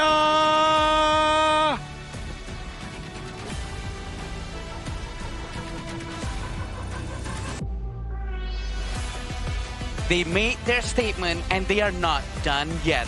Their composure under pressure has created unforgettable comebacks. Now they return, ready to fight for another victory, entering the arena, Laos! Laos, a team specialized in long games, and India hungry for their first win. This match 3 coming into day 4 will definitely be an eye candy for whoever is currently watching right now on this current platform. And I gotta say, this is an exciting one because India needs that first win. Yeah, definitely need their first win, get themselves on the board, but it's going to be represented by the Revenant X-Spark group. India here, Ashish, Ainul, Harsh, Ayush, as well as Akshaj. This is a team that we've seen glimpses. There are definitely moments where you're like, this is why they're the best team in India. Yeah. But to bring it onto the stage here, they need to strike, and they need to strike hard going up against this Laos team. And we all remember the fact that Akshaj actually played very well. He consistently go to the front, opening up vision for his entire team. I'm pretty sure that they can continue doing something the same for right now and be able to actually pull off something good. I think the strategic advantage coming in from India is the mechanical prowess coming in from Ainul and how the team plays around him. But my worry is, how can they convert that jungle lead to defeat the opponents coming in as the Laos? And this will be the lineup coming from Laos. We have Kampeng, Vilakone, South Asia, Fokam, and Sahalath. One of the 5 that we all know and love. They play very, very well. They have proven their capabilities in the Gorge. I think the game 2 yesterday in their series just kind of proved just how good this team is, because with the backs on the wall, Falcom had to make a miracle play, not only with one Fever Barrage, but Salad also throwing out the Celestial Melody, so he had this second Fever Barrage to deal with that minion wave crashing in to keep their crystal up at 1%. Yeah. Is why this team is up 1-0 in this group. If there ever is a highlight of the top 5 plays, that's definitely going to be high up there with the clutch crystal defense coming in from Fulham and Laos. But is that a miracle? Because can you repeat it? If you can repeat it, sure, great. But right now, this is going to be hard. The person, the team, the region that needs a miracle might be India to survive in this group. Yeah, 100% Laos is like, I don't want to repeat it. Let it be a miracle, right? It is not good for them to get this to 1% and to somehow survive where you're able to take over and control that game, which was like looking to be a losing venture for yourself. And again, I think that Laos here, they're going to be happy with just, you know, a stomp if they can. Their poor hearts, man. If we have this heartbeat monitor up on the wrist of the players, I'm pretty sure we'll be able to see a very, very high heartbeat rate, because the game yesterday was so good. The fact that they were able to defend so well and try their very best. That's what we wanted to see, right? I was actually in the talents room when you guys were casting, and we were all standing up, Sagi. We were all cheering because it was just so fun to watch. My man, even though I was not casting in the game physically, when I was watching it, I was literally standing up looking at the finale. Yeah, but we gotta stand up first for the first pick and ban coming in between India and Laos. Important game for India. They need to establish that momentum after that 0-2 group stage run. They need to make sure they pick up this game flawlessly and go into a potential series win. For Laos, it's about cementing themselves, coming into Group C, making it to the main event. All right, as we have the draft underway, Yuhan's going to be picked up first. It has done quite a number against this India squad. Yuhan has been just absolutely tearing it up whenever it's on the opposing side. So they're like, actually, let's put it into our arsenal. It has a lot of flexibility in terms of role. Harsh can pilot it as well. So you have a lot of options to start things off, especially early. Yeah, and we do know that they're going with Ukyo as the first pick for Laos. It's going to be a very strong pick, and a Chano with a Spirit Wolves for sure. And yeah, we have a Charlotte, my favorite, and also an Atta. So this is going to be a very interesting one. They do have a very tanky jungle, scaling through his HP. So this means that Lao really need heroes that will buy items like Mask of Agony for Xiao Xiao maybe, or Doomsday, to maybe melt down some of this Atta HP. Yeah, that probably makes sense, right? Like, you need those items to actually take down a tanky frontline like the Atta here as we pace into the second phase of the pick and bans. Lao's priority is to make sure that Fulham on that channel gets uncontested priority in the laning phase, plus going into the late game as you see towards the India draft. There's not a lot of heroes that can actually access to the backline to capitalize on Sudase or Fulham on those double carries here. And for me, my current worry for India right now, what kind of roamers are you trying to play? Or are you trying to flex the Yuhan to the roamer role and pick an alternative mage instead? You have an option, right? I think it really comes back to just how this draft kind of irons itself out in this final phase. It looks like they don't have, I mean, they think it's going to be not a roamer as they've banned out the Zhang Fei from the Laos side. So it's a little bit of a mind game in terms of this direction here. Oh, that's a lot of tank roamers being banned out by both teams here. Lianpo, Lapu, Zhang Fei all removed from the pool. It's slightly worrying if you're on the Laos side because there's not a lot of tank heroes, potentially like the Bai Qi or Byron own they can actually venture into because the roamer pool, tank roams are practically removed, at the very least the meta ones. I agree, and I think that they have to find something else that is much more suitable. It seems like they're going to go with the idea, and it shows that they don't have that tankiness just yet. This is quite brave for them to go with a roamer support, so we can assume that the clash lane from Laos is going to be something much more tankier, or else they're going to be facing a little bit of a problem to open up the map. Yeah, so I'm okay with the idea here because it actually, you know, you're thinking ghost ship, lock it down, but actually I Heartwell on out of this one. You have that get out of jail free card. Plus you're trying to keep Uyuko alive when you know that that ghost ship is trying to kind of isolate and separate you guys in a team fight. I'm not a big fan of this Zhuangzi per se here because this Zhuangzi, there's not a lot of crowd control coming in from Team Lao's side that actually would utilize this Zhuangzi well. But yes, it's still another body coming in from India alongside the Ata to practically push forward as the defense line, allowing both Harsh and the farm lane to do more damage here. And the last pick, Fatih, is actually pretty good coming in for Team Laos here. Yes, they don't have frontline in their team composition, but the healing is actually really stable coming in from Team Lao's composition. Plus, the mid, roam, and jungle synergy is off the charts coming in from the red team.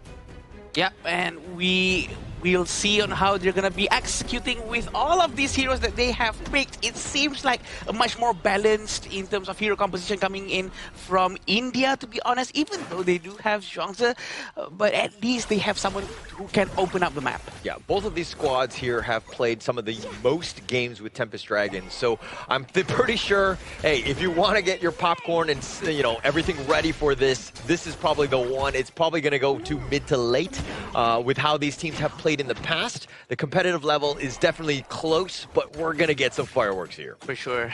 It's going to be interesting how Ashi is going to be handling Charlotte as well. I'm very excited to see that. Rotation is going to be done from Lao as well. It's going to try to move towards the bottom lane. And there's not going to be so much of an aggression just yet. But for sure, both sides of the jungle are going to focus on their own resources first. A very interesting path taken by Villacone, but some pokings has been done by both sides of the farm lanes. Yeah, Laos there, I mean, they're going to take up the Firehawk. It only spawned once. They got a little bit of an advantage in that one. And Aino thought he could steal that one away. And you're kind of seeing just how Aino likes to kind of flex based on the heroes that are selected for the draft. Sometimes he's the jungler, sometimes he's going to be the farm laner. In this case, he's been playing actually mainly the farm laner in the Asia Games qualifier thus far. Yeah, and Focam's going to move more to the back and giving a hand to Villacone to start the jungle. Rotation is going to be done by Laos towards the mid lane as well to open up the map more, potentially getting ready for a team fight, but it seems like they're just going to try to see if they can poke just a little bit with the idea of skills to steal some of that gold. It gets quite annoying every time she starts to put her hands into your purse. Yeah, and Solid right there. I mean, he's kind of been rotating. They get the mini stun on top of him, the flash away, and not enough. The bitter farewell. She's just barely hanging on. He's going to recall back to safety.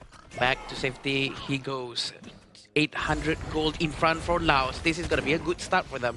Diadea using the teleportation, moving down to the bottom lane. Ainul is alone for now, but this gives some freedom for India to do a very good rotation together, hopefully to catch someone somewhere else. Yeah, and if anything, it's a potential gank attempt. I think that Laos has done a better job, at least of securing that farm with that gold sharing. And the way the rotations have happened, especially with Salad, he's always made an impact, right? Because he's there at the right time. That teleport was perfectly timed for him as well in terms of this game state. And lo and behold, somehow, suddenly, 1,000 gold in front for Lao. It seems like they're trying to force this one out. Yeah, Sudazai, he's actually stuck on that ghost ship. He's trying to run away, but he's going to give up first strike. Harsh gets that one, and the perfect setup, and India strikes first. Oh, they're going to try to catch one. Ainul will go down immediately. It's very unfortunate for him. Aksha is actually quite far, and they're going to try to slow it down just a little bit because they're losing one after another. But you know what? It's a good start for India as well because they actually managed to get one just now. Yeah, taking that one away. And I think Ainul also, he thought he was a little bit safe, but the control, this is why the Diadea pick, it's that focused control which you need, and it just like locks him down. So Ainul wasn't able to get away, and you know Focam on this is going to just kind of, Chano, excuse me, is going to just do some damage. Yep, definitely. The damage coming in from Chano is going to be huge as well during the mid-game. Towards the late game, Ashis might be in a little bit of a danger, having Villacone doing a rotation towards the top lane, but they're still okay. It seems like both of them are respecting each other so much that they refuse to do too much of an aggressive play just in case something goes wrong. But the problem is you can't respect them too much because that plays into a passive game. India seems to be doing that. They're falling further and further behind. You need to be a little disrespectful. Go in aggressive. And now it looks like they get a little stun onto Harsh. He's not even able to out-heal this one. And Laos have opened it up. They're going to look to take this Tyrant. Maybe it gets stolen over the wall. No, Vilacone says, I got this. I've got my smite. A solid smite coming in from Vilacone. There's almost nothing Akshash can do. He can just keep his distance, and he has to be a reactive hero, right? He has to wait for crowd controls coming in from Laos so that the butterfly effect will be much more effective.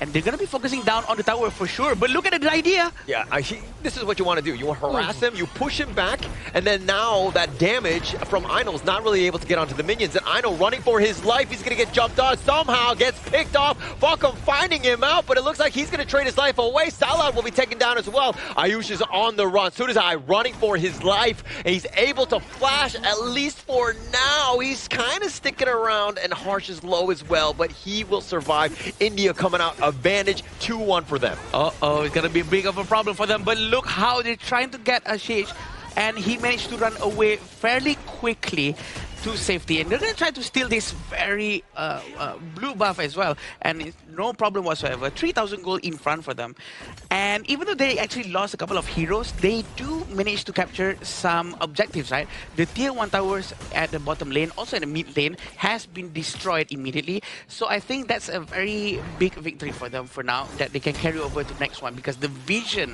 from Team India is gonna be missing. Yeah, and India got those kills, and now it looks like they might get a potential other one. But the way that Laos was able to navigate that, use that space to, again, as you rightly pointed out, the mid T1, then they took the Azure Golem, that is a net worth win that is gonna further exacerbate the issue for India here. Very interesting on how Akshat is right behind them. Looks like they're gonna start something. Wait. Yeah, the Unending Sorrow, Harsh on the backside. The Ghost Ship just shutting it down. They're trying to go for Kampang. He's gonna dash away, gets on out. India not able to catch anybody. Bottom lane was pushing. Vilacone just is striving with all that space that's given to them. Vilacone, he's very active on the side lane. Very interesting. They're doing a 4-1 formation with Vilacone on the side lane. Even though he's the jungler, it's because he has the most mobility. It all makes sense. If the mournful tempo actually hits towards Vilacone, he might be in a bit of a danger. So he still has to be very careful. It's not the end for India yet, actually, because they actually managed to prove to us that they were able to take down some of the heroes from Laos just now. Well, it's a never say die attitude. You need that, especially when you're down 0-2. But the way that Laos right now has been completely dismantling them, not giving them any towers, taking whatever sort of fight that they want. Yeah, they're tied in terms of kills, but those kills were sacrificed for objectives, and why Laos right now are literally snowballing here. I think India can actually still pull this one off fairly okay, because if they do a proper rotation from mid to top to bottom, I think they can still defend fairly quickly, very okay. 5,000 gold in front from Laos. Pretty sure India is gonna be struggling a little bit with this economical difference, but having Zhuangzi in their hands, they will be able to stop some of the crowd control coming in from Laos. Yeah, that would be best case scenario, but those big team fights have not been happening, right? And the way that Laos are just like poking and prodding it looks like Vilacone, he gets on out. The Ghost Ship was potentially shutting the door for him, but he does get on out. A very quick move coming in from Vilacone. They're going to prepare for the next one. Look how aggressive Vilacone is. He's always trying to seek for chances. Yeah, and actually they're going to find a better target. Ayush, though, he's going to be taken down, and it looks like on the side, Kampang is doing some slash work with this one. They're going to push, and they get the pick-off that they're looking for, but they have a sight on a bigger target, the mid T2. Still haven't had the chance to see Ashish in action for now, but we still have Kampang at down below, trying to destroy the tier 3 tower, putting pressure up onto India so that his teammates have this space to play around in the mid lane. They're gonna try to keep on pressuring towards India as much as they can just before the next tyrant comes up. A very patient play by Laos. We've proven time and time again. This is what good teams do. When they know they're in the lead, the minion wave wasn't there, but actually bigger objective on plate. Let's take the tyrant here, take this one out, and again, push when we have the proper, appropriate resources to us. Ooh, Holler, look how immense amount of damage coming in from Laos. It seems like they're going to force this one out as well. Try to secure the Azure Golem with no problem whatsoever, but it seems like it didn't go towards Vilacone. It actually went to someone else in his teammate. this is a bad spot for India, right? Like all of this stuff, like look at how much time that they're just walking around. They're sticking together, but they're not getting any farm. They're not getting themselves back into this. And the Laos lead is growing even further because, again, they're so efficient across the map. Yeah, Pokam definitely has his itemization right now. He has Eternity Blade and also Daybreaker, a very early Daybreaker to make sure Ayush and Akshaj gets melted down as soon as they connect with the basic attack coming in from Pokam. So this is a very crucial and important itemization that has been done by Laos players. But down about 7K, the 10-minute mark is around the corner. I mean, India, they're looking for some way to get back into this. Maybe you get some sort of pick-off, but the way that Laos, look at how they've been using this map control. Yeah. They're up in front of the brushes. They know where they have vision. Salat can be aggressive because he knows that he can just jump back onto his teammate. But Vilacon there, again, you just want to constantly poke and prod, push them back.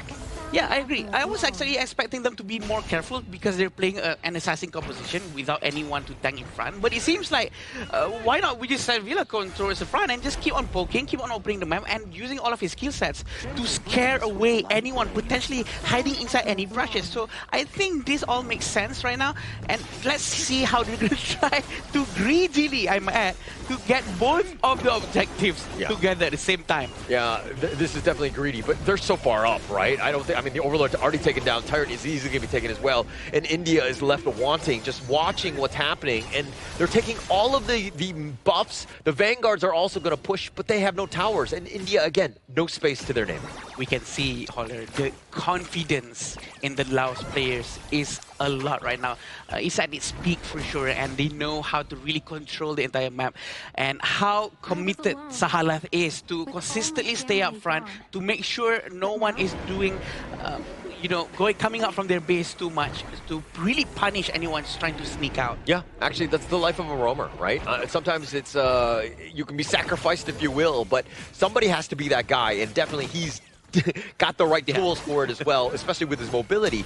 But again, just up front, providing the heals, taking everything and looting and pillaging the jungle as they're looking to go high ground here. Yeah, and we also know that the dragons are here. They might start something new. We can see Vilacon is very ready. He's going to try to find that stun, but it did not connect. He did not commit to it because it's a bit too dangerous for him to actually do something. Waiting for the huge Vanguard to arrive. Are they going to do something now or not? Seems like no.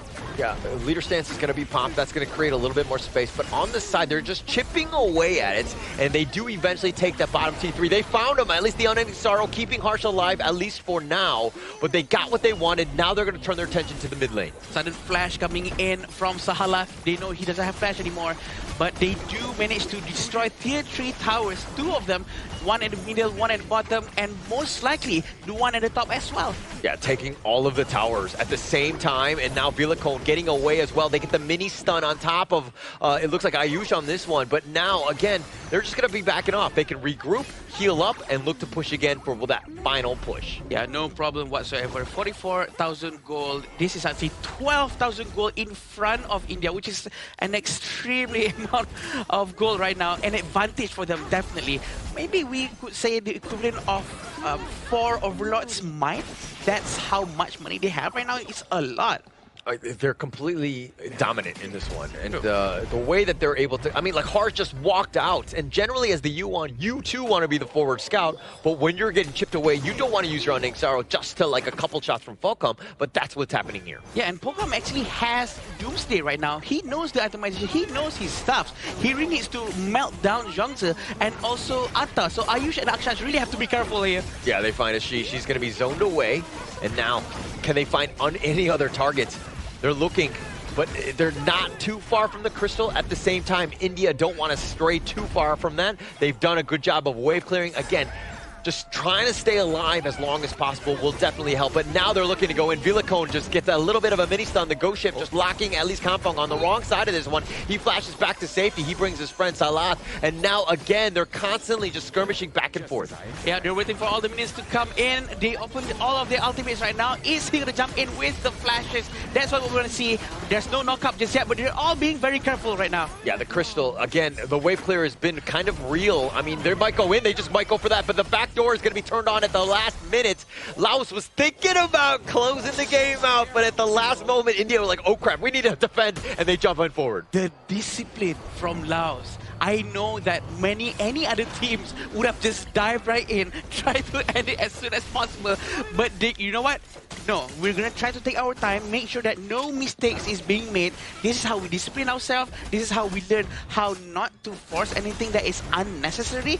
They want to make sure that nothing wrong happens here, because India actually proven at the bottom lane, right? They actually managed to strike down a lot of heroes coming from Laos. Yeah, and I mean, they did damage, but unfortunately not able to get any kills. The way that the Laos was able to kind of use that mobility, right? That butterfly effect of just like kind of moving around, ensuring that they dodge most of the punches that were being thrown their way. But now with both the Vanguard, the Overlord, and the Tyrant at the same time, this is looking to be GG, at least for India here. Yeah, for now, because they do have a lot of advantage on top of that 12,000 gold lead and all of the itemization. They are almost completed all of their main core items as well. And we're going to see Southeast Eye is going to be trying to poke as much as he can. We have Kampung getting ready to give a lot of pressure down below. They're rushing in. Villicone finding it.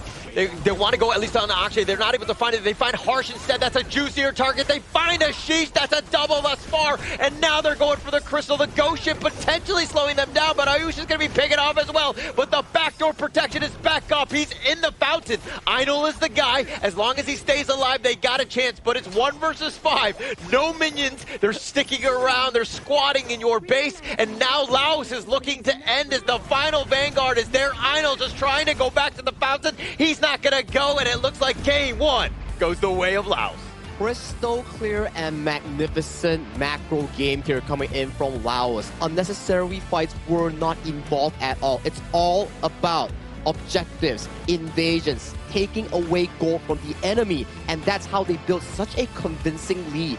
With 3 high ground towers taken away from India, they just made it look easy in this game 1. You gotta respect that, right? The discipline coming in from Laos, the way they hold what they really wanted to do, which is destroy the crystal. They were really disciplined themselves and not force any unforced error, which is so clean. That is something that can be taken as an inspiration by any other team, I think. The patience, right? The ability to just know when to fight, when not to, right? I think that it takes a very strong team, right? You got to trust your brothers, you got to trust your teammates to ensure that you're on the same page, because there are a lot of people that just are impatient. They're bloodthirsty. They want to go in and they want to end. But if you're able to just rein it in, they had no chance for India to come back into this. It comes down to draft and execution, right? We talk about the Ukyu Tachibana, Xiao Qiao, and also the Diadia being a very strong trio in the mid, roam, and jungle. The 3v3 is so consistent, the damage is so great, even under the circumstance that we saw the first strike go over to the side of India. But the underlying effect of having a strong mid trio, it just gives them so much room to go for invasions, so much room to go for offensive plays in the early game. And India knows we need so much more time to actually gather resource, get those items to scale into that mid game. But Laos just didn't give them the chance. They were just pressing on that pedal and they did not stop until the end game. Very brave as well on how they decided to go with Fatih instead of any other much more tankier hero compared to Fatih, because they literally have no one else to open up bush or tank some damage in front, but they actually managed to pull it off, having Diadia going to the front all the time, and Vinakon himself actually just keep on diving forward, stunning and ultimate. It's all just perfect. I think it's a confidence thing, right? I think that they were like, hey, we're going to be fine. We don't need the tank. We want to punch you, not take a punch, right? They don't need to do that because their mobility, the way that they're able to execute and take those team fights and take advantage of them, it really didn't seem like India had any answers. There was never a full-on blown-out team fight. It was always a small skirmish. Take a takedown, we dip. Take something, we did. That's how Laos actually played the game itself. It was very clean, objective-centric. Clean. They are not coming down for takedown. As long as we take something and we get out safely, that's the entire game plan coming in from Laos. Slowing down the farming tempo coming in from India. You can see unnecessary fights were not involved at all in this game, as Laos only suffered 3 casualties in the entire game that went down. Even when they took all 3 towers down, they learned from their lesson yesterday when they almost got outplayed and made a was made a comeback upon by their opponents here. And coming into today, when they were going onto the high ground, the Crystal, when the base is empty, they were very slow. They were like, okay guys, since we can't end here, let's take a retreat, wait for objectives, finish them up, and then we close the game. And looking at the itemization coming in from Pokam, he actually went with Eternity Blade first and then immediately rushing the Daybreaker. This means that he really understood his assignment. He knows he has to try to melt down the Zhuangzi and also the Atta as soon as he can. And he actually moved towards that. Also made possible because of the roamer that he has, Sahalat, who always gives him a lot of space, and also Villacone, who always rotates towards his lane.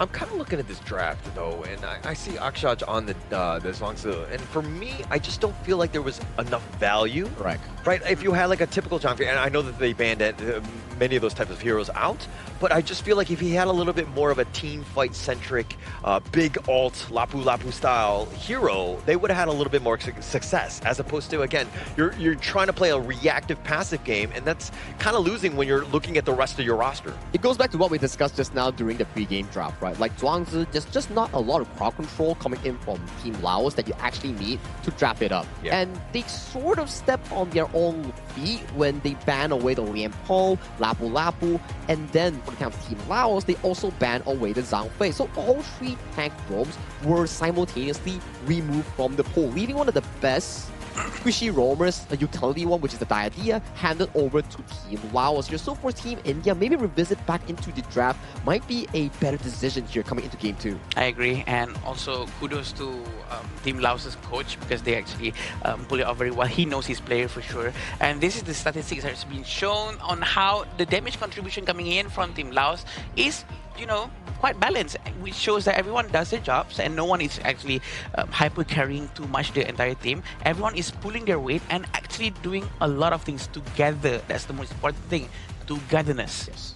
And in the same way, like Salat, like the way Sudazai and then those guys who were working around with their stuns really set it up for the rest of the team. The team is starting to gel with one another. They're playing their role properly, finding the right pickoffs, having that vision and control. And if you're going to be a good team, you got to know how to close out games, and that was textbook here by Laos. Very textbook, right? From the way on how they take the skirmishes, how they built the lead, how they made the minions simultaneously enter the base of Team India, and then they pulled back, went back towards the objective to look for a perfect game closure. Yeah. I would say this is one of the better games that we've seen coming in from Team Laos, especially for this important series. They definitely are on the top.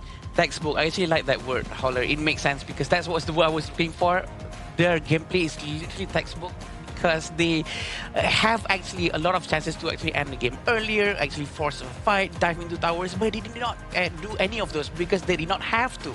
So that's what textbook is all about. Trying not to do unnecessary mistakes is something that a lot of people out there can really learn and apply to many different things. Yeah, and I mean, these are the highlights here. It kind of started all right for India. They had a decent chance, but then once Aino got like taken out, you're like, oh man, actually that's going to slow them down even further. India really relying on Aino's play to stay alive. Not easy, especially when you have multiple members coming from all angles to try to take you down here. This was one of the plays coming in from the side of both teams. You can see that, yes, it's a pretty even one, but India actually lost so much resource on the map that pulled them even behind in the game, leading to, you see, the takedown scores 3-4 before this fight exactly started. But after that, what exactly went down is that during the downtime of the eliminations happening, it was just Team Laos taking resource, buffs, towers, everything on the map. And on this map itself, there was no single tower surrender coming in from Team Laos against the enemy team. And this is one of the first Diadea MVPs coming in from Sahalaf, the roamer of Team Laos. This is the first time any sort of support, I think. I mean, we need to check. Right. I don't remember, but it's been a while since we've seen a roam, right, as an MVP. So I guess roam lives do matter, but apparently it takes 4 days for it to matter to get to this point. But again, all jokes aside, Salat, this is the play, right? He had so much set up, his control, the amount of times that the opponent was stunned. I wish we had that stat as well because he definitely was on point. The bravery, the confidence for him to actually just dive in and try to control anyone in front of him, making sure that no one can move so that his farm can do whatever he needs to do. That's the beauty of playing a very good roam. Maybe something that Cloud can start to learn from. Yeah. Oh, shots fired. Just kidding, like, just kidding. All right, but as we go into this one, I mean, game 2, if you're India right now, I mean, just trying to bounce back in some fashion, like, they did a good job of not dying as much. Yeah. I think that does speak volumes of their play, because if they were getting blasted out and they were kind of just like, oh, let's just continue to just force fights, they were still playing within the team, right? But I do think that also you need to break that mold in some fashion. Maybe you split push. Maybe you look for some sort of gank attempt, because right now they were just huddling back in their base and being pushed back. They never actually tried to go for some sort of assault. Here's the thing, right? It's quite difficult for us to actually know, is this the right time to go out? Is it safe right now to go out? Because they're blind. There's no vision on the map. They actually did take 1 or 2 spiraling vision, but it did not lasted for too long because it was closed down again. I think all they need to do is actually send someone on the side lane at least to maybe try to keep a pressure there, so that they will naturally know, okay, someone will definitely try to defend that side, so we have more breathing space on this side. It's always about the drop as well, right? There's just not another setup coming in for the side of the Team India. You have a Zhuangzi, you have an Ata. Not a lot of proactiveness can be achieved coming in for those heroes. But if you're proactive enough to actually find out which venue we're actually utilizing for this event, do check out Petaling Jaya with the Marriott Hotel. Thank you so much, Marriott Hotel, for hosting and having us for the 2026 Asian Games Esports Qualifiers for Honor of Kings. We bid our thank you, and we are definitely enjoying it here at this hotel. Definitely enjoying it here, but I would enjoy it a little bit more if India could find a way to come back into the series, right? I think that even after that last one, it wasn't the worst thing. I mean, definitely Laos was in control, and the way that they were able to do it speaks volumes more about Laos more than anything else. But India going into this one, again, just a couple of picks. Again, the Zhuangzi, not a huge fan of that one, especially into the Laos lineup there. But they shore those up, they'll have a much better chance here. I think, honestly, if they go back to what we've been seeing in the first 2 days, which is the first few picks are always Liampo or Zhangfei or Liampo. It's always like that. I think that would be a good start. Go back to the drawing board and start back from square one, because that is actually a very solid start. Because if they're going with Zhuangzi is a very reactive hero, a very defensive one.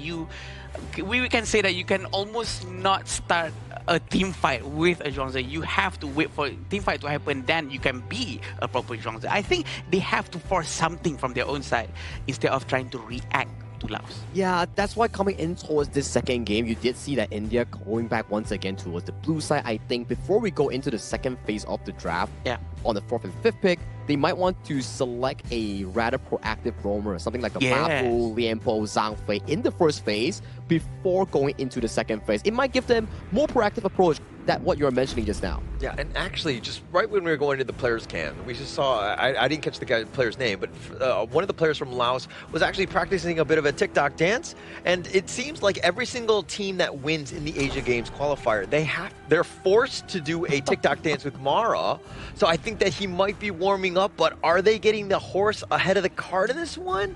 I mean, are they already calling GG? What's going on here?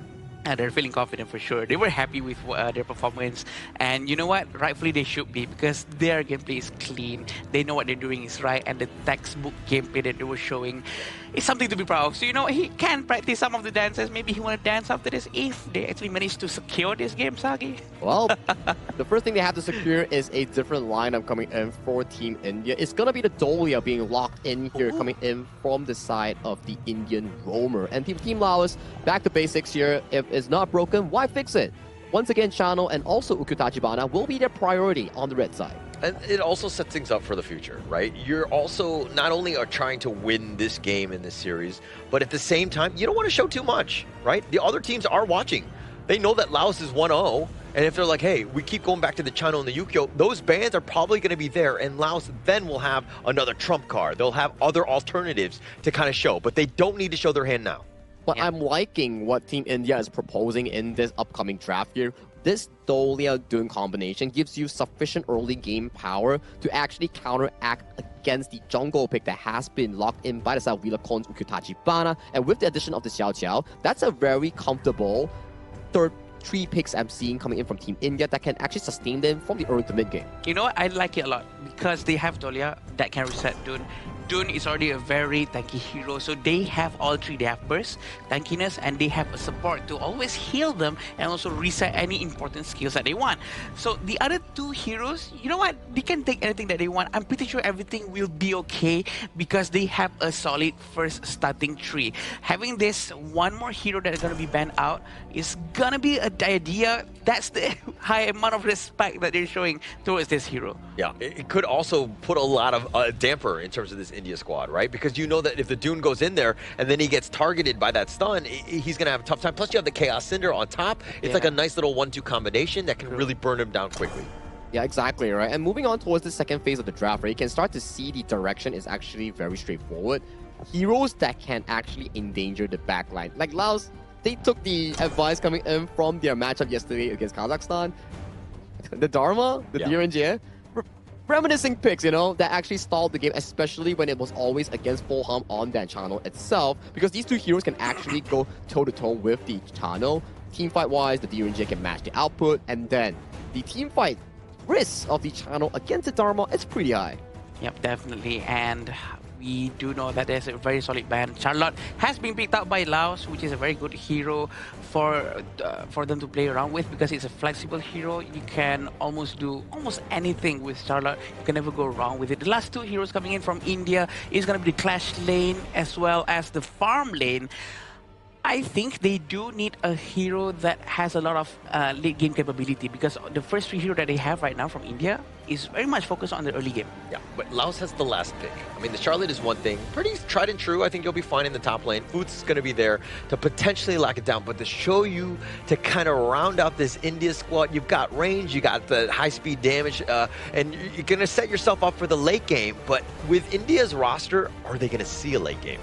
I feel like it really falls on the hands of Harsh, Ainu, and also the Roamer coming in for this specific cause. If they really fail the 3v3 in towards the mid lane, that late game is going to be so darn hard to reach. Shoyu and Fuzi, two heroes that need so much time, so many items to actually be useful going into that later game. And for Team Laos here, they're also drafting a very strong mid 3v3. It comes down to which side of the mid jungle roam can win it for their team. Then they can pace into the ultimate late game that you mentioned about Holler. All right. Well, thank you so much, Sagi. As we get underway, game 2. Can India bounce back? Must-win game. They got to get themselves the W, not only in this game, but in the series to give themselves a chance as they are on the bottom of Group C, being at 0-2.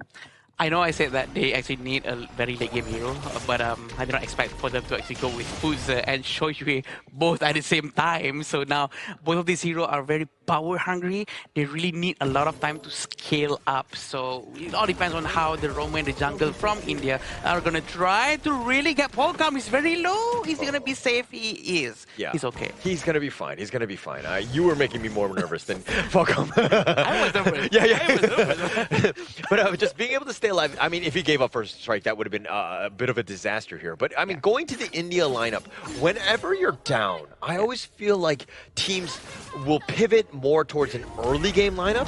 And it seems like they've gone the other way. The flash away by Kampang, he will be fine. As opposed to like a late game. Because you have an early game, it gives you a head start, and you start winning earlier, and you're able to potentially close games out. Yeah. But what are your thoughts on that? Yeah, it's very interesting for me as well because it is quite the opposite of what we're used to. I think it's a very different approach, or maybe we could say that it's a surprise factor. You know what? They're gonna expect us to play an early game because we are losing. Maybe right now we have to go with late game instead. But it has been proven just now, Holler, that India actually managed to defend for quite a while. Maybe also thanks to Laos for not forcing that out. But still, they actually managed to extend the game. So maybe with a more late game composition, maybe they can really make good use of that late game phase. Yeah, I mean, the best way to extend the game is having wave clear. You have Harsh on the Xiao Xiao. Yeah, I mean, Ashish is not the greatest in terms of wave maybe clear. So, yeah, I mean, yeah. I probably would have preferred one of those, but obviously they were looking more for that team fight control because this is also the problem with the Dolia, right? You have Celestial Melody, but what else is she providing? yeah, you have the kiddie pool, if you will, of just healing that she provides, but you don't really have that monster team fight like a Raging Sea from Salat. True. So this fight really revolves around the presence of Akshaj and working together with Ayush. They really have to make it work. They really have to abuse the presence of Celestial Melody and Unruly Blade to compensate this lack of a total crowd control, if you will. And I think that's a good thing. So it all depends on the execution at this point, because the heroes has already been picked. They really have to make do with what they have. Yeah. And this is also why the Doom Dolia combination is just so strong, right? Having that Wind Slash plus the Unruly Blade to get on out, assuming that you weren't already aggressive with it. Yeah. Having that secondary one is actually a huge factor for this one. But this, again, like, just gotta hold the fort. You can't just get pushed down. Like Laos last time, they were able to control the map. If that happens to them, this lineup just crumbles, but they actually find Akshaj. All he was trying to do was walk down the river and he gets smashed. He wants to go to his own territory. It's water. It's Portolia. But yeah, he didn't realize there were 3 people there. He was trying to give some vision to his teammate, which is very nice, but again, he was actually quite far away from Ayush. I think he really need to rotate more with Ayush, be much more closer to him, and clear the jungle with him. There's nothing wrong with that. And look at how Laos gets the pick off. Akshaj is down, right? And yes, it's going to be joined because the respawn timers are so quick, but Laos gets something out of it. They stole the pheasant, and now they got a little bit of action. It looks like Salat is on the run. He's going to be targeted, and he too will get destroyed. Akshaj coming back from the grave, gets the revenge tour. Great move coming in from India. They really do know how to punish if Laos is actually overextending, but look how brave Pokam is. But Pokam's gonna go back, and it seems like Ayush managed to get the turret with no problem whatsoever. Now, the problem with Dun usually is that he has not enough mobility. Once he goes in, everyone will run away. True. So his basic attack is short. He's a melee hero, right? So that's why he needs more Unruly Blade, but he can only use it twice. So let's see what's gonna happen here. Oh, Harsh actually has to flash away. He stays alive. That was very close. The Blazing Brilliance. This is also something they need to respect. Sudazai's damage, if he gets on top of you and you're, again, like Ayush, when you're going in that one-way ticket with that Unruly Blade on the Dune, you can potentially get burned up by Sudazai. Oh, I agree. So Sudazai is going to be able to really melt down anything in front of him. Sorry. He was a hero. He's a but the shield on Anzila, though, is very good because it has crowd control immunity access to it, but it seems like they're going to try to steal the Azure Golem here, but they're going to pull back. Yeah, Laos being aggressive. Raging Sea, that's going to be smashed on top of it, but they're not going to be able to follow up because she's a little too tanky at this point, plus he's under the tower. A little bit too much risk for Laos to take now. I feel that maybe India is sort of on the right track, except that they really need to focus more on their economical situation, because in terms of gold, they are 1,500 gold behind Laos. They need to probably do a lot more gold sharing technique, or maybe just rotate together and try to pick off any heroes from Laos. It's the little steals that are happening, right? And I mean, even if you saw you up, like, if he's pushed you back so that you're not able to take the lane, and that's where Laos has been able to get the edge, and now the dance on 4, the power gradation is going to be used on the 2, and they find Harsh, they instantly delete him, and they find Akshaj as well. Laos doing everything right with an amazing gank. Amazing start over there for sure. Kampung actually managed to start with the power gradation, very effective. They're going to start to destroy. Because of that team fight, they can get this objective. This is what Laos has been doing. Win one small team fight, they will always start to focus on, okay, where do we go now? Okay, mid tower, now, go now. So I think that's the best thing that any other team can also try to learn from them. It's very textbook. It's the right thing to do, the best one. 100%, 100%. Like, getting kills, turning it into some sort of objective. That's the edge. And now they're up about, what, 2.4K at this point? This is a squad that's actually finding the minor things. It's like walking down the street, picking up, you know, coins that just happen to be dropped out, but you're gaining in the end. Sorry, that's a terrible analogy. No, it means I get it. We all have that one people in our group of friends, right? Oh, look at this. I'm going to pick this guy. Oh, really? But they're going to be grouping up top. It seems like they're going to try to surprise anyone who might have gonna be making a little bit of mistake here, but it's okay for now. India is also trying to be very careful, but look at Ashish. Yeah, he just knew. Like, it just was a little too obvious, and now come the reinforcements. Everybody from both ends looking to just kind of skirmish, at least in this top side. But Laos, again, there are only so many brushes you can be in, right? True. So they're going to check out almost every single one. True, a very safe move, definitely. But it seems like Blazing Brilliance is going to be used. Ayush, you're going to go down. The very right move coming in from Lao. Blazing Brilliance, the right timing. That's what you were talking about. You said about Unruly Blade going in, and then he's going to get melted, and that's exactly what happened. Yeah, he wasn't able to get on. I mean, the Chaos Cinder, and then you have just enough stuns with that Blazing Brilliance to just burn him down. He hasn't had his moment because of the fact that the Laos just penalizing it. Now the flash away, Harsh. Oh, he's just trying to run for the hills. He's not able to do so. Vilacone taking him down. Vilacone is super confident with Ukyo once more. We know how well he plays this hero.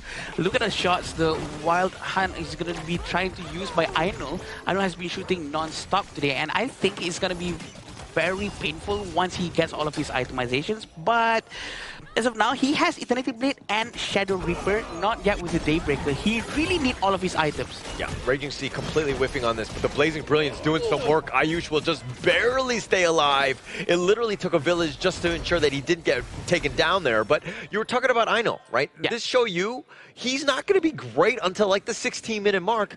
The way the game is going, I don't know if we're going to see a 16-minute mark.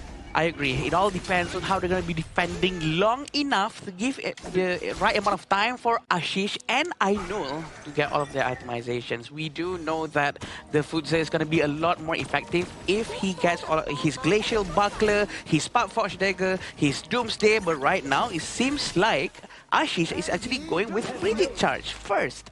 Gonna be a lot more crowd control before he gets his damage in. Okay, interesting. If anything, Ashish, I feel like he needs to be split pushing more. Like, if he dies, right? But at least you're creating a little bit of space. Somebody has to react to that movement. Yeah. You need to slow this game down. Right now, you're getting pushed. The Raging Sea finding the right little target, and it looks like they're going to do a little bit of burst, but they're not enough to take him down. And now they're on the defensive side, and now Kapeng just barely getting out of this one. I agree with you. Actually, this is what they've been doing a little bit wrong from Ashish. I think he's playing in the rhythm of Laos. They need to force a different rhythm so that Laos has to react to it, so that they have a lot more breathing space at the back. But again, all the resources coming in from India's side has been taken away from Laos, and that's going to be affecting India for a very long time. They have to do something now, or else it will be the same as the game before. Look at how they're just waiting in the back. They're fighting for farm right now. This is not a great situation. This is a losing situation. Like, again, this is why the split push. I know it's risky. I know somebody's going to die. You're thinking, oh, I've just died so many times, but there's no chance. And now the Raging Sea locking it down. The Blazing Brilliance almost finding Akshaj, but he gets over the wall. Flashes were committed, though. And now India will survive, but at what cost? Yeah, at what cost exactly? I think they really have to do something. They have to go out. They have to send Ashish to do something, or else they're forced to play around the tempo and the rhythm of Laos. It's 8,000 gold in front from Laos. For Laos, it's going to be a lot of problems for India very soon. And we haven't seen a lot of combo coming in from Ayush and Akshad. Actually, they were trying, but every time they do it, exactly like you said, the Blazing Brilliance punish him non-stop. Yeah, non-stop. And that's why Sudasai is just the way that he's been able to just be on top of you. He's always been in those team fights. When Laos is looking to take something, he's generally there as Johnny on the spot. But if you're looking, again, if Ashish isn't going to do it, Ayush needs to be doing it. Somebody needs to be split pushing. Somebody needs to be creating a little bit of space. Because look, all 5 members, they're sticking together. They're singing, you know, they've got a campfire out. They're singing Kumbaya, but they're not getting any farm. But actually, it's not wrong to do this if they have heroes like Zhang Fei. They have Amber the Outburst to actually turn the game around with 1 scale, or Dharma maybe. But right now they're going with Dolia and Dun. So maybe sticking 5 might not be the best. It all depends on their composition too, right? But look at how Ashish comes back to the mid lane. He's going to try to lock him in. Yeah, he's trying to go in. It looks like it's a little too far. Compact under the tower. But that's a little bit of space created. And you're kind of thinking, was that the right play? Well, they still got the bottom T3 in the end. I agree. You can see on how the Dragon is still there, but he's way up front. He's trying to tank the damage for everyone, but where is his teammate? Yeah, nowhere. I mean, they're going to hide under this tower, but the top T3, they've got the Vanguards, right? So they're able to easily take this one down, and now now somehow they need to hold here the last T3 mid. A chip in a chair. How does India come back here? Okay, so I think right now at least Ashish has already proven something that he can actually tank a lot of damage from the side of Laos. So he can actually go to the front. Now it all goes down to whether or not India can actually follow up with any move that Ashish is going to be doing afterwards. We've seen him using Sage Might towards Charlotte perfectly on time inside the tower, really punishing Charlotte down. And Ainu already has Sun Chaser. I think that's quite early, but maybe for safety reasons as well. Yeah, and it looks like, I think for India, you're looking at how to win this game, right? You gotta lock down Bokam. Bokam has been so good, his mobility, the way that he's always on the back, it's so difficult to find him. If he's able to lock him down and the rest of India are there to burst him, you're gonna have a good time because that should change generally the dynamic of the team fight, and Laos is gonna be a little bit more hesitant to go in. But Pokam's positioning is so good. Having Sahala protecting him as well, we do know that the Raging Sea is something that everyone wants to avoid. But again, India is not trying to take too much of a risk as well. Like what you said, they need to send Ashish out, or maybe someone, maybe Ayush can work as well. But can they do it right now? Maybe it's too late because all the towers have going down now? Well, you got to play to your win conditions, right? And just sticking around where you're literally fighting for 2 creeps right now with 4 people, right? Yeah. This is the lead will constantly grow because Laos is taking every sort of resource across the map. Yeah. They've taken your jungle, they've taken their own, and they're just backing up. Now the Raging Sea, that's gonna whiff. That's actually his second whiff of the day. So if I'm gonna say, give this team an A+, I can't because he's missed, 2 of them, so probably like an A- for Salah. Yeah, he's best. India knows the distance that they have to keep. They also tried to steal this. They went all in. Yeah, they went all in, but Ayush is going to go all out as he gets taken down. Vilacone making him pay. He decides to go, hey, you want to try to go for this tire? Not going to happen. Sages might locking down at least Kampang. He's going to be locked in, slowing the attempt approach, but they get the Raging Sea, and Ainul is down for the count. They're looking to clean up as Vilacone out heals. It gets harsh on this one, and now Laos, all they need are the minions. Ashish into this mid lane. He's trying to at least deal with the minions, but he's going to have to dodge some of these members here as he does go for the minions. This is the play, but it looks like Bokam just want to end this game. The soaring signal on, they've got the crystal, and it looks like Laos are going to take this game and the series. It felt like a repeat of what we saw in game number 1, where everything just slowly slid out of the control coming in from Team India. They wanted to play towards the team composition strength, but they were just not allowed to. Laos, by repeating their success coming in for the Ukutachibana in the early game, they managed to scavenge all the jungle resource, making sure that the lead was ever growing, making sure that, hey, you want to play Futsu, you want to play Shoya, but you just need so much time to farm on those heroes. I agree very, very much because they were playing very passively, very safe, I might add. I think also because the amount of respect that they have is a bit too much, but also really, he's pumping this a little bit over there. But all the heroes are really power hungry, really needs all the gold spurs before they can actually do something. Let's Salat. Salat is ready to go. Mara, get in there, right? The tic-tac dance is underway. We're going to see that one, and every single win usually ends up with a tic-tac dance, and it looks like the Laos squad are actually looking forward to it. I mean, who doesn't want to make a TikTok video with Mara, right? I mean, all the players so far that won the series, they've been eyeing for that chance, And so far, I think Laos has had a pretty good improvement thus far from their previous game yesterday, where they were a bit rushing to end the game, and coming in towards today, the games were very much cleaner compared to yesterday. Yeah. Textbook. Exactly what Holder said. Because they don't want to force anything unnecessary, and I think that makes so much sense.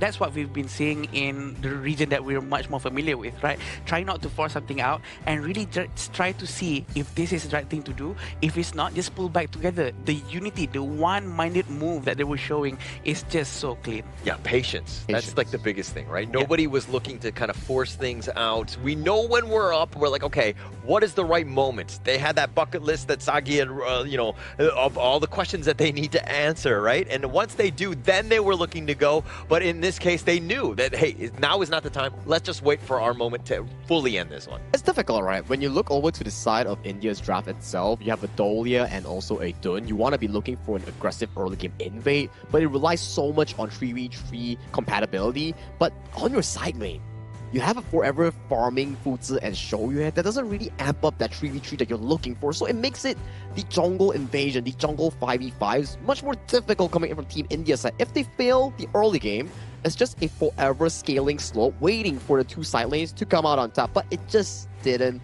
just wasn't there. Like Shoryue in the late game, he had all the items in the world, but he got caught by the Raging Sea. Yeah, there's no one protecting him as well because we all know that Ayush is busy trying to find the backline. That's his job, right? As Dun. If Dun is busy trying to protect his own backline, that's not Dun being Dun. Yeah. But I think if Fuzi was actually swapped with a Atta, maybe it could be a lot better because Atta is a hero that doesn't really require an item to work, such as Fuzi. So I do think that maybe if they fix the draft a little bit more, they would be able to do better. Although this means that they won't be able to go to the main event anymore. I think so too. Judging from the score right now, India sits in their Group C with a 0-3 overall score. So they have lost their chance to make it to the main event, nor the last chance stage by being third place here. So valiant effort so far. They still have one series coming up for Team India. So they can definitely show their growth later on if they can actually find that momentum here, because I feel that series itself coming in against Team Laos, they weren't losing based on mechanical skills. They were losing as unity, as the macro value here, how to match up against 5v5s, how to match up in the jungle territory. They were just not up there yet. Yeah, they're going to learn a lot of lessons. I think that India, the biggest piece is that they had a lot of late game monsters, but they were like, okay, are we going to see the late game? And you need to draft around that. The other heroes need to be a little bit earlier so that you do get that spike, you get that space, because Einol is your man. He's the guy. He got like almost 12k farm, which is quite formidable considering the position that we're at. But you look at the other side, I mean, Villicone, Kampang, Falcom, all of these guys got like 10k and up. Like, it's very difficult to fight when you're the only guy in the relative ballpark of these people, but they've got 3 members. Yep, so what happened previously is that they already lost towards Vietnam and Kazakhstan and also Laos. So this shows that they will have no more chance after this. But the fact that the progress, the growth from the first game that India showed for the first day, and right now the itemization coming in from India, right, from Ainul himself, he actually had all the items that he needs. That's what Shoryue has to have.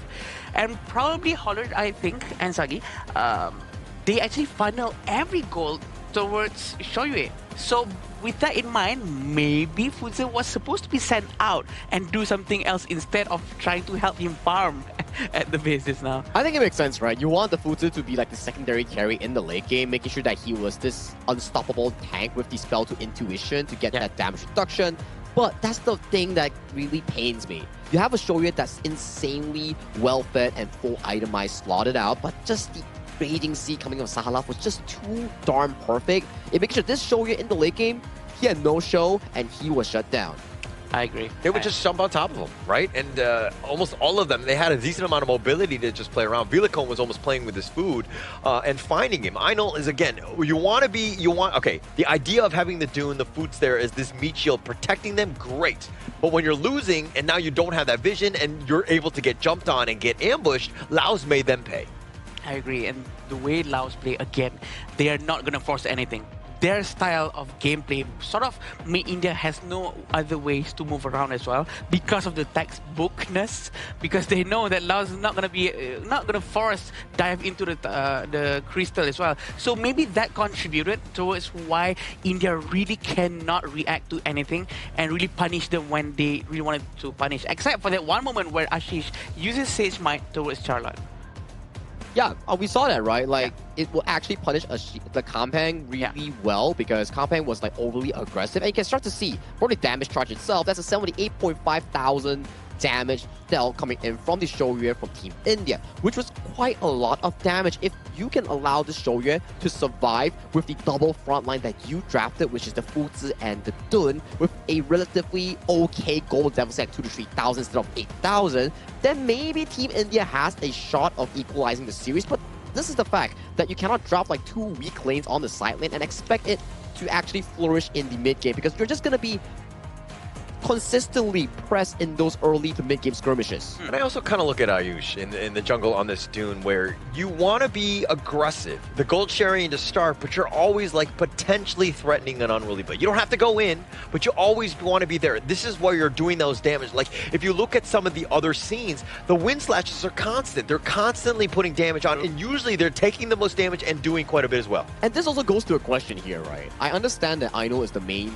mechanical player in the Team India, but sometimes you wonder, like, okay, when you have a player constantly swapping roles back and forth, is it really beneficial for the team? Because we want a player to be able to focus on one role. And you can see for the farm and jungle, it's always depending, like, okay, if it's a mechanical hero like Hansen or Arlie, we'll pass it over to Aino. When it's not so mechanical, we will swap back to the original role. So maybe moving on for Team India, it's about focusing on their own role, focusing on the mastery of a certain playstyle. Probably because it's hard to see growth when you get thrown around. Correct. From this role to that role. So I do agree with Sagi. I think it's also better if they can just focus on one and maybe increase hero pools so that they have a lot more other options for the coach to play around with. I think, there's a lot of improvements for sure. But again, I just want to put it out there that India's gameplay from the day 1 all the way to game number 3 have been showing a lot of improvements. The fact that they really know how to punish, they tried their best, but every initiation has been started by Kampung is just so scary.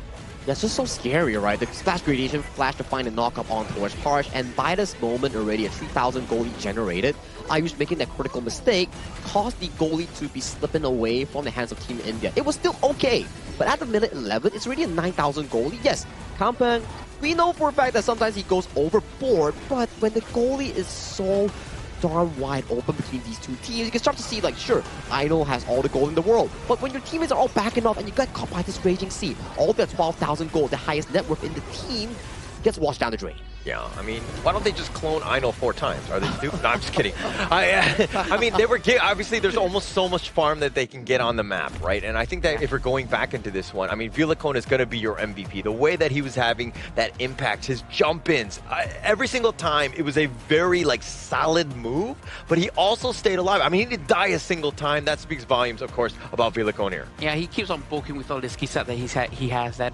actually, it's very hard to be confident with Ukyo, you know? Yep. The skill set is very straightforward. There's no way for you to trick the enemy side because people know what you're going to do. You're going to go through the front, you're going to scratch a little bit, and then you're going to dash to the back. I think the way he does it is just so confusing, so elusive, it almost feels like, because he's very quick with what he's doing, and he reads out the distance so well. It's about being efficient with his pick, right? And for Vilacone, well-deserved MVP because he did show us back-to-back games on this pick itself on how to win those early game skirmishes, making it so that he's proving to us that, hey, this is why Ukyo Tachibana is one of the most prioritized jungle in the Asian Games version.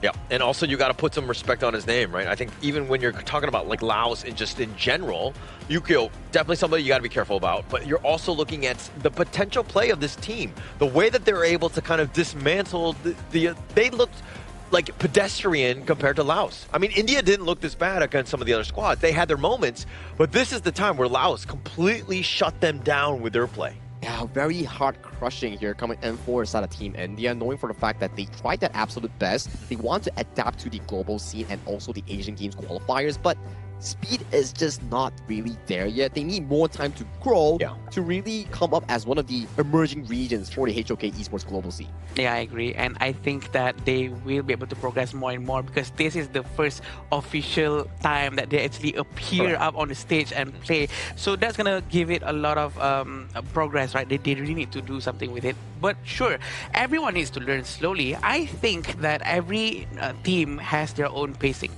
I'm sure of that because like no team is always going to be down there. There's always like a progressive step that you actually need to take to further improve. Maybe today it's because of drafting. Maybe it's because of like the early game priorities, the roles, you know, like the mechanics. All these can be improved. It's not all bottleneck that keeps stopping you from growing. But for them, it's just experience pouring into this. And I hope for Team India, you don't get discouraged by this because this is only the start. There's still so much more to come for Honor of Kings Esports. Yeah, it's very you know what I mean? It's early. Yes, it's right? early. And yeah. for us to judge based on that is not fair. Correct. Some of these teams have been playing for literally years, right? And, you know, I think that exposure and getting into and playing against some of these other teams, you're going to learn so much. Correct. And they're going to be much better. Obviously, there are things that are around the corner that they need to be worried about. But I think that this is a bit of a wake-up call and being like, okay, these are the things that we need to shore up. There are some big gaps. Let's fill those in at least now. This is why we kept on talking about progress, right? Between game 1, game 2, or maybe sometimes within that one match itself, such as yesterday, we saw such a big difference from game 1 and then they turn around to game 2 and game 3, the way they play, the way they rotate. So everyone have their own pacing. So you know what? We give them time. And this is the first appearance. And it's like how we celebrate the growth of Mongolia as well, right? Yes, Mongolia, sadly, they couldn't make it to the main event, just like what India is right now. But it's about the growth. It's like, yeah, you know you're gonna lose. You're not like equal to the other teams coming in towards this event. But it's about how you experience the stage, how you take those experience, those losses, those setbacks, and put it into your memory and bring it back to your own regions. Like, hey guys, this is what I learned, and I'm gonna absolutely crush it and improve myself to become a better team. And so far, I think it has been showing so far, especially Mongolia and India, and I hope the next event that they come back into, maybe in the future, they come back stronger. Yeah. It's all about that life lesson outside, the real world experience that you're getting. I mean, sometimes it's a little bit of other cinemas and other types of movies. I don't know what you're talking about. But as we go in, I mean, I think that it's going to really help them because you're going to get exposed to some of the, again, just better teams and those skills and strategies. Wait. I'm hearing from Mara right now. She says the tuk-tuk dance is ready with the representative coming in from the side of Team Laos here. So if you do, Mara, we are pretty excited for your interview coming in with the Team Laos representative. So Mara, if you may.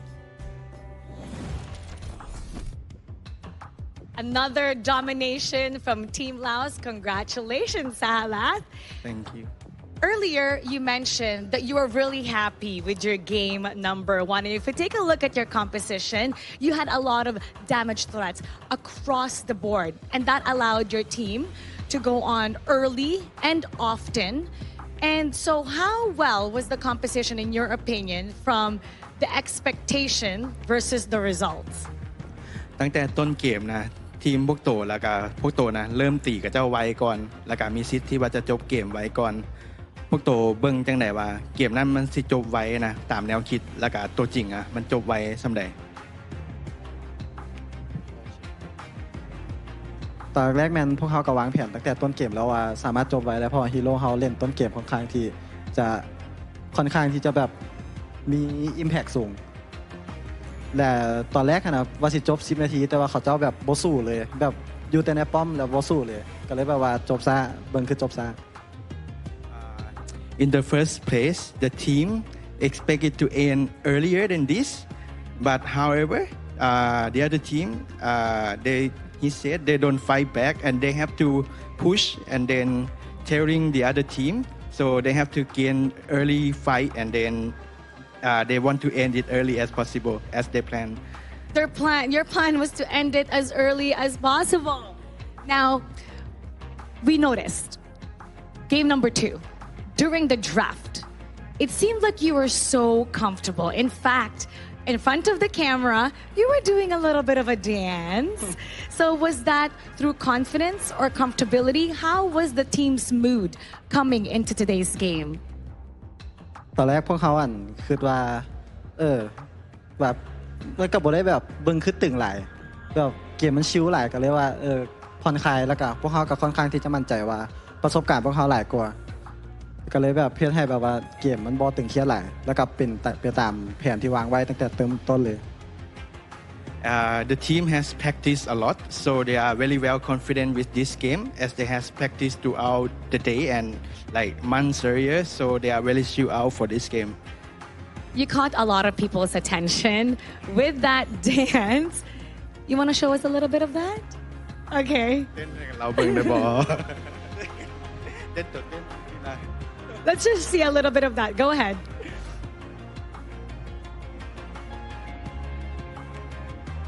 Very nicely done. And you can see that you're enjoying it. How about send a message to Laos and to everybody watching? ขอบใจทุกคนที่ว่าเชียร์พวกเขาเด้อแต่แล้วก็พวกเขาสามารถเฮ็ดได้แล้วสามารถชนะอินเดีย 2-0 แล้วก็คาซัคสถาน 2-0 สามารถเก็บ2แต้มได้แล้วก็ฝากเชียร์พวกเขาแมตช์ที่เหลือนำ เข้าใจ Thank you. Just for the loud people watching, now the team is leading 2 win and then no loss at the moment, and then focus on us. We will win and no loss. Congratulations.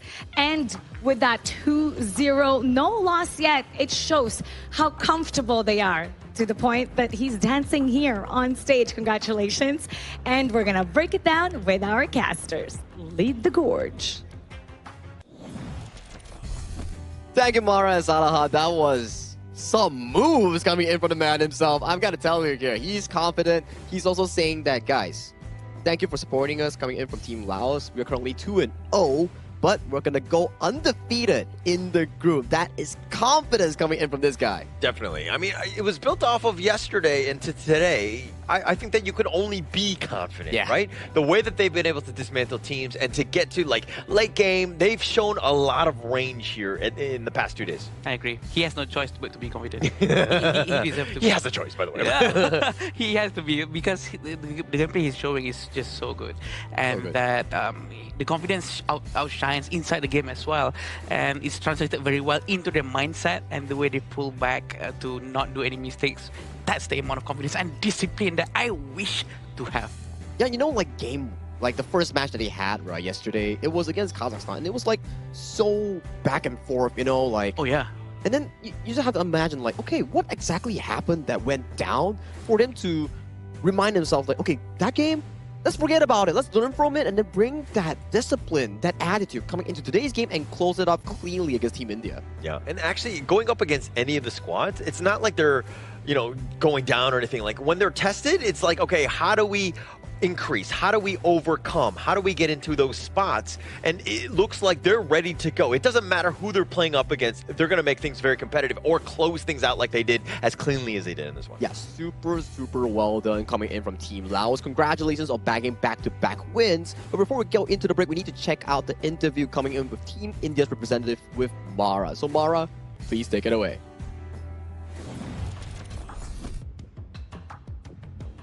From Team India, we're here with mid laner Harsh. We were surprised with game number 2. What we noticed was that there was a switch in roles between the jungler and the farm laner. What was the rationality behind that, and why take that risk? I think we, like, throughout the tournament, we were playing it quite safe and conservative. So at the same time, we know that our farm laner, he kind of plays tanky junglers well. And we just wanted to try out a beefier comp. So we were just like, let's just try it out. And yeah, we just took the risk. And it didn't plan out well. Like, it didn't pan out well, but oh well. Some plans don't go as expected. Yeah. But oftentimes you do need to take that risk to see what else that could happen. But tomorrow, you're going to be coming back here against Saudi Arabia. How do you plan to bounce back? I think we're just going to go back to the drawing board and maybe like jot down our mistakes, and then we're just going to, you know, play our usual game and try our best to win. And we want to see more of India. Yeah. India's watching right now. What would you like to say to everybody? Invite them to support you for tomorrow. Yeah. So just come and support us. We need your support, and we're going to do better, and we are going to come out stronger than today. So, yeah. Harsh, thank you so much. Thank you. And good luck on your match Thank tomorrow. you. Thank you. We're going to head back to our casters. Lead the gorge. Thank you, Mara, and also Harsh for that interview here. You can definitely see that he's also quite nervous for a sense, because representing India, representing his own region, is a sense, it's not little matter to be talking about. You have to take it seriously. And I know results may not be the best this time coming in for the region itself, but maybe next time with this experience, they can come back on top for a future event, right? Yeah, we can hear some of the sadness in his voice as well. We can feel it, right? But again, there's a lot of chances after this for sure. This is just the stepping stones, just the baby steps. It's okay. There will be a point where they will be able to find the best of the best from the local, and also to maybe even perform even better, or maybe even be the champion. You saw sadness, I saw relief. right? Oh. Because if they won, they would have had to done a TikTok dance with Mara, and they don't need to do that anymore. So I think in the end, I think that they're gonna be like, okay, yeah, we lost this one, but at least we don't have to dance. We're fine. I think I'll rather take the win and have to still do the TikTok dance because, hey man, a W is a W, and maybe dancing with Mara towards other people's perspective is also a W. Maybe not me, I can't really dance, but you know, for others, maybe they enjoy it. Wait, is there no choice to, you know, to win and avoid Mara? There's no choice? I don't think that's a choice. I don't think that's a choice. I think some of the teams are not winning because of that, by the way. We need to figure Hey, you're throwing shit on Mara here. Just joking, Mara. We love you on the broadcast. It's just Holler. He has a bit of a different perspective here, but let's jump into the next match first before we actually go on towards 2. It's going to be Kazakhstan taking on against Kingdom of Saudi Arabia. So far, Kazakhstan has had a role. We know they fight in the team fights really well, the 5v5s, but their rotations a bit lacking. And KSA, they're still looking for their first win in their respective group itself. So for these two teams, I would say that Kazakhstan has the upper hand from how they are playing and what they have showcased so far. But hey, only the game itself will tell when it actually unfolds. Yeah, we know that Kazakhstan is a very strong team, but do you know what else is also a strong thing? It's gonna be IQ 15R, official gaming phone for 2026 Asian Games Esports Events Honor of Kings Qualifier. This is what the players are using up on the stage, 120 FPS with all the best liquid cooling and all those things. I'm not sure if it's liquid, I might be wrong, but it's very good cooling that you will not experience any frame drops whatsoever. Correct. So don't forget to try it out. Yeah, if you need a good device, check out IQ 15R, one of the best ones so far that we actually had on the stage itself to actually support Honor of Kings gameplay. But that was Series 3 coming in between two of these teams coming in from India and also Laos here. Coming back to the break, we will bring you more Honor of Kings action that will be packed up. So let's head to a break.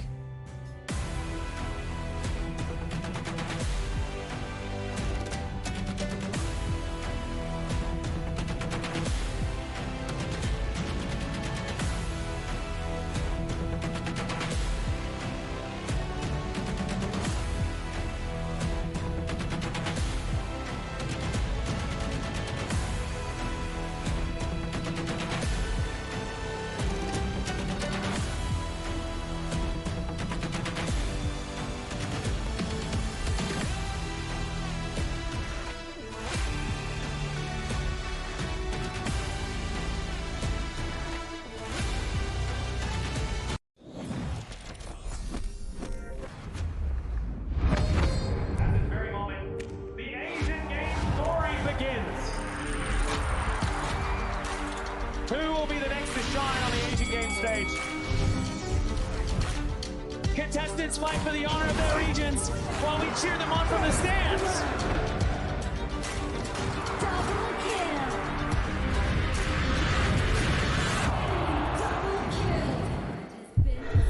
This is a challenge, but it is also an opportunity. The tide is turned.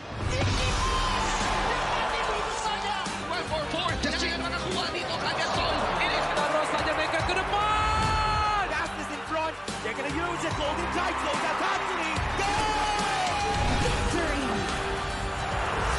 And we pulled it off together.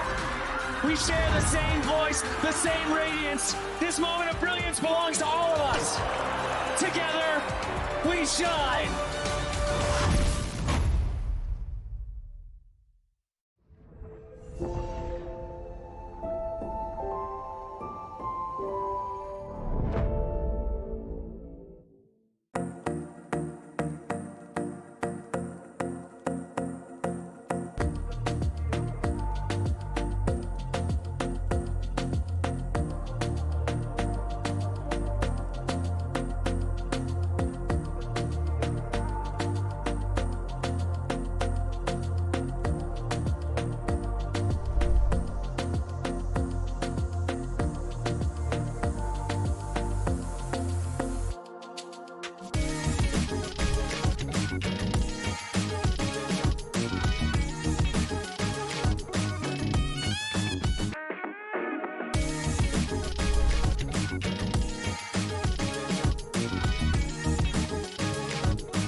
to the 2026 Asian Games Esports Qualifiers, Honor of Kings. 20 regions, one stage, and only the strongest 9 teams will earn the right to shine above the rest. Taking place in Malaysia, June 13th to 21st, 2026. Coming to Malaysia, this is the battleground where teams fight for the right to qualify for the Asian Games. 20 teams enter, but only 9 teams will move on. Apart from the 20 regions, there are 3 regions that have direct qualification. Here is the 2026 Asian Games Esports Qualifiers Honor of Kings format. First, the 20 teams will split into 4 groups of 5. In each group, every team faces every other team once in a single round robin, with every match played in a best-of-3 format. That means every match matters. Every game matters. Every single point matters. The point system is simple. Win the match, earn 1 point. Lose the match, earn none. At the end of the group stage, teams are ranked by the total points they've collected. And from there, the road begins to shine. The top 2 teams from each group qualify directly to the Asian Games main event. That gives us 8 teams advancing straight out of groups. But for those not through yet, the light isn't out. The teams that finish 3rd in each group still have 1 more shot. They move into the last chance stage. There, they battle through one final BO3 single elimination bracket until 2 teams remain. The 2 teams will then face off in a BO3 match to claim the one final qualification slot. So in total, 9 teams will make it through, 8 from the group stage and 1 through the last chance stage. That is the rule. Now it is time to see who can rise through it. From across the world, regions gather here in Malaysia. 20 teams, and only 9 will qualify. The path is set. The stakes are clear. Together, we shine. Stay tuned, and we'll see you at the stage.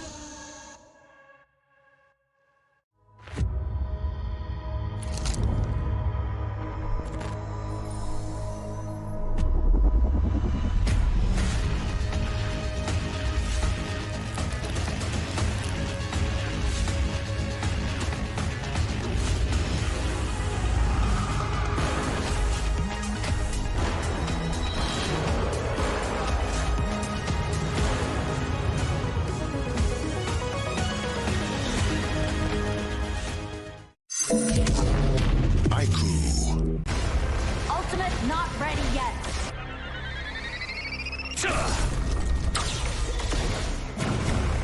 You have slain an enemy. My magic murmurs in ecstasy.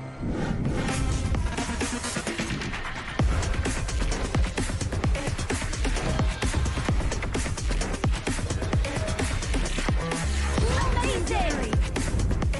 There is no escape for you. Killing spree. Double kill. Triple kill. Spectacular kill. Don't worry. I'll be back for your life soon.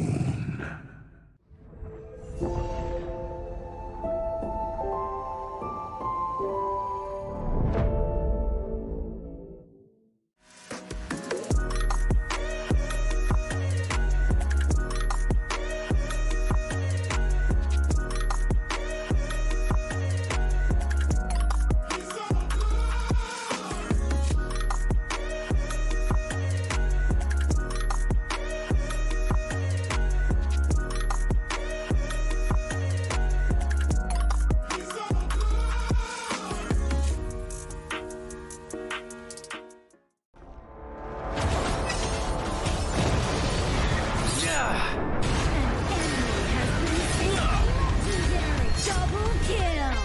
Shall I compare thee to a summer's day? Slain. Don't engage. Slain. Don't crush us like insects. Slain an enemy. Defend our base. Our high ground tower under attack. Amazing. Unbelievable. Triple kill. Ah, the fragrance of romance.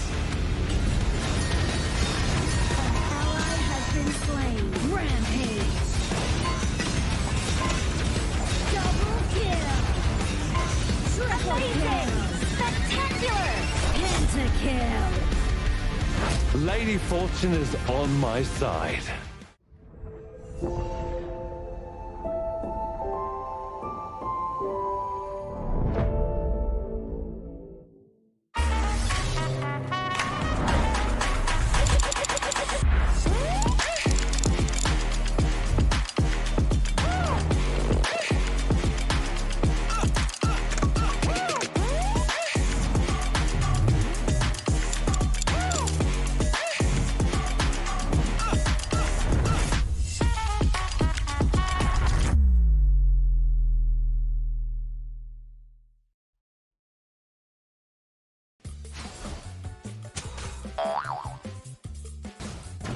They tried.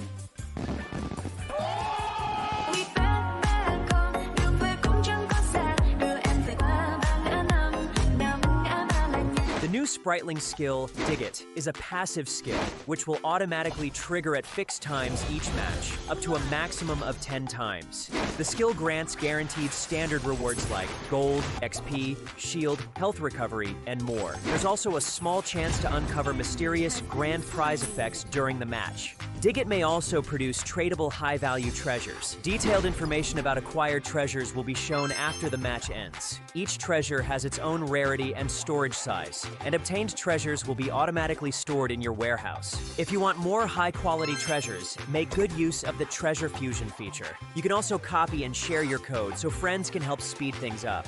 Treasures in your warehouse can be sold for event currency, which can be used to redeem skins, items, and other rewards on the event page.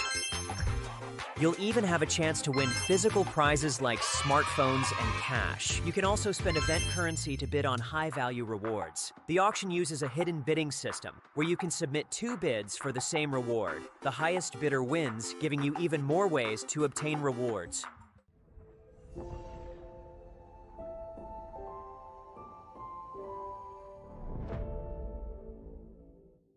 Itu kontra kita. Relax, bro. Phone aku! Jom kembara. Mountain View!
I see that I got everything I need.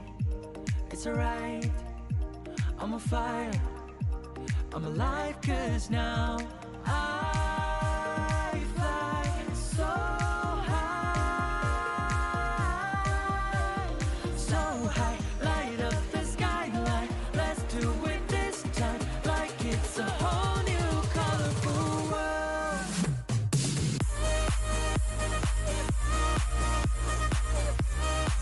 Like we're the only ones in this world. Like we're the only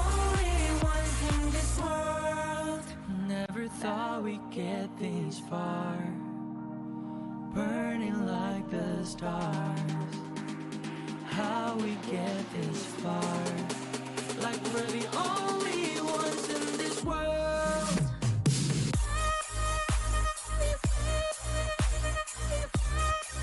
Like we're the only ones in this world.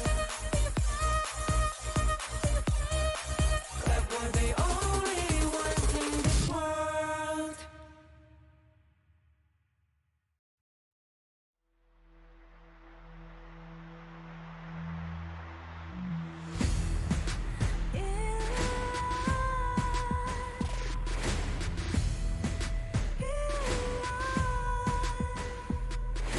What's a life without its words?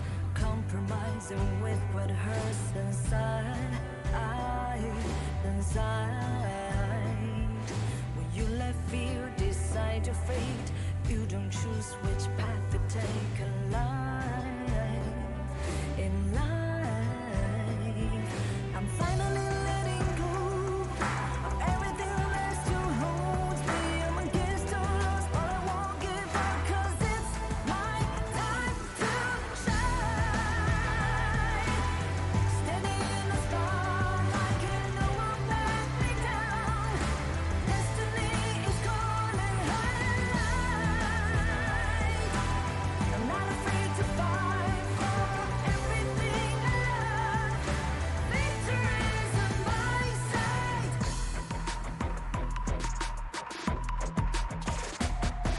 The more we lose, the more we gain. The more that nothing stays the same in time. In time.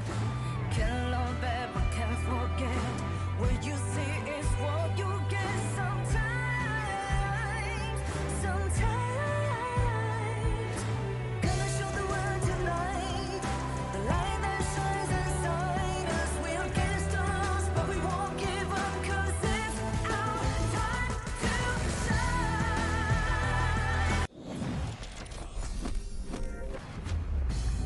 The name is Sagi, and welcome back to the Honor of Kings Asia Games Qualifier 2026. And right now, we are up to the match number 4. Match number 4 will be featuring Kazakhstan going up against Kingdom of Saudi Arabia. And joining me on the broadcast today will be Sir Cloud, welcoming him back to the English broadcast, and his partner, Adam Spartanker. Oh, and my partner. My partner. Yeah. Awoo. Sir, oh, that's a good dap up. That's a good dap up. Yeah, there you go. Yeah, that shows that how long we have known each other. Yeah. Oh, okay. Okay. Oh, come on. Very nice, very nice. Okay. Don't blow our cover on cam. Okay. Sorry. But yeah, again, Kazakhstan and Saudi Arabia is going to be very interesting for us to watch. It's a match that we've seen Kazakhstan playing yesterday. Heartbreaking match because they almost actually won that. A lot of teams are actually rooting for them as well yesterday. I think Kazakhstan's playstyle is actually very team fight centric. They seem to be a very young and wild team. Something that is different from Laos, where they're more controlled and they know how to pace themselves and bring out the best element in their team composition, like we saw just now, back-to-back Ukyu-Tachibana games coming in for Vidacon, and he was just able to push those leads so consistent with his help with his teammates, and making sure that it was an easy win coming in from the side of Laos against the side of Team India. And talking about Team India, it's a bit sad heart to say that they have no longer any chance to make it towards the main event, but it's the experience that matters.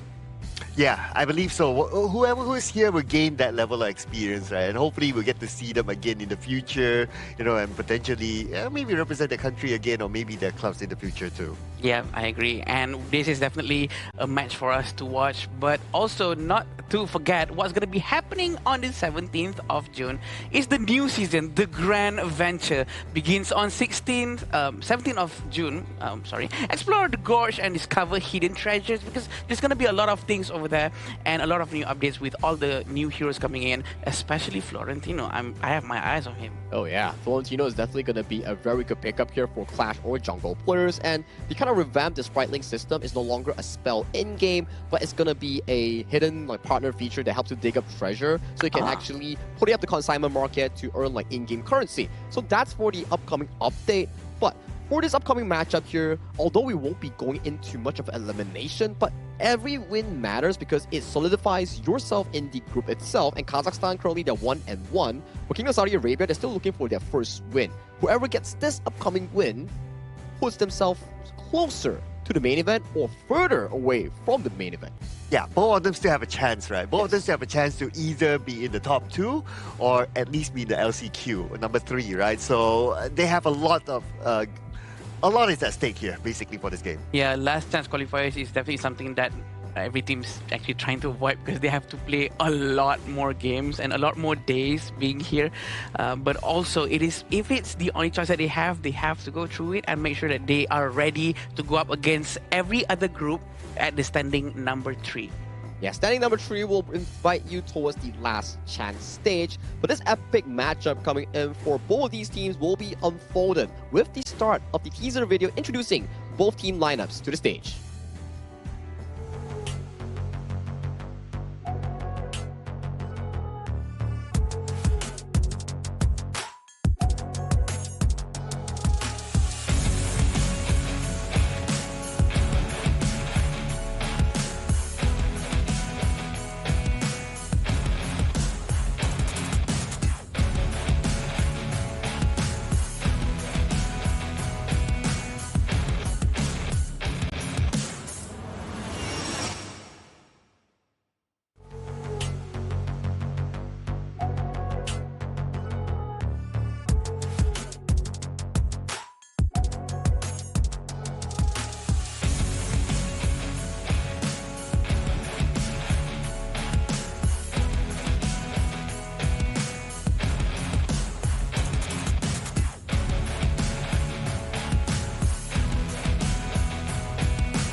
Their journey has been defined by resilience and determination.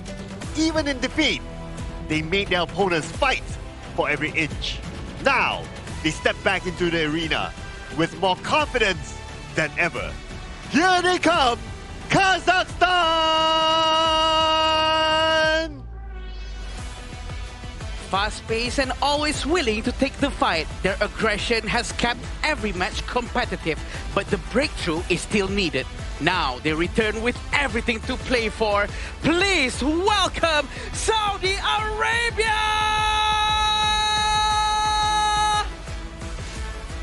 Zero history between two teams, but a full heart to represent their country, their region in the honor of Kings Asia Games qualifiers here right now. And this upcoming match will decide a lot coming in for their group ventures here. Will they get the throne? Will they get to the top 2 spot to the main event? Or will they be further away from it?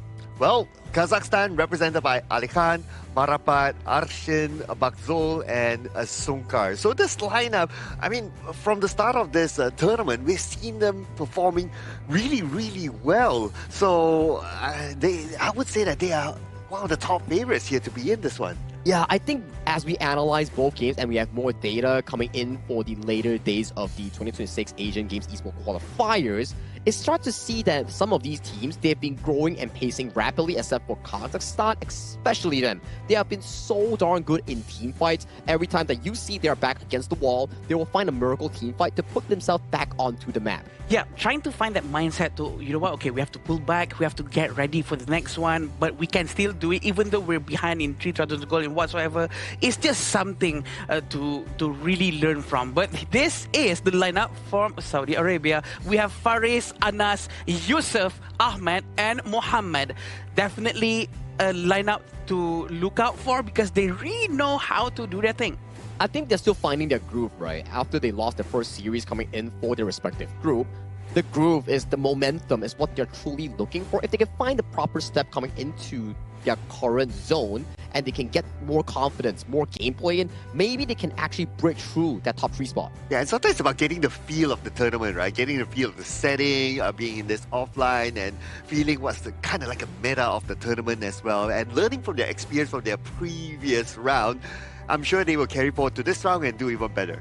Yeah, definitely. And this is the players that are going to be against each other. They are already up on the stage. The coach has their headsets on. They really want to prepare for what's coming next. The first 2 heroes that's going to be banned is the most important one, knowing what Kazakhstan is very good at. Kazakhstan is going to be going with blue side, and Saudi Arabia is going to be going with red. And so far, the blue side has introduced a lot of these aggressive jungle picks, like the Ata and also the very popular Ukyo Tachibana that sets up a good pacing coming in for the team itself. And then we also can reference back to Uzbekistan's game where they lost first game and came back both games, where they like to play things like the Dolia Kaiser, Dolia Futsu that has a lot of surprise element here. So coming in for this specific game between Kazakhstan and KSA, I do imagine the first three picks to be more revolving around engaged heroes like the Lian Po, Zhangfeng, Lapu Lapu, and more aggressive mages like the Xiao Qiao or the Garuda. Let's not forget about the Chano pick as well. Has been really popular. Chano, Arlie, Direnje.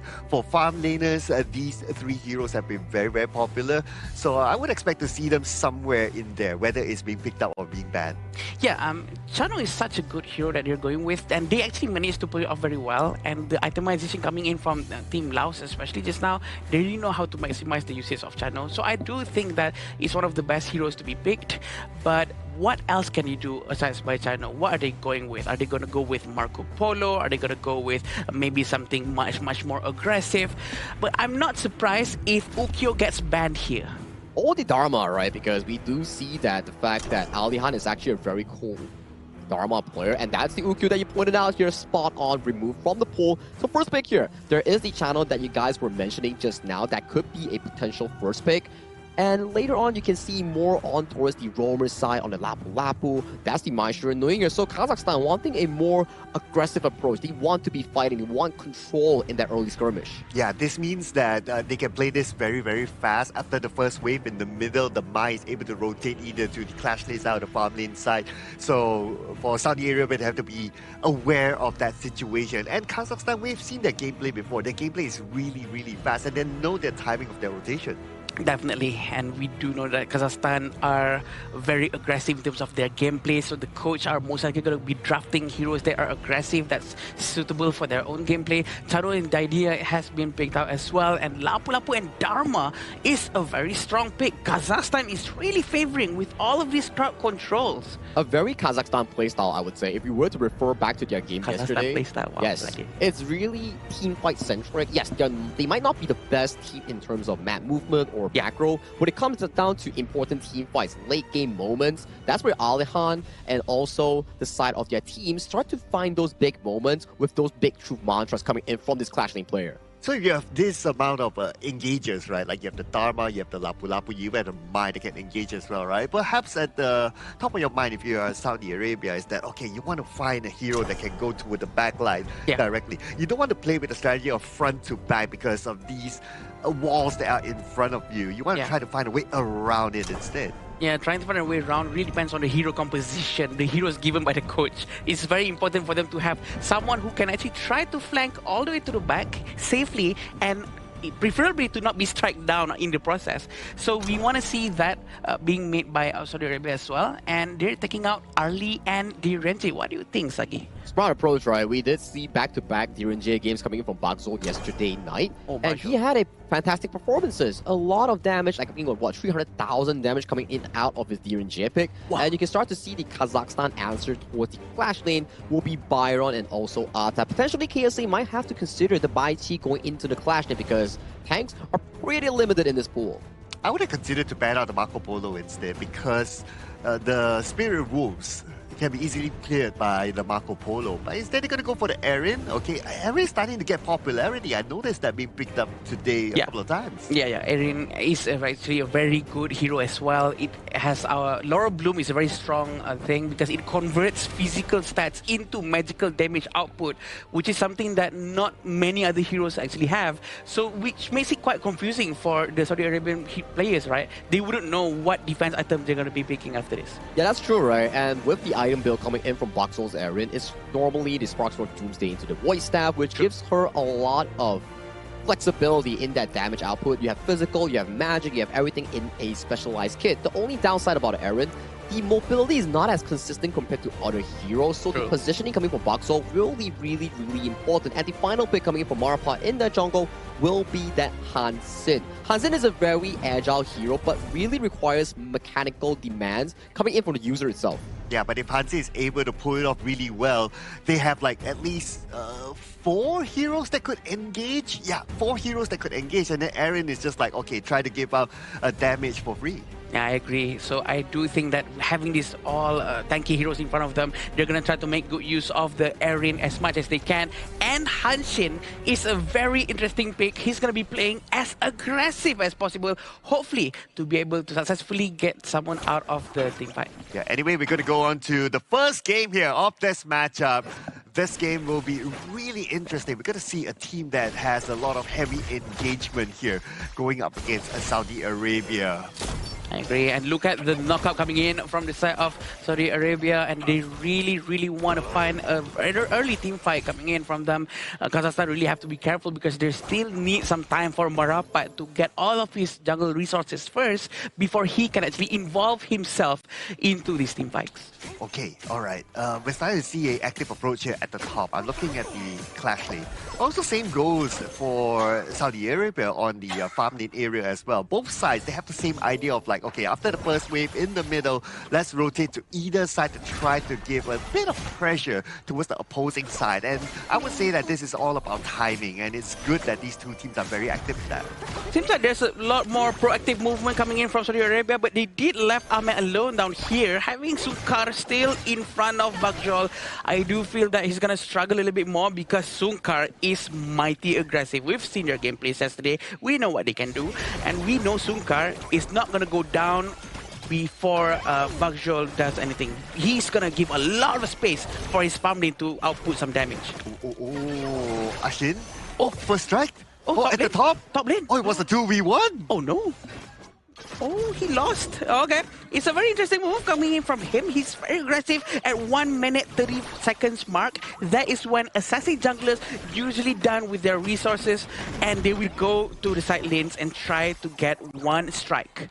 All right, again, it just shows that the theory of like, okay, after the first wave, after the second wave, whichever opportunity that you have, you go and support the side lanes. And looks like Kazakhstan, they got the first strike because of that. Yeah. And that will give them a slight advantage. In fact, advantage is quite significant if you ask me. Less than 3 minutes, they're already ahead by almost 2k gold. Yeah, 1.2 is a huge amount of number, to be honest.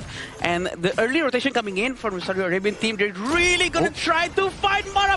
Marapat manages to run away, but they are going to pull back as well. They don't want to stay for too long, but they're going to come in and help. Sunkar is here. From the back, and there you go, Bakso will get Joseph. But they're trading back with each other. In fact, for Saudi Arabia, they're losing 2 players right now. Faris will be the next one to fall. Double strike, give it to Bakso. 3 people went down. This is the fight that Kazakhstan has been looking for. They were expecting Saudi Arabia to come into the jungle, and this is how they punish them. Look at how Sunkar is so ready. Everyone goes in at the exact same timing. The communication, the chemistry is on point. Yeah, and I would say Adi Khan as well, right? He came at the right time. But anyway, it's not done yet though. Now the blue buff is in trouble, but Arshay managed to get away to safety for now. They try to go for it, and he's safe. Whew, that was a close one. A very quick disengage coming in from Kazakhstan. 2,000 gold in front is a huge amount of number. Ali Khan has also involved himself in the previous team fight. He was so ready with that flash. They're going to try to do the same thing again. They're going to try to go to the Azure Golem. They are not done yet. They're not giving up, even though it went horribly wrong just now. Oh, they're still pushing it at the top, right? But look at this. At the top, speaking about that, Bakso will get another strike and make it a double strike. In fact, Bakso, how many strikes does he have at this moment? He already got like 4. 4 out of all 6 strikes. That is a huge amount of number. He's going to be really funneling all that gold towards him. But look at this. He is not giving up. He's going to go in. Both of them use their ultimates. They dive into the tower. Kazakhstan. They try to get Anas, but Anas with the unyielding mass. Unyielding mass backs him. Saves him from certain death. Oh, finally they took down Anas, and that came from Marapat. But the fight's over here in the middle. Now, Kazakhstan, they need to disengage, but no, they say Alika shows up from the side with the mantra, and they will get a hot streak. A very hot streak indeed. A very good try coming in from Kazakhstan. They managed to pull it off very well. but Saudi Arabia actually managed to get one as well. So this is going to be a very good fight between the two of them. But we still want to see this aggression coming in from Saudi Arabia, right? Because they keep on being aggressive early on, and we don't want them to be demoralized, even though they did it twice. That's what we saw just now, and Saudi Arabia keep on doing the same thing. Let's try to steal this buff now. Let's try to steal that now. Maybe something might stick. But looks like they're going to stick to the bottom where Ahmad is at, and Ahmad take it out just like that. I mean, when you have like 3 or 4 from Kazakhstan heading towards the bottom and you're a channel, you can hardly escape. Yusuf just came by. She's going to try to get from Marapat. Marapat's going to dive in for sure. Rampage has been given to Marapat. All right. Oh, that's a lot of strikes here. Less than 6 minutes, you already have 11 strikes for Kazakhstan. That is a lot. A lot, definitely. They're going to try to focus down on the tier 1 tower in the top lane with 4,000 gold difference. Almost 5,000 right now. Kazakhstan is definitely feeling a lot more comfortable with Bashol having 5,000 gold difference in front. That's going to be very helpful for the entire team because Bashol has been using Eren very well. Oh, by the side, looks like Anas is trying to tank this one out. Can he actually survive this one? Looks like he will, together with the help of his teammates.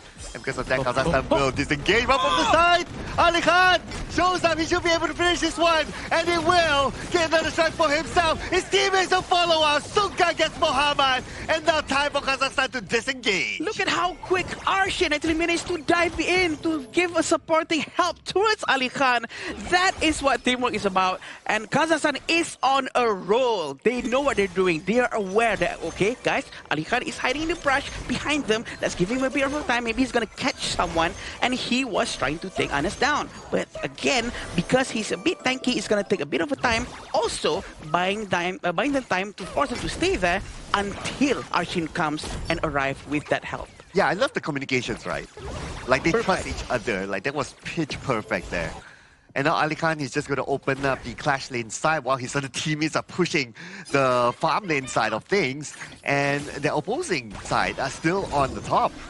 So the bottom lane is pretty much free for Kazakhstan. Yeah, they can actually try to focus down on the bottom lane for sure. Marapa is quiet nearby. He really want to go in. He's so brave knowing that Winstash is right in front of his face, but he's still there. He knows that he can go in and go out quickly. But this is going to be Charlotte's demise for sure. He's got to go down immediately. Yeah, the moment Bokso shows up, you know that he has enough damage to take down the Charlotte. And he will take down the top tower as well. And now they have access to the final tower at the top. They're going to try to focus down on the tower for sure, but it seems like Marapa is still way down there. He's using them as a distraction and managed to get Ahmed. Wow, going all the way to the backline, and they will get another strike down, looking for a second one. And Kazakhstan will have it. In fact, they're not done yet. They're going to try and find a third, or they're going to end the game. Right now, it is the moment for Kazakhstan to gain their victory.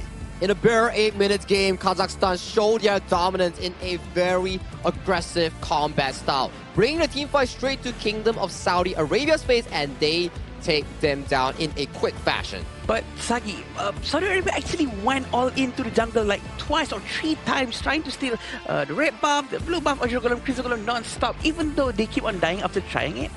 That just shows that they are not giving up. They're trying something new. That is so refreshing from Saudi Arabia. I think it's a good approach, right? Where you want to be able to contest for jungle control, but when you keep doing it and it keeps setting you behind, that's just slightly not so healthy. You need to be able to identify like, okay guys, it's not working out. Let's bring it back and tone it down a little bit so we can actually farm for the further game state, right? But for them, it's a bit difficult if you keep on repeating the same thing and expecting a different result. Yeah, I agree. I think they might need to switch something out, but definitely we still have to adore that the fact that they're still trying the same thing over and over again. Maybe one of them might stick on the wall, you know what I mean? Yeah, but you know, it's a common advice, right? When people tell you that, okay, what you got to do better in the next round, it's like, okay, play more aggressive, don't give up, be confident. And they're showing confidence, so got to give the credit for that. Yeah, credit is due where it is due. And right now, when we go back to the side of Kazakhstan, I would say that their improvement is really shiny. Like, I would say that the way that they play the team fights, the way they bait the enemy KSA coming in towards them, the way they re-engage, the way they disengage, everything was done really well. And from the snowball from the get-go, you can see the idea coming from Team Kazakhstan. They want to fight. And that's their playstyle. It's very brawlish and skirmish, and that's where they get their lead. If you fall into their own tempo, that's where you can actually be wondering like, oh, that's a lot of tempo lost over to Kazakhstan, and they keep ramping up from those team fights. I think what happened is now what made Kazakhstan play so well is because of their communications. The communications coming in from Kazakhstan has caused them to be able to really try to punish any movement that has been trying to be done by the Saudi Arabian. They tried their very best to protect Marapat, and they did. Marapat also was able to kite for so long, Zagi, until to the point where they managed to really punish all of them together with the presence of Ali Khan walking from all the way to the, from the top lane all the way to the bottom jungle. I realized something. Did Saudi Arabia switch roles? Yeah. The Faris and Mohammed will often switch roles in between them. Like sometimes you'll see a Guan Yu on the hands of Mohammed, sometimes you'll see Faris on Natolia. This happened yesterday too. I see. It looks like they're all quite flexible, right? They really want to try to play around with what they can do, and I think there's nothing wrong with it. For sure, in the long run, it's better to always stick with one role, and all that. But I do think that maybe they have a secret sauce or maybe a trump card that they're still hiding beneath their sleeve. So I think this might be one of it. I think you better bring it out now, the secret sauce of trump card that you mentioned about, because the further you go down in your respective group, the harder it is to actually make it to the grand stage of the main event or the last chance stage. So whatever they're hiding, they need to bring it out now. But in terms of this specific game coming in for the side of Kazakhstan, it's in their own tempo. You can see Boxall having a field day with 68,000 damage dealt already in a short span of 8 minutes. You know he's feeling it. You know he's actually doing whatever best he can to probably get that upcoming MVP. Yeah, we all know that the amount of damage coming out from Majol is so much. It's probably going to be 40% range as well. And we do know that Yusuf has actually been trying to help out with his team, providing a lot of damage, but he did not manage to have a safe position also because of Marapat. Marapat has been roaming around and capturing anyone who's just a little bit off position. Yeah, and let's not forget about Ali Khan as well. Yeah, like he will be in positions, in the brushes, just waiting, right? And everyone will follow up from there. So like what we discussed during the drafting phase, right, is that Kazakhstan, they have set up 4 engagers here. You set up 4 engagers, all everyone needs to do is just come and just throw all the attacks in. Yeah. And those attacks converted into a very healthy goal chart here, as you can see, from the get-go to 2 minutes 37 seconds to 5 minutes 14 seconds, and finally at the end game they ramped up to 11,000 goal in a sub 8 minutes game. That's just how dominant Kazakhstan is in this game 1.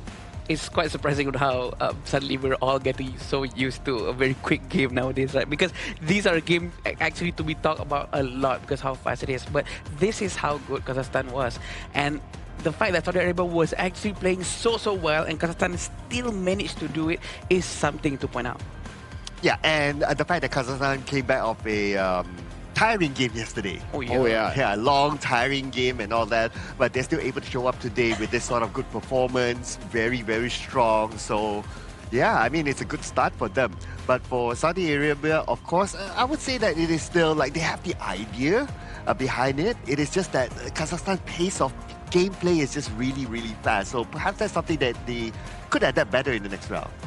Potentially, when you visit back the draft, maybe banning out the Maestro Nui or the likes of the Dharma coming in from the Kazakhstan hero pool might be something helpful that they can venture into, because so far those heroes has been the bread and butter coming in from Kazakhstan, right? You want to force a team fight early game with the Maestro Nui setups. You want to be able to rely on Ali Khan to find those engages on those troops.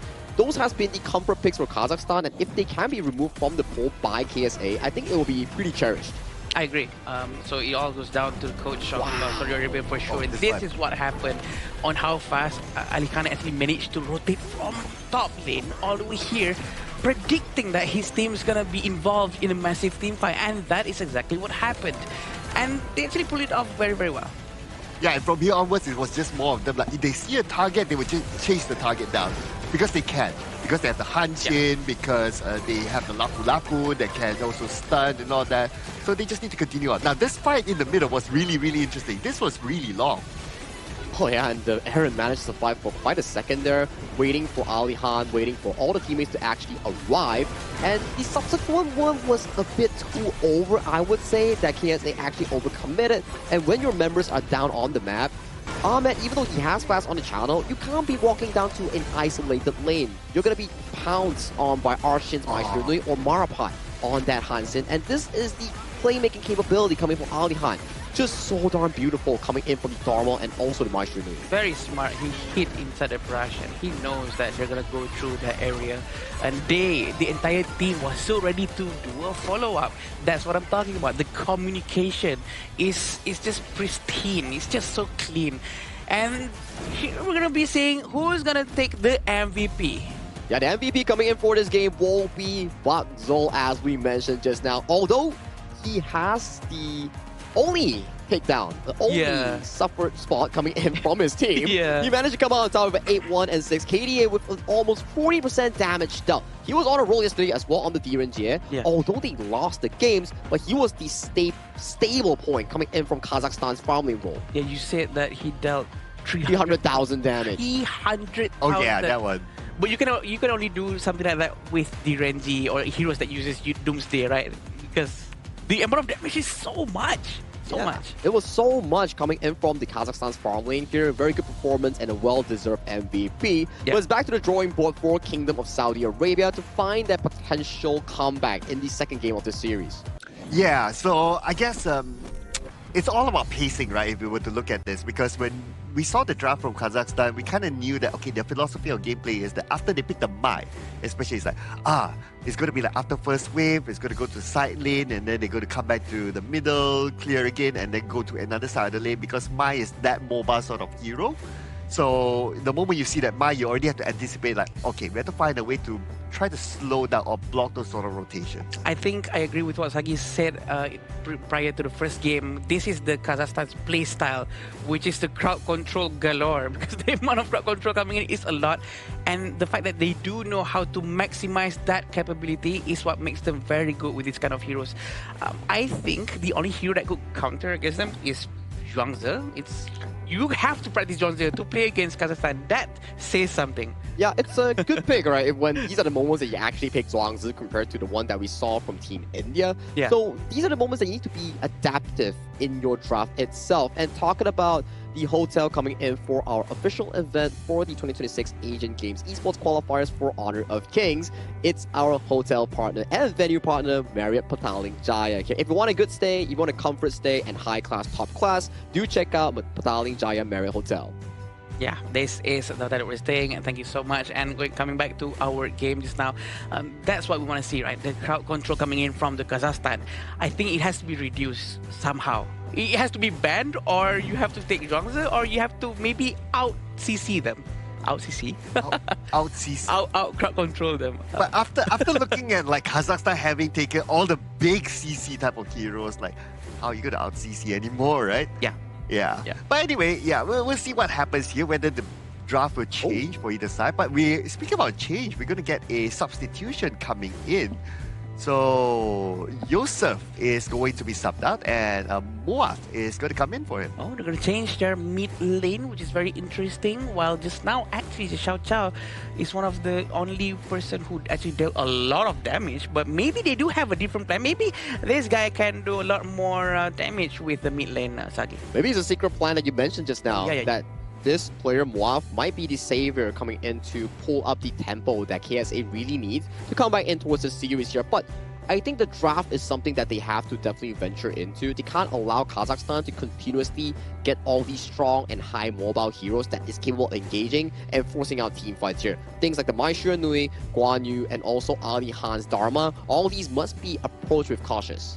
Yeah, and to be honest, if I were them, I would probably ban it out. It's too much of a headache. It's too much. It's so hard to handle. But what do you think, Cloud? Okay, on the contrary, right? So Saudi Arabia, they're on the blue side. So they're the first pick, right? So hey, I mean, pick the Mai for yourself. Yeah, I think so too. Although the Mai, yes, is a very high mechanical sort of hero, it takes a bit, but then again, these players, they are playing at the top level, so I'm pretty sure that they can handle that. Well, only time will tell, right? We have 7 seconds down the clock here. You can find out whether or not Muaf subbing in for Yusuf's squad can actually pilot the Mai. And this will be second game's pick and ban coming in between Kazakhstan and also KSA. The bans will be Diadia and also the Guan Yu. Some of the more favorited picks thus far, especially the Guan Yu. We've seen some amazing performances, and you were saying that, hey, maybe KSA pick up the Mai Nui. Kazakhstan is like, nope, we know how strong this pick is, we know how agile it is, let's lock it away. That's probably why they subbed out the mid lane and subbed in with a new one. Maybe they want to try to play much more aggressive mid lane, but they did not manage to get the Mai for sure. But definitely have many other heroes that might be able to do more or less the same as Mai. But Byron has been taken by Saudi Arabia as the first pick. Byron has a lot of sustainability, has a lot of damage, and pretty sure it's a good pick. Good pick. I look forward to seeing the Byron combo together with the Lapu Lapu, right? Because the Lapu Lapu has this passive. And maybe because of that thought, Kazakhstan says that, nope, we're not going to allow you to have the combination. We'll take the Lapu Lapu for ourselves. A very aggressive and early game setup here coming in from Team Kazakhstan as well. But good part is, coming in from KSA, the Byron being locked in, that's going to be a strong anchor coming in from the Clash lane to potentially win out that 1v1 in the early game, obtain priority to defend the jungle invasion coming in from Kazakhstan's player, which is Marapat on the Ukutachibana. I think if Kazakhstan wants to play Lubu, I don't think it's a wrong choice. But Saudi Arabia is actually going with a Houyi and a Lianpo. Wow, okay, interesting though. I mean, Houyi is the type of hero that needs a lot of protection, right? So you have the Lampo that can open up a fight, can protect you up front. Byron can be the second protector as well. So as long as they can do that, the Lampo can have a good time. Sorry, the Houyi can have a good time. Yeah, and Ahmed, on this Houyi itself, sometimes Houyi can also be the trigger puller in opening the team fights if you can hit the Burning Sun arrow. So potentially if you have like a Gan and Mo, or the Angel that has been taken away, or even a Xiao Qiao that has the burst damage, one Burning Sun arrow from across the map with a long duration of 3 to 5 second stun, then all the spells come piling in, might be the answer that KSA is looking for. Oh, I missed that. I missed that combo. Burning Sun Arrow and the freshly forged couple blades being thrown towards that same target. It is so effective. If it hits, that's the thing. So I think it might work if they really carefully pull this off. And Houyi is not going to be able to really join the team fight so much early on, but at least he can give this potential long-range stun, if you will. You know what? The Ganemo still makes a lot of sense for Saudi Arabia because there's an Angela on the other side. Blazing Brilliance, hop in, couple blades, beautiful. Yeah, you're technically idle, standing in the position. We've seen it before, right? When Emmanuel was piloting the Ganemo, or when Lim Van was using the Ganemo, and if enemy is an Angela, when you pop the ultimate, you're standing still. So you're like, oh, that's some couple blades. Who's he aiming for? Oh, it's me on the Angela. It's probably too late to move now. It's very dangerous. And I'm not surprised if they are taking Ganemo right now. But with this Bai Chi, it's definitely going to be a lot of problems for Saudi Arabia because it's so tanky. And this means Houyi has to go with a Doomsday build. Sparkforge Doomsday, or maybe with a Deep Frost Siege on top, to really melt down the HP of Bai Chi and also the Lapu Lapu. Yeah, the Bai Chi will be really annoying. Oh, but you have a sustain with the Dr. Bian. This is the first Dr. Bian. And that's a Dr. Bian farm lane you're looking at. So it's a sustained style farm lane here coming in from the side of Kazakhstan. Farm lane! Wait, you can play Dr. Bian farm lane. It has been played before in other pro leagues in trying to sustain the Bai Chi and making sure that he's this tank monster that can actually sustain the front line. But how do they actually play it out is what I'm looking towards to. Because so far in KSA's composition, we get the Zilong, we get the Xiao Qiao, and also the Houyi. So the idea is simple. One Burning Sun Arrow, and then everybody comes piling in on that first target here. So Songkars and also Alihan has a big role in this game. They need to mark the arrows coming in from Houyi. They really need to focus down on him, and especially at the same time, having Houyi up front, gonna go against Dr. Bian. It's gonna be very interesting to watch for sure, because I think he's gonna lose early game because Dr. Bian's damage is a bit too high. Yep, no doubt on that, and Dr. Bian has his own sustain as well because he can heal. So it'll be really annoying against the Houyi, so that's one thing. And plus, looking at the current rotation, he will be together with Sungkar as well. So Sungkar can still tank a little bit on the front. But first strike? Wait, what? Oh, that fast? Yep, it is that fast. Ali Khan actually dived into the tower, and all he has to do is just wait for his passive to react with that 20% chance of spinning the first skill. And he actually managed to happen. That is exactly what he did, and it worked out. That is quite scary. Oh, yeah. With the fact that YT can somewhat tank the tower. Yeah. Like early on, right? You can take a couple of hits and you'll still be okay. But what surprised me was up against a Byron, and the Byron is a little kind of tanky. I agree. And we can see on how Marapat is trying to get the jungle as soon as they can. It all depends on how Muhammad is going to be playing Zilong as well. I think Zilong is a very good pick too, because he's trying to match the energy of Ukyo that's being used by Marapat. Maybe Zilong would be able to do more or less the same thing as what he was doing just now. But he misses his ulti. He did not manage to get a proper knockup. There's not going to be a follow-up to that attack. Okay, I'm just looking at the 1v1 matchup on the farm lane, right? So it's quite clear that the Huyi's not having a good time. Dr. Best be pushing him back, but now the Blazing Brilliance comes in, and they should be able to get the second takedown, and it will be locked in by Marapat. A very good positioning coming in from Arshin. He was expecting someone, at least something, to actually come by and, you know, walk in front of him. So there you go. He literally used all of his skill sets towards the roam, and they managed to get that one strike. All right, now Dr. Bien is starting to move away. Bakso, I wonder what he will be planning to. Probably he's going to try to help his teammate Marapat just to farm a little bit faster, while his other teammate Sumkar is opening up the map, and it shouldn't be a problem. They have information now that at least 4 players from KSA is at the bottom. And we have to remember Dr. Bian's skill set is actually quite painful. Even his passive from his basic attack will apply poison to them. So this is very important for anyone who wants to fight against him. You have to reduce his basic attack speed as well. But the damage coming in from the Angela is so painful. Blazing Brilliance, but countered with Dramus Smash. Raging Sea has been used, but they managed to stop the fight without too much casualty. Oh man, it was engaged earlier on by KSA, but the counter came in by Kazakhstan. Beautifully executed. It's again Team Comms that did really, really well for them. So close. Yeah, Alikan almost got it, right? Yeah, Alikan almost got it. If he let go of his scythe just now, he would have got it easily. But yeah, very quick reaction coming in from the Arabian team. Now they're going to be focusing down on to the mid lane. Maybe they're going to try to prepare for the Tyrant. Tyrant's coming up in 30 seconds. But it seems like they're going to be trying to find Byron. Oh, but then again at the top, Muaz, he ain't having a good time. He's being harassed by 2 players from the opposing side. Wait, Muaz subbed in as the mid lane, but now he's playing Byron in the clash, which is very interesting, which means they are really trying to move around the roles of everyone. Yeah, like Muhammad, he's playing the jungle here, right? Yeah. Yeah, so yeah, they are having a major swap into the roles. Yeah. Even the sub in just now. But yeah, we have the Lapu-Lapu right in front. Sunkar is very brave. He's going to use the Origin C to make sure that Muhammad cannot use the smite. Marapat managed to get a Tyrant. Oh, nice thought down to Anas. Now Anas down to the last few hits, and Ali Khan should be able to get that takedown, and that will be locked in. On the other side, Muhammad went down as well. Okay, so that's 2 from Saudi Arabia, but they're looking for another one. Faris is kind of low on health, but he is safe underneath his tower. Ugh, the poison coming in from Dr. Bian, from Bajol is just so annoying, but it works. Look at how Ali Khan is trying to find him. Blazing Brilliant right in front of his face. There's nothing Muad can do. And now we're putting attention onto the bottom lane. Ahmed, he's not able to farm at all. I mean, it's very, very difficult if you're going up against the Dr. Bian on the farm lane, right? So you have to find alternatives to farm.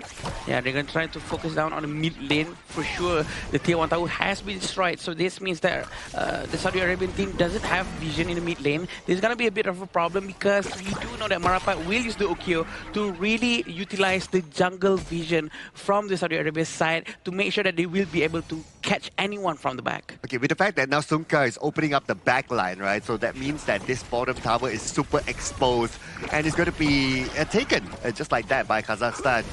Not able to be challenged by Saudi Arabia at all. They have to let that one go. Right now, what I'm observing is that Ahmed, he has been pushed back, that's one. Secondly, he does not have any other space to farm. So as a Hou Yi, if you're not able to farm, then... You're not Hou Yi-ing.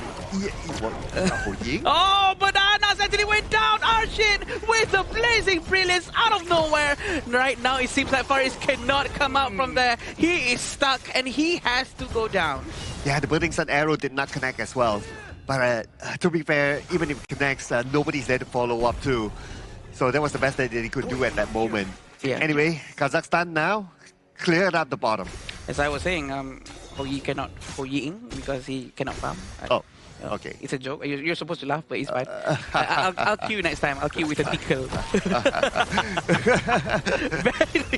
very legitimate laugh right there. Oh, look at this move, Cloud. Okay, here goes underneath the tower. It's not going to be a problem for Ali Khan. And now 3 from Saudi Arabia strike down by Kazakhstan. With those strikes, they will also strike down the tower at the same time. They managed to get a high ground tower. They're going to try to pull back just a little bit, but it seems like they're not done. They really want to get the heroes as much as they can. A good stun coming in. Is he going to use the blazing brilliance? For sure. Faris is feeling so confident. Okay, they're going to switch their focus onto the mid lane now. Sending Ali Khan there, while 3 of them buying a little bit more time. But here comes the rest of Saudi Arabia. They're looking at Ali Khan. But look at how tanky Ali Khan is. Ali Khan, here's the tank. Here's the beast. Here's the monster. He's the one in front, allowing his teammates to get the free hits. We have to be ready. Arshin has a new blazing brilliance. We all know he's going to be using very soon for the minion to go in. He is ready. And look at this. Blazing brilliance has been used, and Muaz has to go down first. Oh, they still went in for it, but then again the counter came in. Suka gets the strike down, and this is definitely going to be Kazakhstan's game. They just need the minutes to move forward, and Kazakhstan will get a 2-0 win. Very convincing performance coming in from Kazakhstan. Learning from yesterday's mistakes and applying to today's success. They take the series against Kingdom of Saudi Arabia 2-0 in a clean and dominant fashion. A very clean game from them. They do know what they have to do, and they're very consistent too. And what do I mean by that? Because the timing of their victory is more or less the same as the previous game. It's within the 7-minute mark, and this is very quick, and they do know that they are very confident with it. They rotate very quickly. They play very cleanly. They're just flawless. And I like their versatility as well, right? Like they brought in the Dr. Bian. Oh yeah, that was going up against the Hoyi. I think that was really good. We can see that Hoyi, he can't even cross his halfway mark to farm at all. So he didn't have a good time against Dr. Bian. And the Dr. Bian had a really good laning phase, especially when you're putting Dr. Bian against a farm lane that needs so much items. The mage Dr. Bian actually can just out-heal the damage and also apply the poison stacks against the opponent Hoyi. So it puts Kazakhstan like, okay, we win the lane coming in for the side of the Bakzo's Dr. Bian, and then we convert that healing after the Holy Grail has been completed into consistent healing. So like usually it's like, okay, we win this fight, let's back off, right? Let's rejuvenate, let's recover, and then we play another fight. But no, with Dr. Bian, once Holy Grail is completed and you're ahead, heal, go, continue. We're not backing off. That's why the game ended at 7 minutes plus. Yeah, and not only heal, he's also damaging anyone in front of him who gets hit by the poison on the floor, by the one that he's pushing out from his in front of him directly, and the damage is a lot. And oftentimes people actually underestimate the amount of damage coming in from Dr. Bian, so you really have to be careful, especially on top of that, he can actually just use his basic attack to apply another stack on top of them to make sure that the poison damage stacks up and the damage is so much. That's what makes Dr. Bian so dangerous. Yeah, he becomes the offensive guy. At the same time, he's like a moving fountain altogether, right? And that's why we can see them. They don't really need to go back. They can just keep putting the pressure even in front of the tower, and even when they're inside the opposing base, they don't need to leave. And when you have the Holy Grail, right, the moving fountain theory just makes sense, right? Like you check on the item build coming from Kazakhstan, Boots of the Arcane, Holy Grail, and Augur's Word, supremely tanky and can always follow up the teammates and providing those heals. Yeah. Your front line, like the Lapu Lapu on the side of Sunkar, or the Baisi coming in from the side of Alihan, you don't need to go back. You're built-in sustain, you're built-in defensive stats, and this alludes to what you were saying here, Sir Cloud. The Lapu Lapu passive, it gives you the resistance that you need, plus the healing coming in from Bakzo's Dr. Bian. So it's like a left side push, right side cycle, and it infinitely loops into like team stats coming in for Kazakhstan. It sounds like a turbo boost working together, right? Really helping out each other and makes Dr. Bian so much more effective. But the fact that they actually managed to pull this off with Dr. Bian is something really to really talk about, because it's so effective, so high damage. But enough about him. Watch how Ukyo from Marapat just now, he is so relentless. He always go around and try to rotate, try to find an edge, trying to poke wherever he can, even though he's using Ukyo. Ukyo users are just special.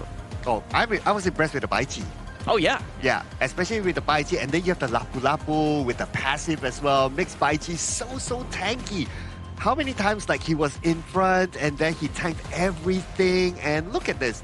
He hasn't been taken down even once. None of them got taken down even once. It's the perfect game coming in from Team Kazakhstan, utilizing their special draft Bakzo on the Dr. Bien with 2.5 front lines. Marapat is a pseudo bruiser fighter that also benefits from healing, and you have Ukyo Tachibana. When the Ukyo Tachibana comes in early game and he actually snowballs, he's pretty unstoppable, especially when you need a Ho Yi and also a Xiao Qiao to find that place to actually farm. But if you get caught by the Ukyo Tachibana burst, you're gone. Yeah, and with our theory just now where the British hero is supposed to be hitting someone and someone comes up and do a follow-up, that did not happen because the steamroll coming in from the Kazakhstan team is too fast. But looking at the damage right here from Arshin, it is a lot. It's probably going to be around 35%, and the damage taken coming in from the entire team of Kazakhstan is sort of spread out. So that means that they were really moving together, and on top of that with Arshin consistently using Blazing Brilliance towards the tank, by the way, towards Faris non-stop, and Faris really cannot do anything. You know what? To beat this composition from Kazakhstan, you need a full anti-heal item setup. Yeah, a full anti-heal item setup. You need like potentially the Venomous Staff and the Blazing Cape coming in from the tank and also the mage player, and then you need to be able to isolate targets and take them down one by one. The idea is great coming in for Sada Kingdom of Saudi Arabia. You want a Burning Sun arrow to hit. You want a Zilong to pounce on towards the target and the Xiao Qiao to find the burst damage in one go. But when you get picked off one by one coming in from the side of KSA, you just can't find a chance to actually pull off the composition that you actually drafted for yourself. I agree, and that's exactly what they did. They are so good at this with all the draft, with all the strategy. And again, I would like to put it out there that the communication coming in from Kazakhstan is just on point. They're always ready to follow up with their teammates' movesets.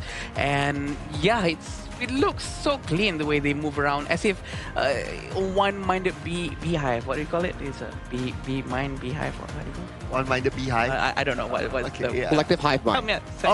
Collective hive mind. Thank you. Oh. I know there's hive. I know there's something to do with bees, but you don't have to use bees apparently. Sorry. Yeah, the collective hive mind play style coming in from Kazakhstan really showcased really well, especially in today. Like we saw yesterday, right, when they were up against the side of their opponents, Laos. It was also pretty nice team fights coming in from their side. Maybe they're not the best at rotating, but it comes down to team fighting. When it comes down to brawling, skirmishing, going for the engage, fighting 5v5. That's Kazakhstan's comfort zone, and they always favor it. I really want to see the highlights again, right? Like how every engagement that they make is truly solid. Okay, this was the first strike. Okay, so it was last hit. All he needed to do was just to flash in and get it. Okay.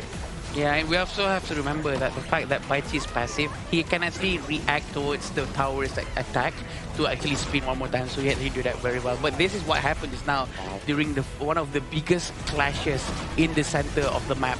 And Baichi was so proactive, he was so ready to just find anyone that he can. And Anas has been the priority for him. Yeah, Songkran's always came in clutch to find those moments to disengage with Arshin or to follow up Marapat or Ali Khan's engages. As you can see towards this bottom side here, 4 members coming in from Kazakhstan, coming in to cover against Faris here. He has nowhere to escape.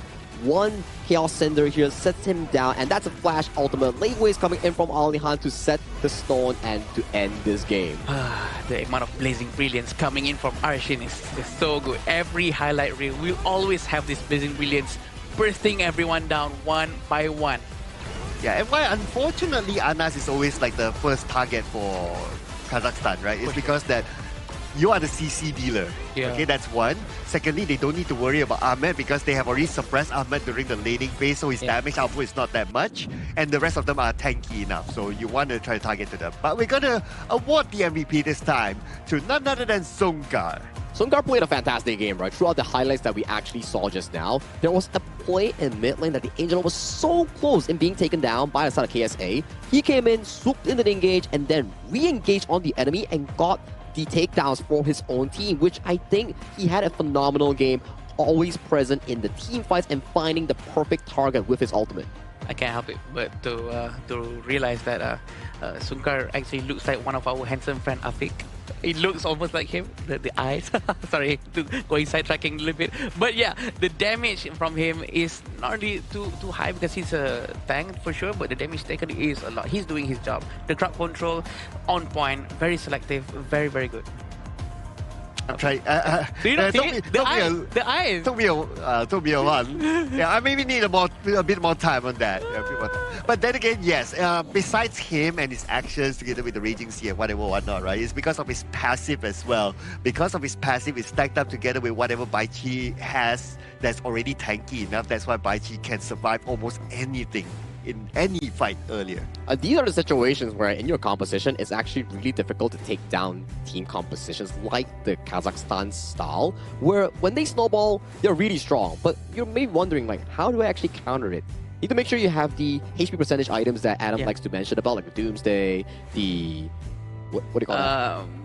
Massive Agony. Yeah, Massive Agony, for example, you know, the DOT on the HP. Those are important items to actually tackle tanks. But the most important part, when you're against healing, buy Venomous Staff. I agree. Venomous Staff, Blazing Cape, Mortal Punisher, all these three are probably one of the most important items to have.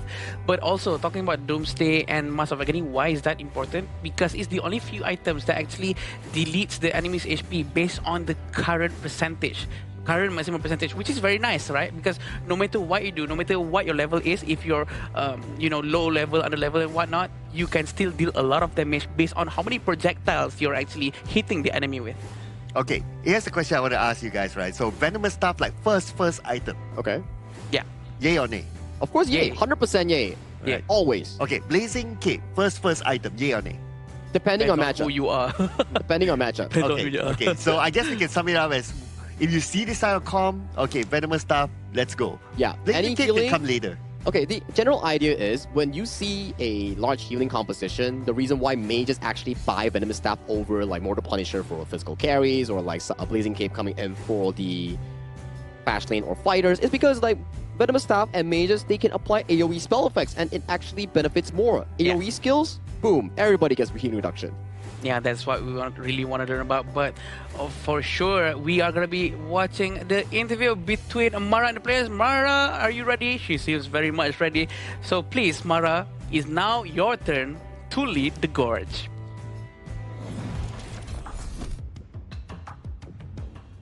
Kazakhstan with their head held high with that win. Congratulations, Manapat. Thank you. What we've noticed was something interesting in your composition.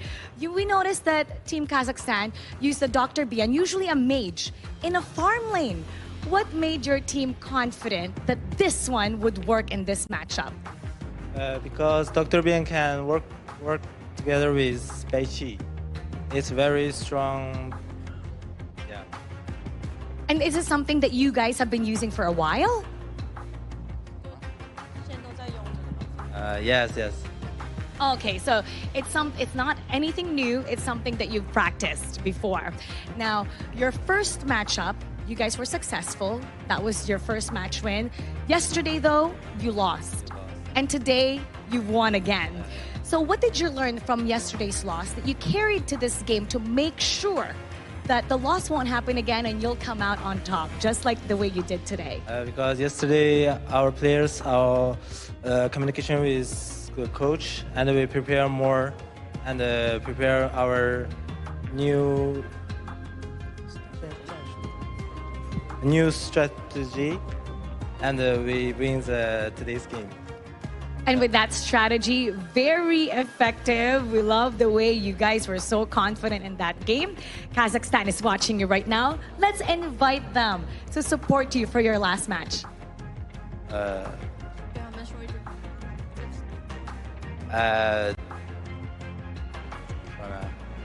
Alga Kazakhstan. And what is your message to everybody watching? 再来一个信息给支持你的朋友。We will win. We prepare more and we will win Vietnam. Yeah. Your next game Yeah. up against Vietnam. Vietnam, yeah. Good luck with that. Okay. And support them for their next matchup. And now we're going to break it down with the casters. Lead the gorge. At first, I thought it was a pretty chill interview with Marapot, and he was like having like some pretty chill answers. Like, we're gonna win, we're gonna make you proud. Aside from that, he was like saying, "We will win Vietnam." Wow, that confidence. A statement and a half. He was so confident, and they deserve it, right? Because they already proved that they can play a very long and tough game like yesterday. Yeah. And they still can manage to have a better mindset today. And now they want to do the same with Vietnam. Oof, interesting. Yeah, I mean, that makes the match between them and Vietnam even more interesting when it comes. Spicy.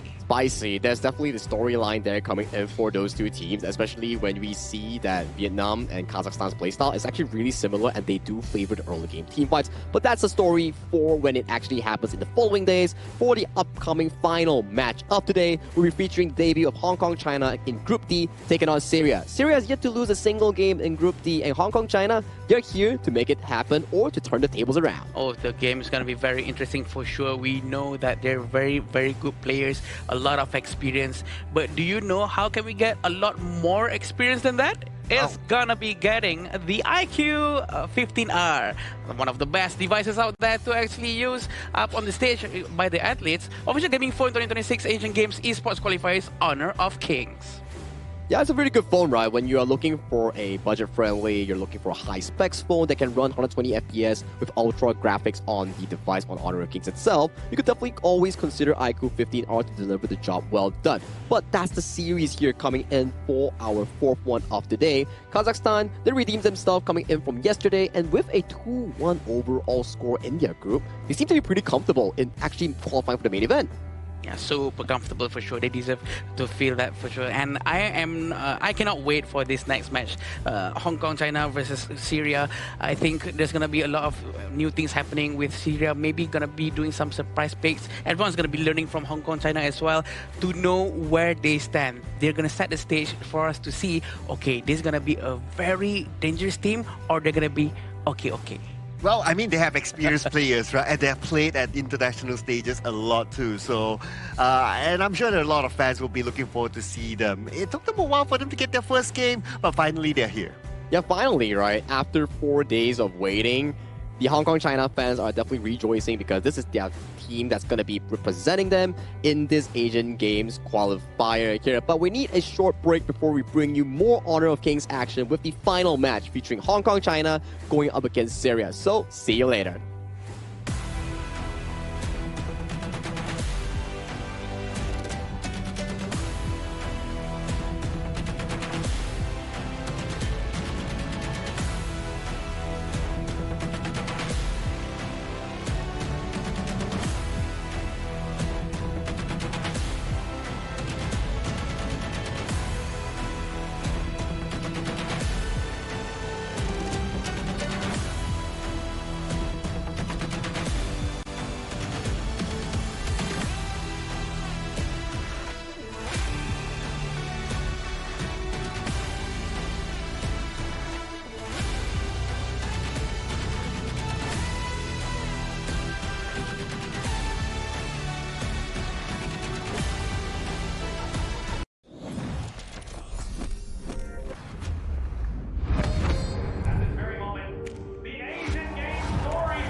Contestants fight for the honor of their regions while we cheer them on from the stands.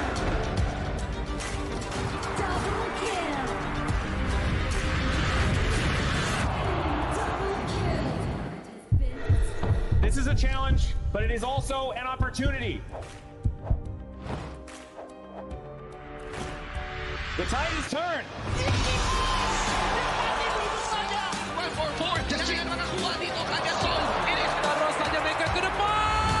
Fastest in front. They're going to use it. Golden tight. Close out constantly. Victory! And we pulled it off together. We share the same voice, the same radiance. This moment of brilliance belongs to all of us. Together, we shine.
Welcome to the 2026 Asian Games Esports Qualifiers, Honor of Kings.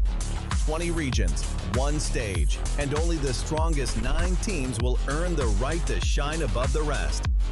Taking place in Malaysia, June 13th to 21st, 2026. Coming to Malaysia, this is the battleground where teams fight for the right to qualify for the Asian Games. 20 teams enter, but only 9 teams will move on. Apart from the 20 regions, there are 3 regions that have direct qualification. Here is the 2026 Asian Games Esports Qualifiers Honor of Kings format. First, the 20 teams will split into 4 groups of 5.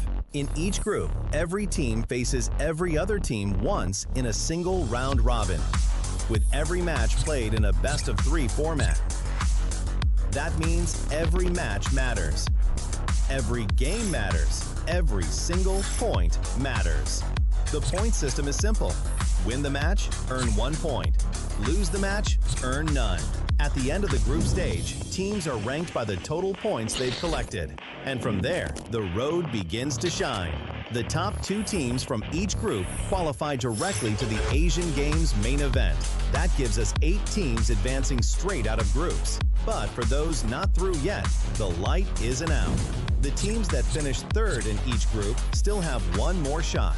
They move into the last chance stage. There, they battle through one final BO3 single elimination bracket until 2 teams remain. The 2 teams will then face off in a BO3 match to claim the one final qualification slot. So in total, 9 teams will make it through, 8 from the group stage and 1 through the last chance stage. That is the rule.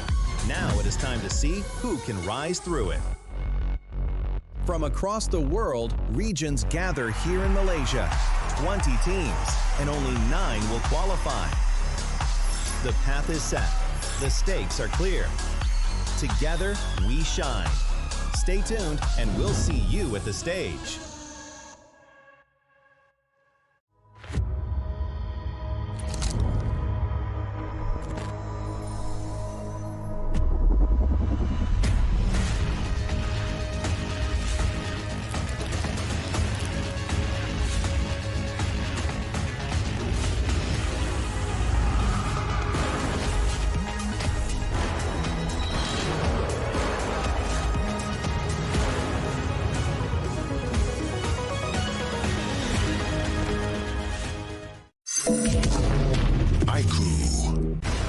Ultimate not ready yet.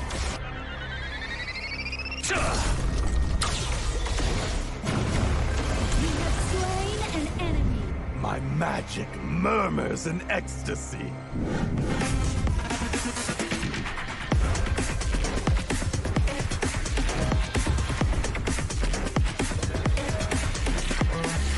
Amazing! There is no escape for you. Killing spree. Double kill. Triple kill. Spectacular. Kill.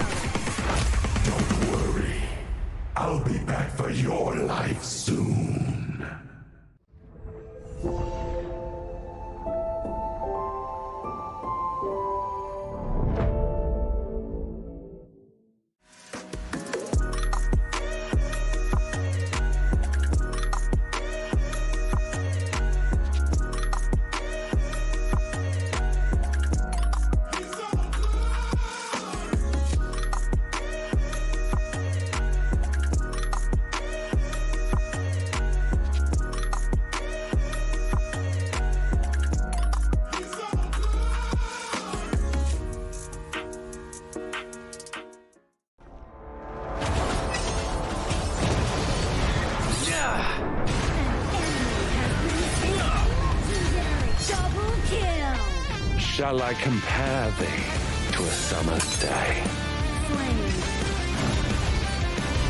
Don't engage. Don't crush us like insects. Slain an enemy. Defend our base. Our playground tower is under attack. Amazing. Unbelievable. Ah, the fragrance of romance. Ally has been slain. Rampage. Double kill. Triple kill. Spectacular. Pentakill. Lady Fortune is on my side.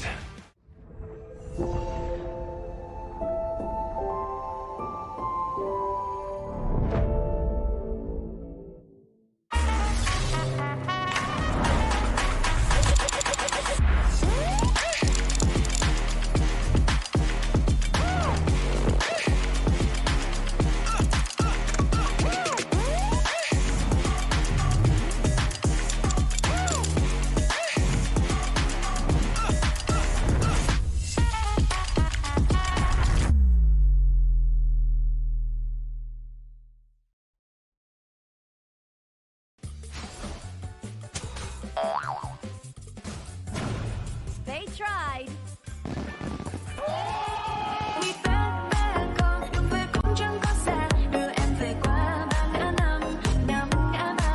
The new Spritling skill, Dig It, is a passive skill, which will automatically trigger at fixed times each match, up to a maximum of 10 times. The skill grants guaranteed standard rewards like gold, XP, shield, health recovery, and more. There's also a small chance to uncover mysterious grand prize effects during the match. Dig It may also produce tradable high-value treasures. Detailed information about acquired treasures will be shown after the match ends. Each treasure has its own rarity and storage size, and obtained treasures will be automatically stored in your warehouse. If you want more high-quality treasures, make good use of the Treasure Fusion feature. You can also copy and share your code so friends can help speed things up.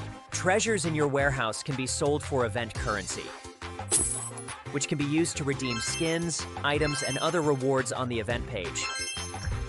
You'll even have a chance to win physical prizes like smartphones and cash. You can also spend event currency to bid on high-value rewards. The auction uses a hidden bidding system, where you can submit 2 bids for the same reward. The highest bidder wins, giving you even more ways to obtain rewards.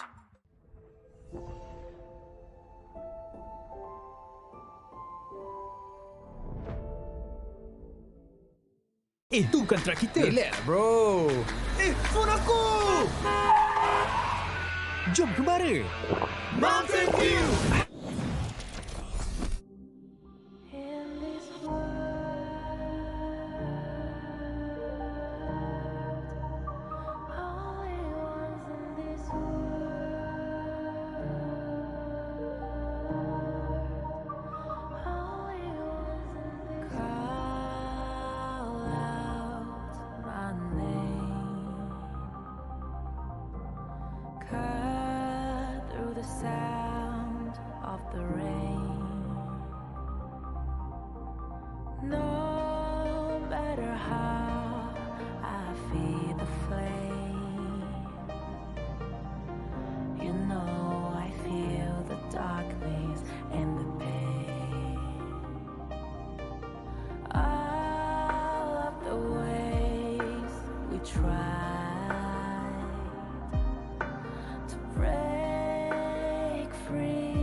Now I see that I got everything I need. It's feels right. I'm on fire, I'm alive, cause now I fly so high, so high, light up the skyline. Let's do it this time, like it's a whole new colorful world.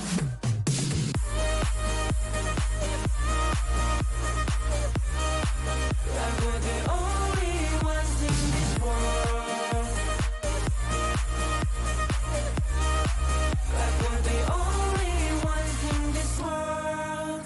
Never thought we'd get this far, burning like the stars.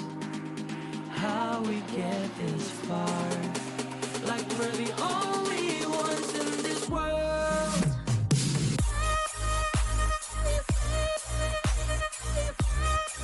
Like we're the only ones in this world.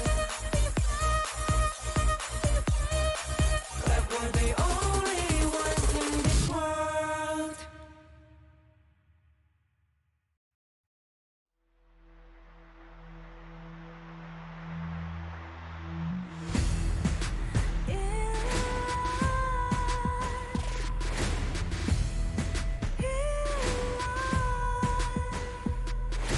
What's a life without its worth?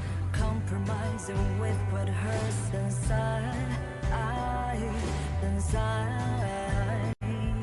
When you let fear decide your fate, you don't choose which path to take in life. In life, I'm finally letting go of everything that still holds me. I'm against all odds, but I won't give up, 'cause it's my time to shine. Standing in the spotlight, can't no one let me down. Destiny is calling high. I'm not afraid to fight for everything I love. Victory's on my side.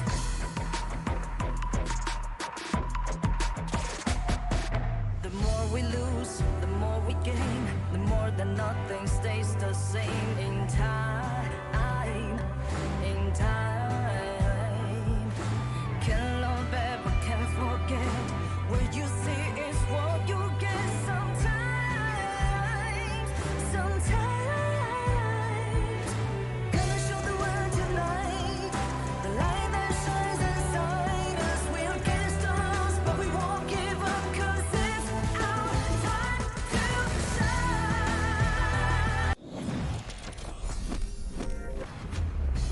Welcome back to the 2026 Asian Games Esports Qualifiers for Honor of Kings. My name is Sagi, your desk host once again for tonight, and we are onwards for our way to the final series of day number 4, featuring Hong Kong, China going up against Syria. And once again on the broadcast is none other than Sir Cloud and also Adam joining us once again. Welcome back. Us once again. Yay! Okay, we're gonna be seeing a very interesting match after this. Hong Kong, China versus Syria. We do know a lot of experience under these belts, and we want to see how it's gonna turn out afterwards, because a lot of expectations coming from these teams, and pretty sure we're gonna be trying to learn a few things from them. And it's also going to be the debut of Hong Kong, China, right? So they had time to not only watch the other teams in their own group, but every other team play as well. So they can get a good feel of what's the meta right, of this tournament from the outside. Exactly, right? And especially we know for a fact that for Hong Kong China's roster, it's built up with a lot of experienced players coming in from 2024 and 2025 events, and they are also have been in the scene for quite a while now. And for Syria, they are also pretty comfortable because they came back into first day of the series in a 2-0 fashion, and they also came back with one of the first Tempest games that we actually had in the Asian Games qualifiers. Yeah, pretty sure that they have a lot of things to show us as well with their lineup, and we do know that they have been practicing a lot.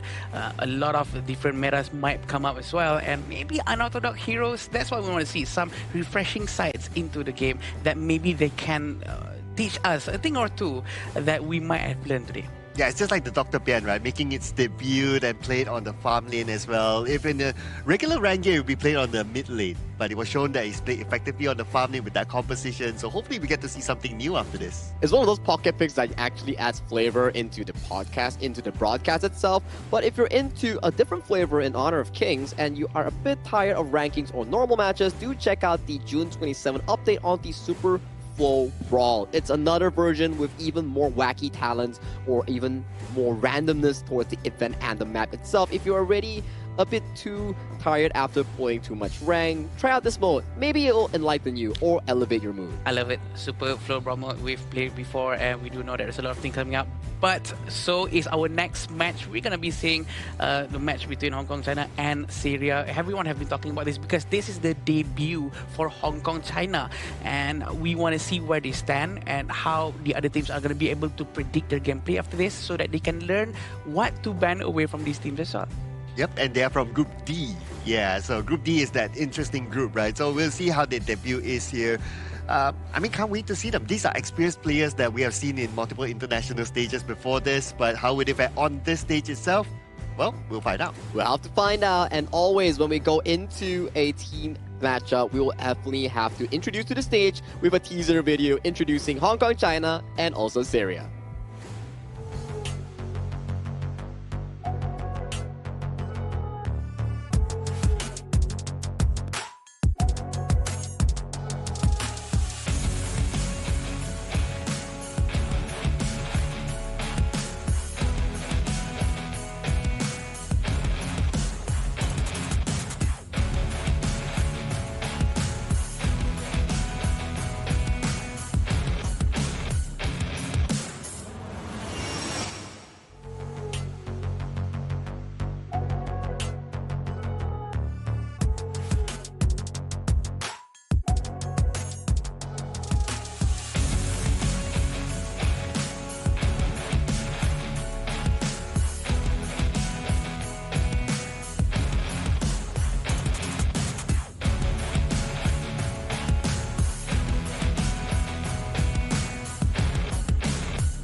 All eyes are on the final team to make their appearance. With no matches played, every move they make remains a mystery. Now, the time has come to reveal what they have prepared. Representing their region, Hong Kong, China!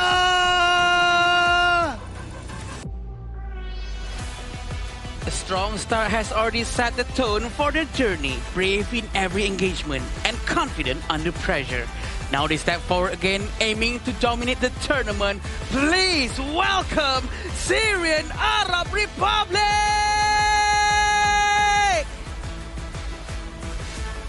A battle between seasoned veterans against silent challengers here. This is Hong Kong, China's first debut in the Asian Games qualifiers this year. And Syria, they've been having a fantastic run thus far. 1-0 in the standings of Group D. But this upcoming matchup might shake things up for this group.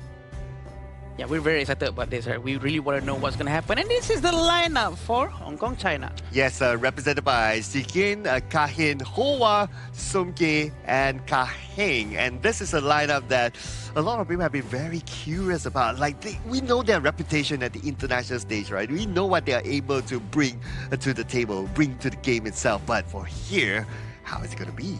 How is it going to be? It's definitely going to be a lot of spiciness, a lot of discipline and mechanics being brought over by the Hong Kong China representatives because this is such a well-seasoned roster with players coming in from AG Global or the past performance coming in from Pulse Gaming. So I'm definitely excited to see what this roster can actually achieve. All the largest names available possible going into this team. And we do know that everyone will be watching, not just to know what they can play, to also know what we want to ban away from them. But here it is, Syria with their lineup: Bashar, Ammar, Abdul Aziz, Ali, and Ibrahim.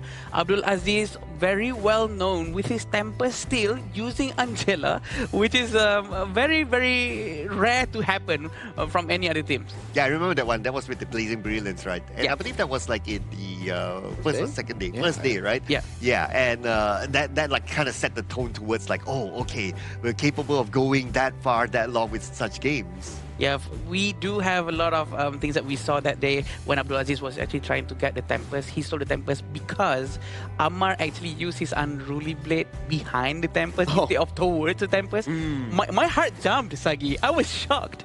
It was a very unexpected move coming in from Ammar. Maybe that was the, I would say, the mental play coming in from the side of Ammar, and then he actually removed the limiter in the enemy's jungle smite brain. It's like, oh, he did that, so this should be free. But then Abdulaziz comes in, Blazing Brilliance gets an easy steal on towards the Tempest. And why is scary? Because they only have one smite compared to the other team. They had two smite, right? So I was expecting him to always prioritize the objective when the HP was like 5% left.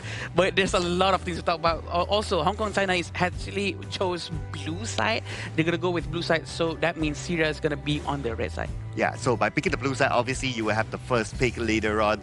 Expect some of the hot picks to come in, right? Maybe like the Chano, maybe like the Ali, maybe like the Ukyo Tachibana. Or maybe because this is the debut game for Hong Kong China, right? They might pick a first pick that is unexpected. I actually want to ask you, Saki, if you have to choose between blue and red, you have the power to choose. Okay. Which one would you want to go and why? I think in the standard ban pick composition, right? I think noticing the fact that you have limited bans and you have strong picks like the Chano, Guan Yu, or even the likes of the Dolia and also Uktajibana, I think blue side actually has a lot of value in this patch itself. So if it's for me, I think blue side is really comfortable. That makes sense. This is probably why they're going with that too. And we do know that the blue side has a lot of advantage because they get the first pick. But also, as Sagi has always said before this as well, being on the red side means you can counter pick from what the blue side does. So that job really lands to the coach, right? The coach really have to be extremely aware of what's good and what's not to go up against the first few heroes that's going to be picked from the Hong Kong China side. Yeah, that's a double edge, right? But let's see how will they take advantage of getting the first pick. So we're going to start off with a couple of familiar bands here. The Mai, the Dolia is out, the Ukyo Tachibana is out together with Guan Yu. So we still have the Chano that is quite a hot pick as well. Or maybe the Atta. Team seems to like to pick the Atta as the first pick. But if I were to pick between the Atta and the Chano, I'll probably go for Chano first. Yeah, pretty safe pick, right? If you're on towards the Chano here, spot on here coming in from Circloud, one of the tournament favorited picks thus far. Because one of this pick exactly, strong laning phase, good mid to late game, and it brings you super duper far with its carry potential. Here now, Hong Kong China, they have the advantage of picking either the Zhangfei Lapu Lapu plus a jungle pick that could benefit them from the get-go. I love the hero that has come out from Syria because they actually went with Atta because they already saw Chano, right? So Chano is not really a hero very well known with a Doomsday. Doomsday comes very, very late as the 5th or the 6th item. But they went with Atta and Direnji because Direnji can really melt down any tanks in front of him with the combo of Sparkforge Dagger, Doomsday, and Deep Frost Siege. But the response coming from Hong Kong China is just special. Very aggressive, very high damage, and very a lot of specific crowd controls that's going to be done. And now adding on the Lapu Lapu to Syria, right? So this strategy is straightforward, right? We've seen this time and time again. Protect your farm laner. And that's what they're going to do. Go ship to split out, and we also have the passive from the Lapu Lapu to give more durability to maybe the Atta or maybe whoever else that they're going to pick later on with the mindset of like, we must keep the Direnji alive. Yeah, keeping the Direnji alive is going to be an important task coming in for the side of Syria here. Judging from the fact that the mid lane pool is starting to get slightly limited and Hong Kong China might be considering of banning away the Gun Mo. They have an Angela and the Gun Mo can also reach on towards the backline for the channel per se. So the Syria mid lane's pool might be starting to dwindle down in this second phase. We still haven't seen any heroes from both sides to be able to jump all the way to the back line to maybe try to find Chano or Direnji. Maybe Atta can try to do that, but Chano has a lot of mobility coming in from the first kill, especially when he enters and exits brushes. Also, Fateh is a very good pick. It is a hero that can really meltdown tanks as well with all the skill set that he has. But look at this. The choices coming in from Hong Kong, China. They really want to play with some tanky heroes and also a very global skill based. Yeah, and they're saying that, hey, you have Fateh, you think you can go to the back line? Sure. I have one as well. I have the Nurza that can go to your backline too. So let's see who can engage first, who can reach the backline first, and that will be probably a game of pace between the two. And to add on towards that, right, you have the Nurza that is really comfortable in going up against the Ata, who enjoys healing, right? Because Ata likes healing from the Grey Help, and then Nurza has a built-in heal reduction effect on his passive here, so it's a slight counter. But I'm loving the counter pick here coming in from Syria. Notice the fact that, hey, you have a lot of front lines. That's the Byron, that's the Nurza. Let's lock in the ladies, and that's really good into these front lines. And help me out here, Sagi. The passive from Ninja actually stacks with Imperial, right? Imperial from Blazing Cape or Mortal Punisher or Burning Mustafa actually stacks hand in hand with that. That makes it even smaller amount of recovery. I think it actually does, but it doesn't add on like just plus. It's like a multiply effect. Oh, I get it. So it's maybe like a 40 to 50% beneficial effect, which actually impacts really well, especially when you have the Ata in this direct jungle matchup. But this is game one of Hong Kong China's debut, going up against Syria, the undefeated in their own group. All right, the debut game for Hong Kong China, the game that everyone's been looking forward to. And they're going to start off with grouping up together in the middle. So this is going to be a standard sort of starting where you send the roamer into the middle, helping the mid laner to clear the lanes as quickly as possible before they rotate towards the side. Yeah, Sakin is going to be playing at the Clash for sure. He's going to be up top and down below here. We do have a little bit of raid happening from them. And Syria really have to try to protect the Azure Golem as best as they can. We do know Ali is nearby. Is Ali going to be joining too? He's still quite busy with his minions. But Amar is going to be at the Azure Golem trying to make sure that he's not going to lose this blue buff. And at this stage, we can see that both sides pretty respectful of each other. Now, for Ibrahim, he has made the rotation towards the bottom, whereas for Kaheng, he's still pretty much in the middle. I guess they want to try to truly win that mid lane really, really cleanly before they can rotate away, which is absolutely fine as well, because before this, it was kind of still 50-50. Yeah, and right now they're going to try to group up towards the mid lane. Rotation is going to be done by the Syrian team. We want to see who's going to start to be aggressive first, because there's a lot of respect going on here between Syria and Hong Kong China. They want to be very careful not to do any mistakes, but it seems like also Hong Kong China doesn't want to force anything out. Yeah, based on the composition as well, they're not like, okay, we can engage early on in team fights, right? If any team were to be able to engage in early team fights, especially after level 4, I would say it's more towards the Syrian side. The composition for Hong Kong China is that they need to farm up before they are able to get into more team fights. So I guess that's why they are still playing this kind of chill. True, 1,000 gold difference is a huge lead within the 2 minutes mark. Rotation is going to be done by Hong Kong China, moving towards the top lane. It seems like they're going to try to see if they can poke Bashar a little bit, or they're just going to try to get a lot of resources. This is what matters, right? All of these small little things, trying to get all of these resources, it actually works out very well as long as Syria doesn't actually try to punish them. But they have to be punished because every time Hong Kong China goes into the jungle side of the Syrian team, they do have this 20% damage reduction from the Sprite Link protection. And also, every time they move in, you can see that they don't move in and go out empty, right? They still get a couple of jungle side creeps there, so that's why they're ahead in terms of goal right now. And that's what they're looking to do. They're looking to stack up early on. When it comes to the mid game, especially when the first Tyrant shows up, that's where they will truly engage. Yeah, that's true. And it seems like Hoa is going to try to help out the jungle to get as much gold as possible. This is the gold sharing technique that we always talk about. This is very important for them to clear together. Not on top of that, getting a lot more goals. Also, they're going to be trying to help each other to, prepare for a team fight. They're always together, right? So it's going to be very hard for them to get picked off. Yeah, and speaking about their potential team fight, right? It could come out in about 30 more seconds when the first Tempest is up. And I'm pretty sure Hong Kong China will want to try to challenge for it. As for Syria, are they prepared for it? Well, they still have about 15 more seconds to decide whether they want to start grouping up there or not. Yep, Syria has been quite passive, but at the same time they try to rotate as much as they can. It seems like Ibrahim prefers to stay with Ali, trying to make sure that Ali has a lot of space to farm. This is very important for the RNG to have all of his itemization, especially Spark Force Dagger at the early stage. Okay, looks like they could start it off not only in the middle, but the middle is more towards zoning. Ibrahim waiting at the side. Is he going to come in? Nope. Not able to come in at the right time. And even though he had the Raging Sea, but yeah, he doesn't have the smite together with him. Oh, the zone control coming in from them really blocks Ammar from reaching out towards Tyrant at all. But it looks like they're trying to get Ammar right now. Ammar will get hit by the Amazing, but there's no problem whatsoever. He will run away. Yep. He still is able to get away, especially with the tower nearby, so he will be fine. But the key thing here is that we can see that Hong Kong, China, how they exert dominance across the river area. It doesn't need to be like inside the jungle. As long as they can control the river area, they already won like, what, 60% of the map. Yeah, it seems like Kahin really has the most goal right now, including Sumki and Zakin. And we do know that the Byron, Zakin, already have Pure Sky. This is going to give him a lot of edge in terms of team fight, trying to reduce damage as much as 35% damage reduction just from that active item. Oh, at the bottom right now, Ibrahim, Blazing Brilliance onto him, but he's able to survive this one. Only 50% of health shredded down, and he's okay for now.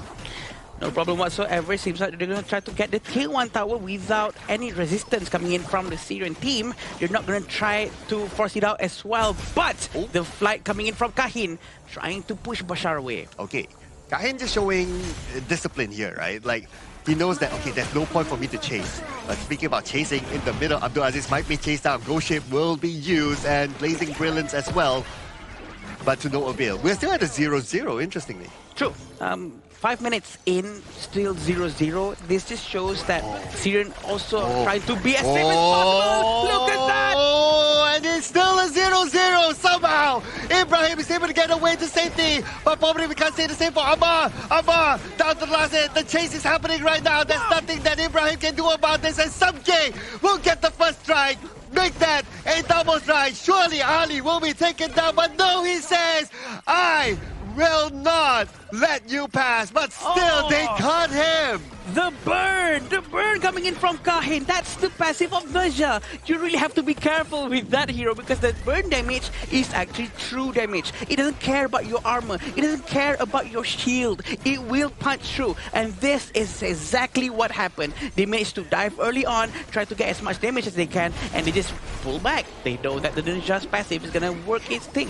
Oh man, for a second there I thought that he would have been able to survive that one. Yeah. Yeah, but it was just too unfortunate, right? But good timing there by Hong Kong, China, right? They know that the burn damage is enough, and they don't need to like overextend their stay at the top. They just pull back and they know they're sure that that takedown is theirs. Also, props to Abdul Aziz because he actually helped them to disengage even more efficiently because of his skill sets, and he knows exactly where to put his first and second to make sure that all of them get frozen while they're trying to run away. It's a very effective move coming from him, but it looks like they're going to try to be able to get one. Bashar will become the victim in this one. Oh, Raging Sea, but then again, Ibrahim has nowhere to go, nowhere to hide, nowhere to run, and he will be taken down. Double strike towards Sumki. All of the fights actually started with the idea, always ready to try to slap them, try to lock them in, not letting them move around. And Ammar is going to take a lot of damage. He's trying his best to protect the tower. Well, the Ghost Ship is up though, but then again, they were still going for it. Sumki will get one for himself. The tower now is in danger, but the minions are no longer there, and Hong Kong, China has to pull back. Hong Kong, China will start to focus on the tier 1 mid tower right now as fast as they can. There you go, the outer mid tower will go down. Now the inner tower will be the focus for them. 7,000 gold in front for Hong Kong, China is a huge amount. They will feel so comfortable right now. No problem whatsoever to maintain this pressure towards Syria. Yeah, the next tyrant is going to be up soon. So Hong Kong, China might be looking towards that while Zikin is opening up the space at the top. He's cutting the wave. And now the blue buff will be contested. It seems like they really want to get this blue buff. Ammar managed to use the smite. Ammar managed to steal, but it seems like they really want to get them one by one. Oh, they still got him. They still got him even though he was underneath the tower. And now they're going in for the chase. Even though there's a third tower there, but they're still chasing. But now they start to pull the handbrake back and return back to the objective gameplay of pushing the lanes. Oh, Amar's aggression, trying to make sure that he secures the blue buff. Is it worth it though? The fact that they actually lost Ali along the process. I'm not sure if it's the best move, but at least he gets what he needs. Right now, the difference in gold is 9,000, going to be on the side of Hong Kong, China, and they might start a new team fight very, very soon. Yep, just waiting for the engagement right now. Who's going to make the first move? Whether it's going to be Syria or Hong Kong, China. Ghost ship being used, so now they know that no ghost ship, they can go in for it. Try to take down the tower. The minions are still there though. Tower is still active, but for how long? Looks like not for long as they manage to zone off the members of Syria.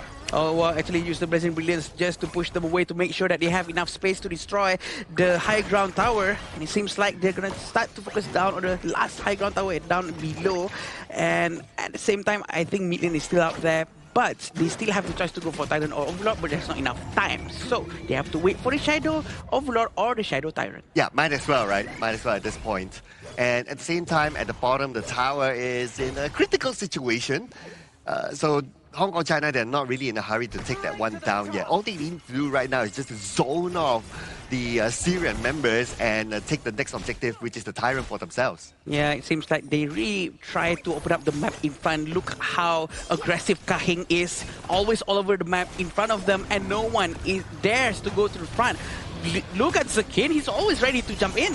Okay, speaking about jumping in, he might jump in anytime soon. The tower is in critical situation. They might focus on the tower, and now the tower is down. The Blazing Brilliance will shoot them away. There's no way for them to move forward.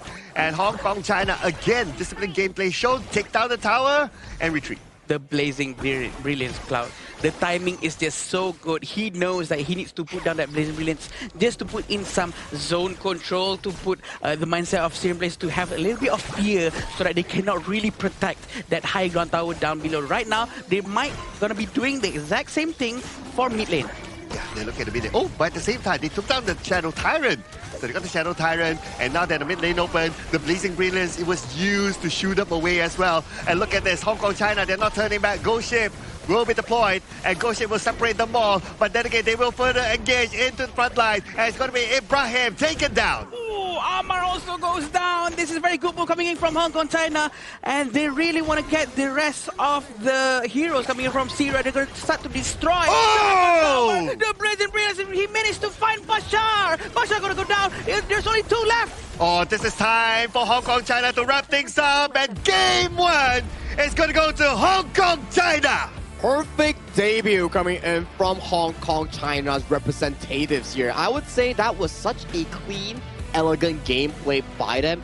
No unnecessary mistakes, no unnecessary plays. Good and efficient Honor of Kings played by this team. Do you know what this reminds me of? Laos gameplay. Correct. It's so clean, but they're a bit more aggressive than Laos. With on top of that, the fact that the idea, even though he's playing a support role, he's still so brave to go to the front and make sure that he can open the fight.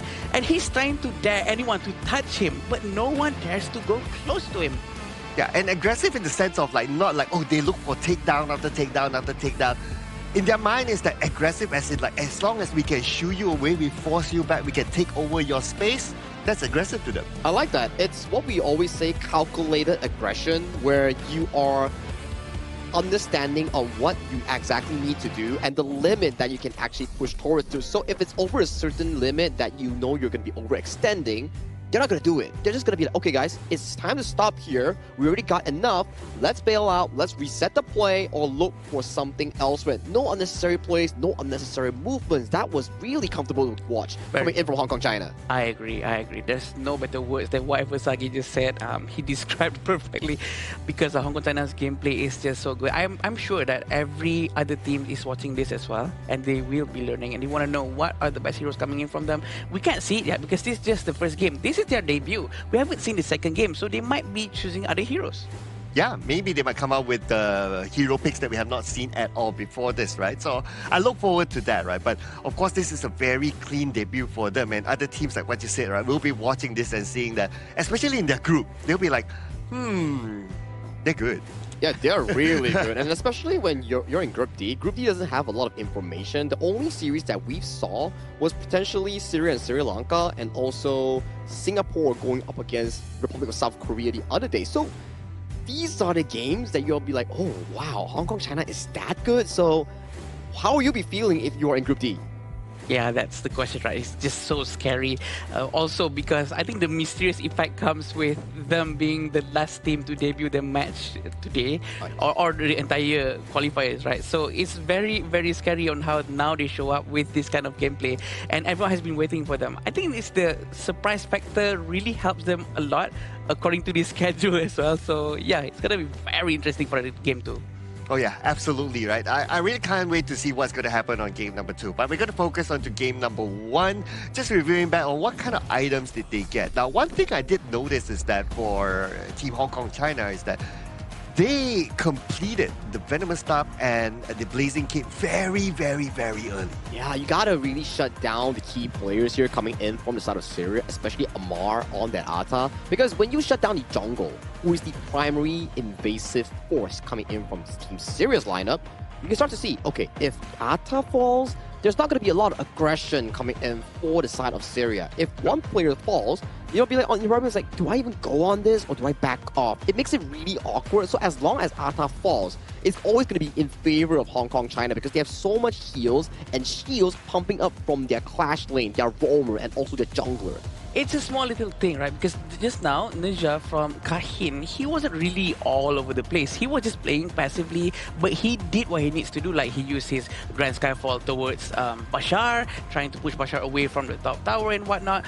But when it comes to the time that he really needs to join and do something, he really was there, and he actually applied all the imperil effects towards the very most important heroes such as Ammar and Bashar, and it all worked out pretty well for them. Yeah, there were a few times where Bashar was already pushing the first tower at the top, right? Yeah. And then he's like, okay, Grand Skyfall there, a few hits, and Bashar turns back, job done. Yeah. If in a normal ranked game, right, we'll be like, okay, go and chase and chase and chase and chase. Nothing fancy, right? Yeah. Nothing fancy. This one, nothing fancy, yeah. But very efficient, right? Efficient, making sure that, sure, Abdulaziz did have the highest damage coming in from the side of the ladies and of Team Syria. But the problem is, you gotta be wondering, like, okay, they take a lot of damage, but there's no takedown coming in from the side of Team Syria. It was a perfect game from start to finish. Hong Kong China didn't waste a single step, single movement. Every one of it was calculated to the deep root core. Yeah, and I am sorry that I have to say this, but I think that Abdulaziz's level of gameplay is maybe a class higher a bit from his teammates. I think if his teammates could really catch up to his level of play, his positioning, the way he's always aggressively trying to look for a chance, creating space for his teams, by the way, I feel that they would improve a lot more if they can just rotate around together with Abdulaziz, trying to enable him to be able to do more things. Yeah, it's shown by the damage output as well, right? So that's one. Well, Ali had a decent damage output, but I guess because of how the teams kind of like rotate around and kind of like shoo him away from his lane, so he didn't really have a good farming time. And just look at that goal graph, man. Such a beautiful game coming in from Hong Kong China here. Ever past the 4-minute mark, they are just slowly but surely ramping up that goalie. I believe that this game, the first strike was relatively late, and it only happened at that top Crimson Golem team fight coming in from both teams, where Hong Kong China got 2 to 3 takedowns, and that's where they entirely start skyrocketing because Hong Kong China was able to consistently bring in the resource coming in from Team Syria's jungle. Every time you respawn, taken away. After the jungle has been taken away, you move towards the tower and you rinse and repeat until you win the game. Perfectly done coming in from Hong Kong China. They actually made it and did it very early on, since 1 minute 30 seconds mark. They kept on going to the small lizard beside the clash lane and steal one after another. But after they steal, they don't force any fights. They just pull back. Yeah, that's what I like about their gameplay, right? They don't force fights. And we can see that from the highlights as well. Okay, they know whichever takedown they can get. Even this one, like Ali, right? Okay, down to the last, and they know that they have the burning damage. They pull back, they don't like, okay, we still jump in and try to secure that one. Yeah. Yeah, you can see after that play, before that play even happened, right? They already had a 2,000-3,000 goalie for farming efficiently, for stealing away clamps, from dominating the early game thus far. And after that upside, it's just rinse and repeat. Coming in, team fighting towards the bottom lane, pick up the tower, rotate again for the remaining towers on the map. Every time you see the fight, it's always for an objective, the tower, the buff, and then you force the team fight around it, which leads to a very comfortable curve because every single team fight or takedown that you win, it leads to an objective going into your pockets. Very, very good and clean fight coming in from the... I think Hong Kong China actually demonstrated to us all one of the best way to actually do goal sharing techniques. If you guys actually go and replay again the game that we actually saw just now, the entirety of the game from the beginning, the way they rotate together, making sure that all three of them, the jungler, mid lane and the roamer, share the gold, really helps out the team to ramp up the gold economy. And Hoa is your MVP, okay, with a KDA of 205 and the damage up of 24.3%. Damage taken 20.7% and a total goal of 19.1%. But what made him the MVP, in my opinion, is his blazing brilliance. Oh yeah. It's not necessarily about getting those takedowns, but it's to get those zones in, and that's brilliant. And he took a 20.7% damage here, and that's a lot of damage coming in from an Angela, despite the fact of how having a single death coming in from the entire game. It means that he's absorbing damage and also simultaneously pushing out damage and also surviving in those team fights. Right, and because of him alone, he actually zoned out the rest of the Syrian team, making sure that they cannot defend their high ground tower, which is arguably the most precious tower in the entire game. And I think he did that very, very well, even though that's not translated here. Like, there's no stats to show how many seconds that he managed to zone the enemy team out, right? So I think he knows what he's doing, and the team actually benefited a lot from that. Yeah, and why he can absorb that much is because when you use the Blazing Brilliance, you are anti-CC, that's one, and then you have an extra shield. And even though if you're being the target, it would take a bit of time for you to be taken down, unless like if you have a Garden mode, that kind of level of burst. Yeah, and he fully utilized the shield that you mentioned there just now, and that was a really splendid game coming in for the side of Hong Kong China in their debut match. But before we go into the next match, let's do a quick shout out for our hotel partner and venue sponsor here, Marriott Petaling Jaya. Thank you once again for sponsoring our 2026 Esports event, which is the Asian Games Qualifiers for the honor of Kings Qualifiers. Here, we thank you so much and we appreciate it. Thank you, really appreciate it. Now, going back to the game, still with Hong Kong, China and Syria, we're gonna be going into game number 2 very soon. The players are definitely ready, they're up on the stage. Let's go see what they're about to do. The coach is right there, he's gonna start to plan things out. Okay, so side selection looks like Syria chose red. So again, Hong Kong China is going to get the blue side. They're going to get the first pick again. Is there a particular hero that you would ban from the hands of Hong Kong China, Saki?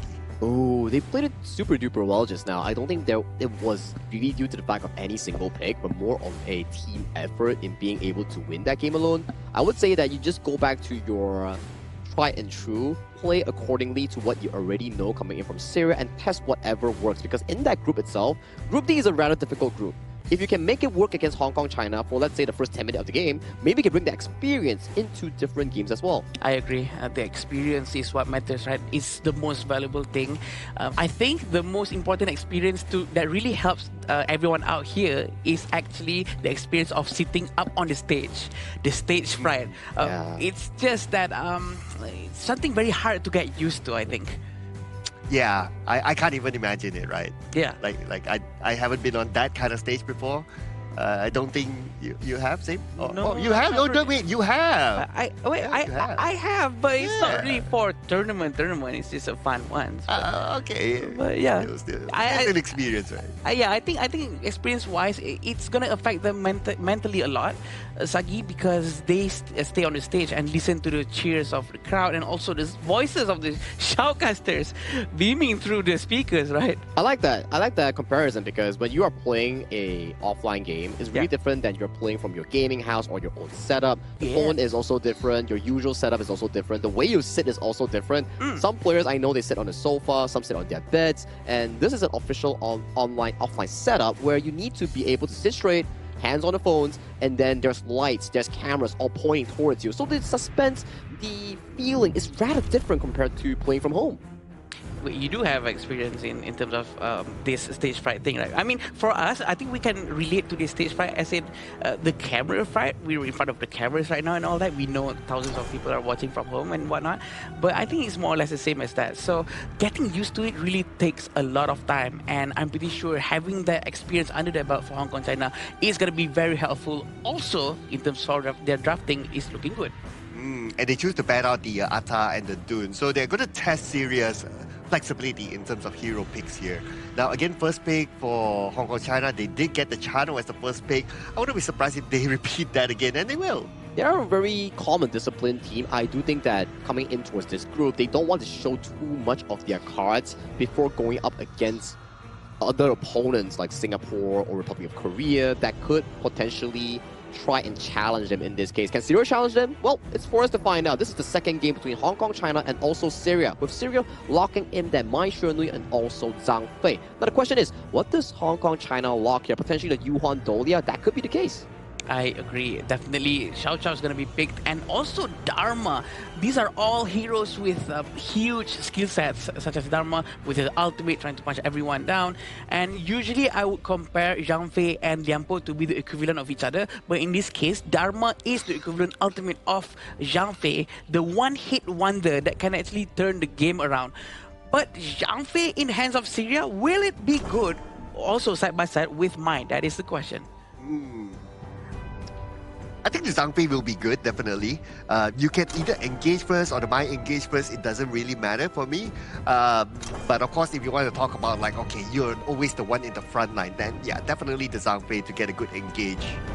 Yeah, that makes sense, right? You definitely want a front line coming for the side of Syria. But my main concern here right now, if Hong Kong, China goes for an aggressive jungle, that potential Neza jungle pick might be in danger because Neza, yes, we did see Hong Kong, China perfect it just now, but that's under the influence where Syria didn't actively invade the Hong Kong, China jungle. So we need to see, how does this play out coming in for Hong Kong, China? Do they go for the aggressive jungle and make it a bit of a pain for Amar on the Neza? But if they actually go with Assassin, it's going to be quite brave from their side, right? Because they have no tanky heroes for now. The Clash is not tanky. And I think it's going to be very interesting. Also, if they're going with Assassins, they have to go with tanky Roma for sure. But Erin is a good pick from Syria. I noticed that Syria's current pick is all the same color scheme. Oh yeah, it's yellow and reddish kind of team. You know, they're matching colors, matching the OTD coming in today, coming from Syria here. Well, of course, I do enjoy seeing the Mai Shuanui and Zhang Fei here, and I am liking the Nakoruru that's being locked in by Hong Kong, China, because that's a good hero encountering a multi-lineup team composition coming in from Syria here. You have the Neza, you have the Zhang Fei, potentially the last pick coming in from Ibrahim that will be locked in. Might be another tank as well. Nakoruru will definitely try to find the Erin a lot. But going up against maybe Neja, it might be a little bit of a problem because Neja is quite tanky. But we do have Fateh here, who is able to just melt down anyone in front of him, especially Lapu-Lapu. But this is a hero that needs items. A lot of items. A lot of them. You need like Black Fleet, you need the Axe of Torment, you need the, sometimes you go for Spark of Doomsday, you need the Pure Sky, you need the Frostguard Embrace. All those are decent items that could actually propel this hero, Fatih, into the potential late game that we talk about here. But this is the finalized draft coming in from Hong Kong, China, going up against Syria here. Sir Cloud, if there ever is a draft that you favor, who do you give it over to? I am looking at giving it to Hong Kong, China. Thank you, Sagi. Because they are a little bit more balanced here and they can play a faster pace as compared to Syria's draft. Yes, they do have the mind when they pick that. It's like, okay, yeah, they can play a faster pace. But their subsequent picks, like what you mentioned earlier, Adam, is that, okay, they need items, especially the Fatih. And then for the Zhang Fei, you need to collect the Madness Stat all the time. Every time you use the Unbridled Alpha, so it kind of resets again and it slows down the pace. So when it comes to pacing-wise, Hong Kong, China, they do have that one better, especially when they have the Nakoruru. Yeah, the heroes don't really have the need of scaling too much. I think that's quite important when the coach is drafting anything to think about, okay, does it scale well or not?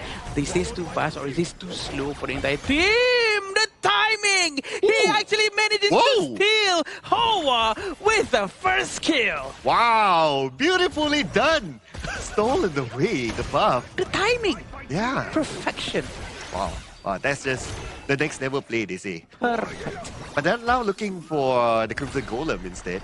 Yep. Would they be able to pull it off again, though? I wouldn't be surprised if it does happen, but that is the Ninja, if everyone is confused. That is skin partnership with AOV, but we can see how they're still trying to get the Crimson Golem. They have to go back because the presence of the Zhang Fei is just a little bit too scary. Look at the damage coming in from the Xiao Chao. They're so ready to go in, but they are still okay knowing that Zhang Fei doesn't have level 4. Yep, as long as Zhang Fei does not have level 4 yet, then they cannot really counter-engage. So that's why Hong Kong, China, they take this advantage. They know that this time is still right for them to just press Syria. Until at least the level 4 of Zhang Fei is there, then they'll think about it. Yeah, right now they're going to be trying to focus down onto the jungle side of the Syria. Same thing exactly like the previous match, where 1,100 gold difference is a huge number within 2 minutes, right? Because they keep on stealing this, stealing that, with the Hoa and the first kill stealing the Azure Golem.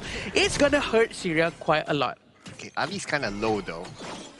But at least he has his teammate Ibrahim together with him. Anything, Leaping Saber comes in, gives him the extra shield to sustain. Yeah. But we have 3 plays for Hong Kong, China here, and are they really going to engage? Not really, because Kahing is not even level 4 yet. True, Kachosen has been shown quite a lot of times. We can also see on how Hong Kong China is trying to be as respectful as possible, trying not to overextend. They do know that they might do a little bit of mistake if they're off position, because the positioning from Syria team this time is a little bit better than before. It feels like they're trying to slow down the onslaught coming in from the Hong Kong China, and it's working out. Yep, it almost feels like game number 1, right? It's like Hong Kong, China, their objective is not to like, okay, we want to get takedown, we want to look for takedown. It's not that. Yeah. They just want to try to win the river area, steal away a couple of jungles, or get the buff, and they will slowly build from there. And that is shown again by their goal gap right now. The pacing and rhythm from them works out very well, and I think there's nothing wrong with just sticking with this thing and not forcing any strikes towards the Syrian team. But it seems like a rotation has been trying to be done by Sumki, but he's gonna be there at the bottom lane alone for now. If Zhang Fei turns around and try to use the ultimate, he might go down quickly. But speaking about going down, Bashar, no. Again, Hong Kong, China showing that, okay, they can engage, but they don't need to go all the way. But speaking about going all the way, Syria Amar might have gone all the way, but now Ibrahim is the target man. But still, he's able to absorb that damage. Bright Albus has been deployed though, so now he has to take a bit of time to get back his madness stack. Oh, you have to recall back to the base for now, but it seems like Ali is all alone. It looks like Lapu-Lapu Kahing is hiding behind, getting prepared for the next one. He can see Abdul Aziz. Is he going to try to use the Raging Sea? Not yet. He's still saving it for now, but the teammates are trying to respond. They're getting nearer and nearer. Now they're going to try to pull back just a little bit. That's how they play. Yeah. They pull back, they just put pressure back onto Syria. Now, because of that, but hang that thought for a second, because at the top, Kahin gets the first strike. I don't know how or where suddenly Ammar got there so quickly, and he got punished efficiently too. Look how Abdul Aziz is still hiding, trying to hide his presence, making sure that no one knows he's there. But the Azure Golem will be taken because they know Ammar is not around. Now they're still hanging around the bottom side. Look at this, 3 of them from Hong Kong, China there. And Kahing is opening up the space in front, giving a lot of information away. And because of that, Syria, knowing the presence of Kahing around, it's like difficult for them to show up in front. Yeah, Kahin, with a lot of gold, 4,000, is gonna be continuing his momentum, trying to farm as much as he can. The rotation is gonna be done by them so aggressively, so proactive. Compared to Syria right now, they're trying to match the energy, but I think they might have to change their rhythm a little bit to force Hong Kong, China, try to follow the Syrian rhythm instead. So they have to force something out of the box. They cannot stay too stagnant and too passive in their own side. So what would you do in your Syria, right? Would you like force the fight onto Kahing because he's always alone, he's always the one opening up the map? Yeah, I would. Anything that is different than trying to mirror the movement right now. It feels like they're just trying to mirror, they're not trying to force something. But it feels like if they rotate first and forcing Hong Kong, China to follow their momentum, then they can start to make good use of the brushes. Oh, but here comes the engagement with Ammar. Ammar takes a lot of damage and Kahing gets his second strike. A very quick annihilation right there. Ammar has been taken down quickly. Then Kahing is going to try to reverse back, but it looks like the Raging Sea manages to connect with 2 of them. Oh, beautiful Raging Sea there, but nobody's there to follow up. Then again, it's not the objective of Hong Kong, China. All they want is to just strike fear into the place of Syria. Yeah, the fear is definitely there, but we can also see the priority coming in from Sumki is actually the first tower in the mid lane, which is very, very good. That's what they want, right? They want to keep on pushing, keep on getting closer and closer towards the crystal, and it seems like they are getting closer now. Yes, and the moment Hong Kong China gets the middle tower, you know that's it. You know they were absolute entry into the jungle side. But speaking about entry, it looks like they're trying to make an entry onto the top. Let's see who they can get at this moment. Amar will be the frontline person. He tries to get one Seekin, maybe, but no. If you kind of think about it, right? Without Ibrahim, nobody is able to engage. And Ibrahim has to, oh, wait, Bashar? Yep. Oh, at the bottom. Bashar is still at the bottom, but look at that. Amar's down so quickly. Abdulaziz was hiding behind them. I was expecting Abdulaziz to commit to something, but he did not. Yeah, and it feels like, okay, they're kind of hesitating, like, whether we want to commit, whether I only use the Umbrella outburst for Ibrahim or not. So there were a lot of maybe misalignment there. Yeah, that's true. That's true. 6,000 gold in front for Hong Kong China. They're trying to be as safe as possible, but consistently controlling both sides of the jungle. They really want to suffocate Syria as much as possible. Yeah, and they really want this middle tower. Right? This middle tower has been protected by Syria. But for how long more can they hold this middle tower? Because the longer they hold the middle tower, the other lanes are being pushed in. Yep, that's true. The third tier tower is probably going to go down here without the help of their teammates. Abdulaziz is probably a bit too far. Abdulaziz coming in from the left. They're going to get the high ground tower without any problem whatsoever. But at the top lane, Bashar is still proactively trying to get the towers. This is the difference that I'm talking about. They have to force Hong Kong China to pull back and try to defend their top lane. Okay, Abdulaziz is behind, but can you really engage right now? Because there's already a level gap of at least on average maybe like 2 levels. Yeah. So even if you engage, like, do you have the damage? Do you have the help to sustain fights? So if they rotate much quicker, they maybe can capture anyone who is sort of isolated, that doesn't have any teammates around them. But it looks like Titan's going to be taken by Amar. A very nice thing for them to get right now. At least a small little win for Syria. Okay, and okay, that's good. That's good. That's improvement there, I must say. Getting the tyrant right, and that will kind of like force Hong Kong China to be like, okay, we need to relook our strategy and how we move again. But look at how they move. They're like 2 top, 2 left, and the moment they move in, they immediately get Ali down. And Bashar is still down there. This is very, very good from Syria. They're really trying their best to distract them away from the fact that he's currently doing a split push down there. But very smart from Kahin. Kahin is trying to cut the lane off from his back. So Bashar doesn't have any more reinforcement from minions. He has to destroy the high ground tower of Hong Kong China right here, right now. No one's coming back for him for now, but it looks like they're trying to push all the way into the mid lane. They're sending Channel. Then they're going in for them, trying to buy enough time for the bottom. At least Sumki managed to go back down to the bottom lane to clear off that lane. And now Ibrahim will be the next target. Ibrahim turns back and he will be taken down. Double strike to Kahin. Oh, Bashar actually almost managed to get Sumki. The Sumki had to go back. If he actually gets striked by Bashar, Bashar might be able to end the game. But they really have to be careful. They have to rethink their strategy. Do they have to send someone else instead to deal with Bashar? This is what we were talking about, right? They need to do something different to force Hong Kong China to play according to their rhythm. Yeah, and that's the reason of serious engagement in this replay, right? Is because that they just want to buy time for Bashar to push, but not knowing that Sumki actually made it back in time. If Sumki was still in that fight together, then Bashar could have ended the game. I agree. This is what they can keep on doing, honestly, if you ask me. Bashar is really getting his itemization done as well. But look at poor Amar. His goal is literally just 4,000 at this moment. He's going to be struggling quite a bit, but that's okay. He can be the secondary tank in this situation. But look at this, Cloud! Oh! Came from the side, just like that. You blink and you miss it, ladies and gentlemen. Abdulaziz fell. Amar is the next one to fall. Group on side of Syria not there. Very, very quick coming in from Hong Kong. They really try to get their next target for sure. Ibrahim and Ali are trying their best to defend, and Bashar is forced to go back to help his team, and he cannot split at this time. Okay, right now just waiting for the minions to come in. They're going to come in from the top. from the middle, and then from the bottom next. But the objective for Hong Kong, China is that they want to take down the mid tower, and now they have absolute access to the crystal. I agree, and right now Hong Kong China is going to try to get one down at the very least. Raging Sea hitting Go! no people, and the third goes down as well, and Bashar will go down. Hong Kong China end the game within a blink of an eye. And I gotta say, if first time is luck, second time is consistency, and that is the form delivered by Hong Kong China in back-to-back victories against Syria. Oh, absolutely. The same formula apply, right? Like play it disciplined, don't overcommit, don't need to do all the fancy stuff, and just try to take area and try to end the game as quickly as possible. But what I like about Team Syria this time is that they try something different.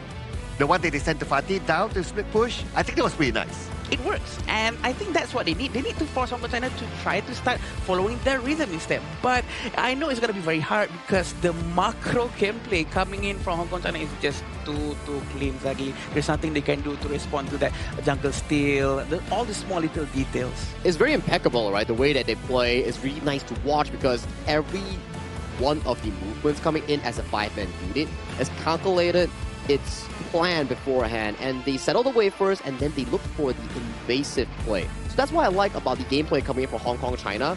That's where it comes from, the seasoned experience coming in from the respective clubs. Dude, in an alternate universe, right? Yeah. When Fatih was doing that push bottom, and then the engagement happened in the top jungle just to buy time for Fatih, right? If China was part of that engagement, it's over. It would have been a totally different result. I agree. And actually, Sumki was almost taken down by Bashar just now. If Bashar actually managed to pull that off with his minions still alive, I'm pretty sure the game has ended and gonna go for the Syrian team. I think the play that we're doing, they had the right mindset at the very least. They had the idea. They really had the idea because like the other players was like just stalling for the potential backdoor, but it comes down to the execution coming in from the channel player, which is the side of the Sumki. He played it really well. He pulled the range. He made sure that, yes, my job here is just to stall you, make sure the wave is cleared, and once the wave is cleared, I don't need to chase for a takedown. My job is just to back off and let the top side win in that 44. Yeah, same formula, right? It's like, okay, I just need to clear off the wave, right? And I don't need to like really chase you down and try to get that takedown. Again, it just shows that level of discipline is just next level. No fancy stuff, just do what it needs to do and win the game. Honestly, I thought today when we saw Laos's gameplay, I thought that was textbook enough because they did not force war. Even though they were like 10,000 gold in front, right? They were in front of the crystal, but they did not dive in. They were so very good with micro gameplay, making sure that all the economy gold are on their side, but did not force. But again, suddenly Hong Kong China Cloud managed to do even better than that. Dude, if that was textbook, this is dictionary. Oh. This is like the whole like, okay, here is everything here. Every word that you know is here. And what a debut, right? Coming in from Hong Kong, China, just to showcase that they are what they are mentioned about. Like this region itself is so strong, and they come into this competition showing the best gameplay that we've seen so far. I think it reminds us of the Indonesia gameplay, remember? Because Indonesia has yet to suffer any single form of being taken down at all with clean slate. And just now, Hong Kong, China as well. Clean as well. Nothing happened. It was just clean, push, go, clean, push, go. It's going to be interesting if there's actually an achievement for any team that's not going to be taken down, but I don't think they're going to be chasing for that. That's a bit too much. But it's very interesting for sure to see on how, if ever some fine day, Hong Kong, China are going to go against Philippines or Indonesia, because we do know that they are very strong, but it's just that they're separated by different groups. Yeah, separate groups itself, I don't think they will actually meet until the main event if they both or three of them do qualify towards that stage. But as of now, Hong Kong China finding a really good start with a 2-0 end against Syria here. So that puts them on the spot as also the tied member coming in for first place in their own group. Yeah, and it was just unfortunate that when it comes to itemization, right? Like Ibrahim is not able to farm his Blazing Cape. Or at least Ammar is not able to farm his Blazing Cape. So without those items, it's going to be pretty hard for you to take down or even win fights. Yeah, he cannot buy anything, honestly, because his jungle has been raided non-stop from the beginning. The rotation coming in from Kahin, from Sekin.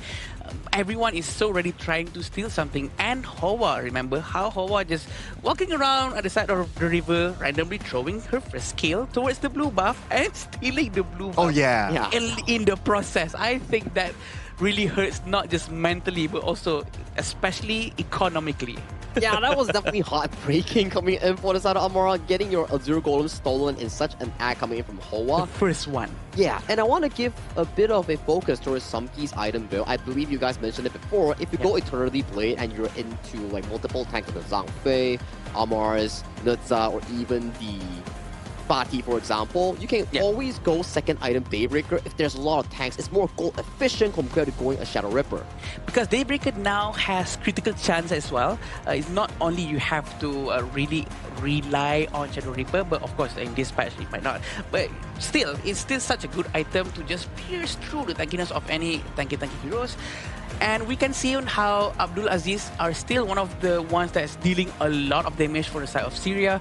But looking at the side of Hong Kong, China, the damage distribution coming in from them is even. We like it even if it shows that they contribute the same thing. Yeah, absolutely. I was about to get to that point as well. And they play their role. Like, obviously, like if you're a Dharma, you're more like the engagey sort of hero, right? So you take a slightly lesser amount of damage output.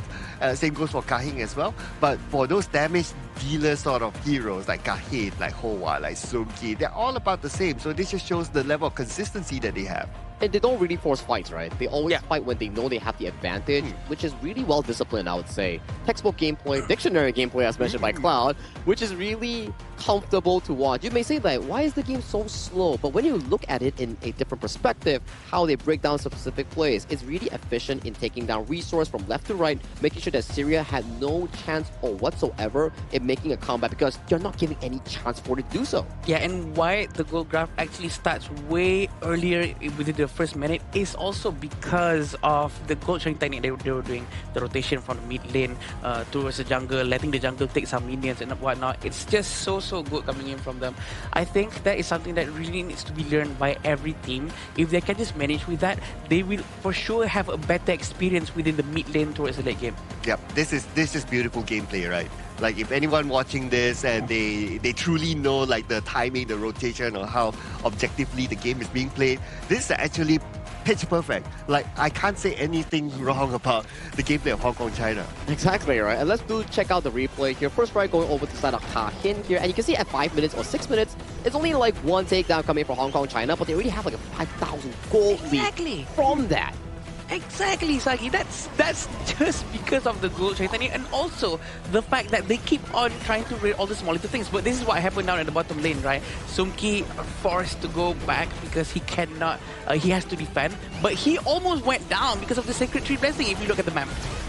Yeah, and again, I'm just looking at these replays, right, and even looking at the outs being used in general, right? It's the same formula like before, like if we play, okay, like if I play, right? Yeah. My mind will be like, whenever I use an out, I must get a takedown, the team must get a takedown engagement. Yeah. But to them, it's like, no. As long as they can shoo away their opponents, it's good. And we have to give the MVP this time to Kahin with a KDA of 604. 27.4%, Sagi. This is a lot coming in from an assassin jungle, which means that he has that much confidence. Although damage taken has been 21%, thanks to his unending raid towards the enemy jungle. It's a smart pick, right? Especially when enemy is so beefy, like Nutza, like the Zhang Fei, for example, and you have an Aqua Guru that does percentage health damage here. He did his absolute best job in trying to make sure that this Nutza, when he was to walk in, he will get chunked down. And at one point, I think the Nutza was like 3 levels down against Kahin's Nakoruru. Yeah. Yeah. Thereabouts. And also how he actually navigated like just poking the back line as well, right? Like he knows how to like, okay, I don't need to focus like from the front to back. I can just go towards the back, poke a bit. If I can get the takedown, cool. If not, I would just pull back. So he is showing that consistency, and he was the one that got the first strike as well. But for sure, the reason why he can do this well is also because of his entire team, right? Because the roamer, the mid lane is just so proactive. Moving around, finding spaces, and sometimes finding random Azure Golems into his hands. I think Kahing played really well too, the Lapu Lapu, when he went for the extensive flash on the Raging Seed. He directed him to the back line. In the mid lane? Yeah, oh my god. He set So up the sexy. Aaron takedown so beautifully for his own jungle to actually pick up. And ever since then, gameplay after gameplay after play after play, it all built to the foundation in winning that game flawlessly. Yeah, we do know that this crowd control coming in from Hong Kong, China really plays a huge role. They are very comfortable with that. But it's also very scary to see on how we don't know when's the right time for them to go in. We cannot expect what they're thinking from our point of view because they are really kiting. But when they make the call to really jump in and go in all at once, they do it flawlessly. Yeah, and by the time when they do it, they know that they already have this item gap, this level gap. So they're like setting up themselves for like that moment for them to just, let's go, boys. It's all about, like farming efficiently, right? You get the gold from the enemy, you stack it on towards yourself, and like you say, Sir Cloud, once you get those gold, you can be like, okay, I know for a fact that this team fight, I'm gonna win because I am just levels higher, equipment higher, everything is just higher. Higher win percentage in general. Yep. They're setting themselves up for a 100% win rate every time they engage. Exactly. But let's interview the winners here on what exactly went down coming in from Hong Kong, China. So Mara, if you're ready, please take it away.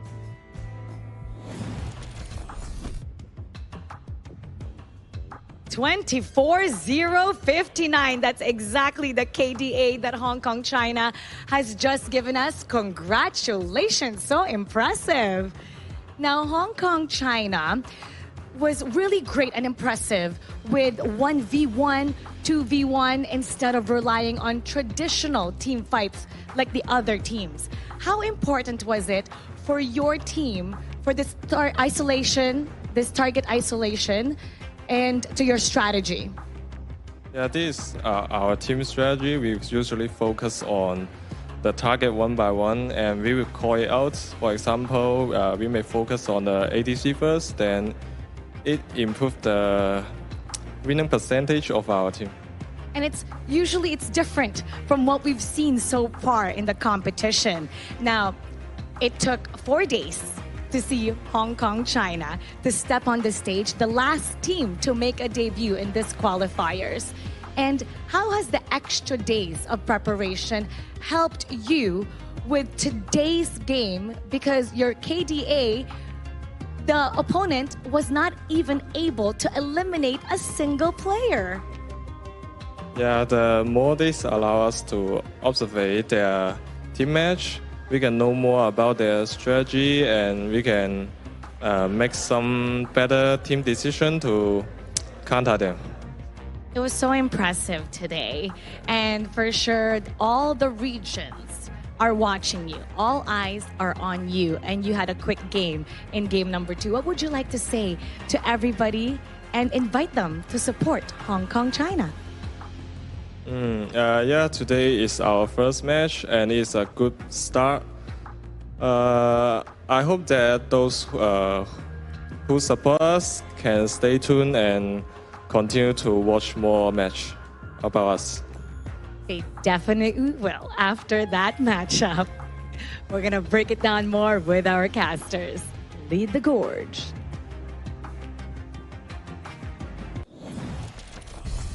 Thank you, Hoa, and also Mara for that interview. And I gotta say, Hoa is really polite and he's very elegant, but one thing that I really want to point out, he's really tall. Oh, yeah. Really tall. Yes, the fact that they can't fit both Mara and Hoa in one camera frame is just, I was surprised. He was just so tall. But I agree with what he said just now. They really make good use of the advantage that they have, sort of, because they started off very late into these qualifiers, and they did say they studied the gameplay of the Syrian team and they know how they can try to abuse it. Yeah, and for the Asian Games version, it's a different set of heroes, right? So they also want to get a feel of like, okay, what are the popular ones that others might pick and all that. So yeah, they actually benefited from it starting on later. Yeah, and starting off later didn't really like nerf them in any sense because you're like on jitters or you have like whole hands, you haven't had your first game, stage frights. Because with their experience in Honor of Kings, they really shined really well and they delivered a clean slate, perfect grades in that first game. Experience is just something so invaluable at this point because they look very effortlessly playing their game just now without any sweat whatsoever. That's where the experience comes in. That is something you cannot practice. You really have to get used to multiple different tournaments. Yeah, absolutely. And it's shown their experience, right, on the gameplay itself, right? And we know that these players, they have a lot of international tournaments. Not textbook gameplay, dictionary gameplay. And if anybody out there, right, if you have like a team and you're going for competitions and all that, if you want to get a reference, I would say this is the best reference type of style. Yeah. I think it's definitely the most efficient one that you actually want to be learning from because it gives you the most advantage with the most least minimal risk that you're looking for. And this is the updated standings here coming in for 2026 Asian Games Esports Qualifiers for Honor of Kings. And if you look towards Group A, we have Pakistan getting their first win against Mongolia, setting the pacing for them to potentially upset the group if they can win against Uzbekistan or the other teams later on. Now for Group B, Myanmar still sits on top comfortably with Nepal tied for first, Kyrgyzstan 1-1, and Jordan and United Arab Emirates still looking for their first W in this tournament now. Group C, this is interesting. Yeah. Laos, Vietnam, clean. Kazakhstan 2-1. And then the discrepancy coming in from the bottom. Saudi Arabia and India is not looking too good for them unless Saudi Arabia can get back-to-back wins. But it's going to be really, really difficult. Now for Group D, this group has slightly lesser games on broadcast yet because they're going to be coming more and more as days come. But Hong Kong, China, and Republic of Korea, the way they debut, it has been really nice to watch and they have decimated their opponents here. So Singapore and Sri Lanka, they only played one series, so they will be getting more and more games in the coming days. Definitely a very interesting group for us to be focusing on because they also have the Republic of Korea full of players which we call from Dongshim Red Force. But this is tomorrow's schedule. We'll be starting off with Philippines at 12 p.m. against Uzbekistan. After that, we have Kyrgyzstan going up against UAE. And then we have Nepal going up against Myanmar. And then we have India going up against Saudi Arabia. And then we have Sri Lanka and Hong Kong, China. And they're going to play again tomorrow in the last series. So Again, same schedule for them.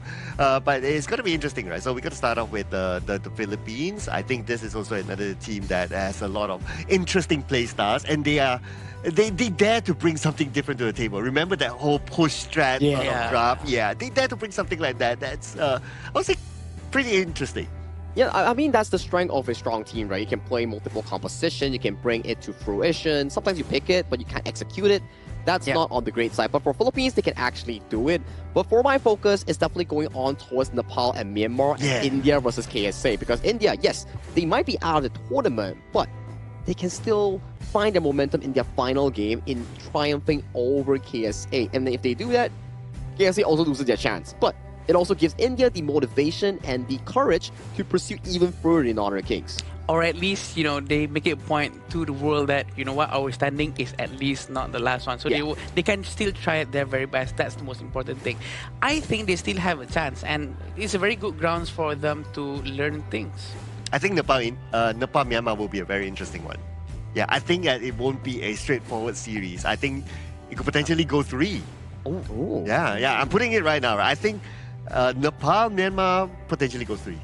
Ooh, I'm more on the Myanmar side, I gotta say. I'm pretty I didn't say, to be fair, I didn't say who wins. I just say that it will go 3 games. Okay. That makes sense. That makes sense. Before we do end the stream, we do have to shout out to the upcoming patch update, which is on June 17.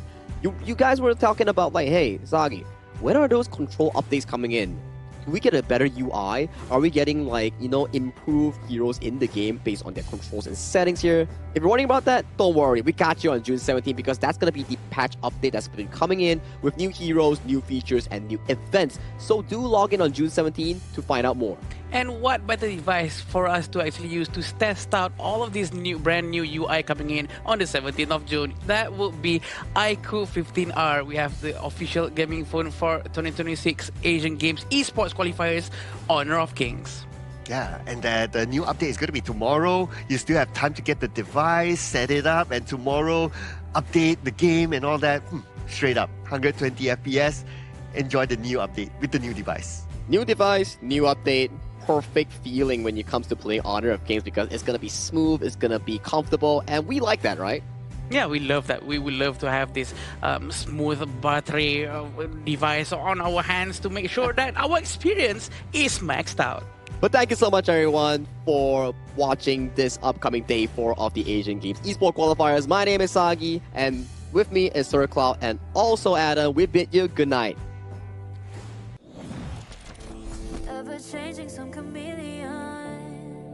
Blood, sweat, and tears. We'll never make it if we fall to everything that brings us down. With a comeback is now. Blood, sweat, and tears. Fight for what we want. Doesn't matter the cost. Every day, put in work. Blood, sweat, and tears. Nothing comes overnight. Strength in numbers start to line. We don't bow to fear. Blood, sweat, and tears. Blood, sweat, and tears. Blood, sweat, and tears.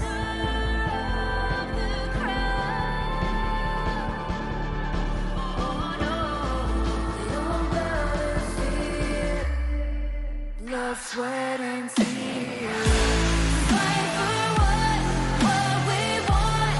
Doesn't matter the cost. Every day, put in work. Blood, sweat, and tears. Nothing comes overnight.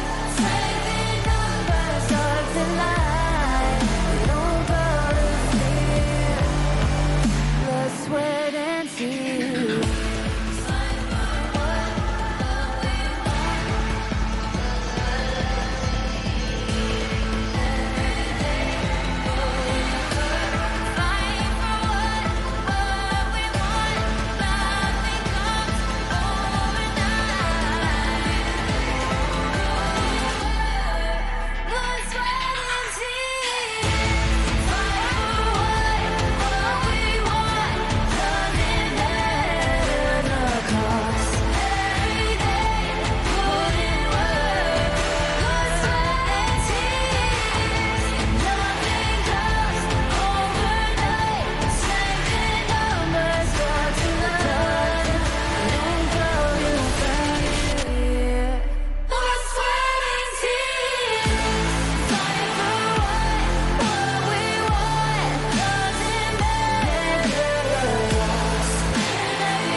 Sweat and tears.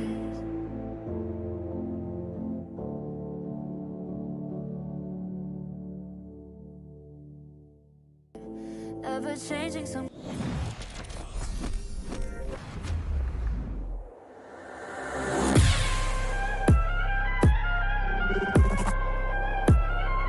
Turn it back.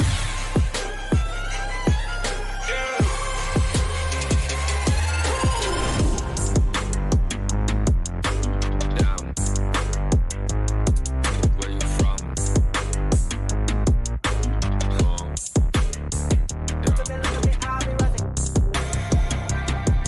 Catch up. Season. Yeah. You heard?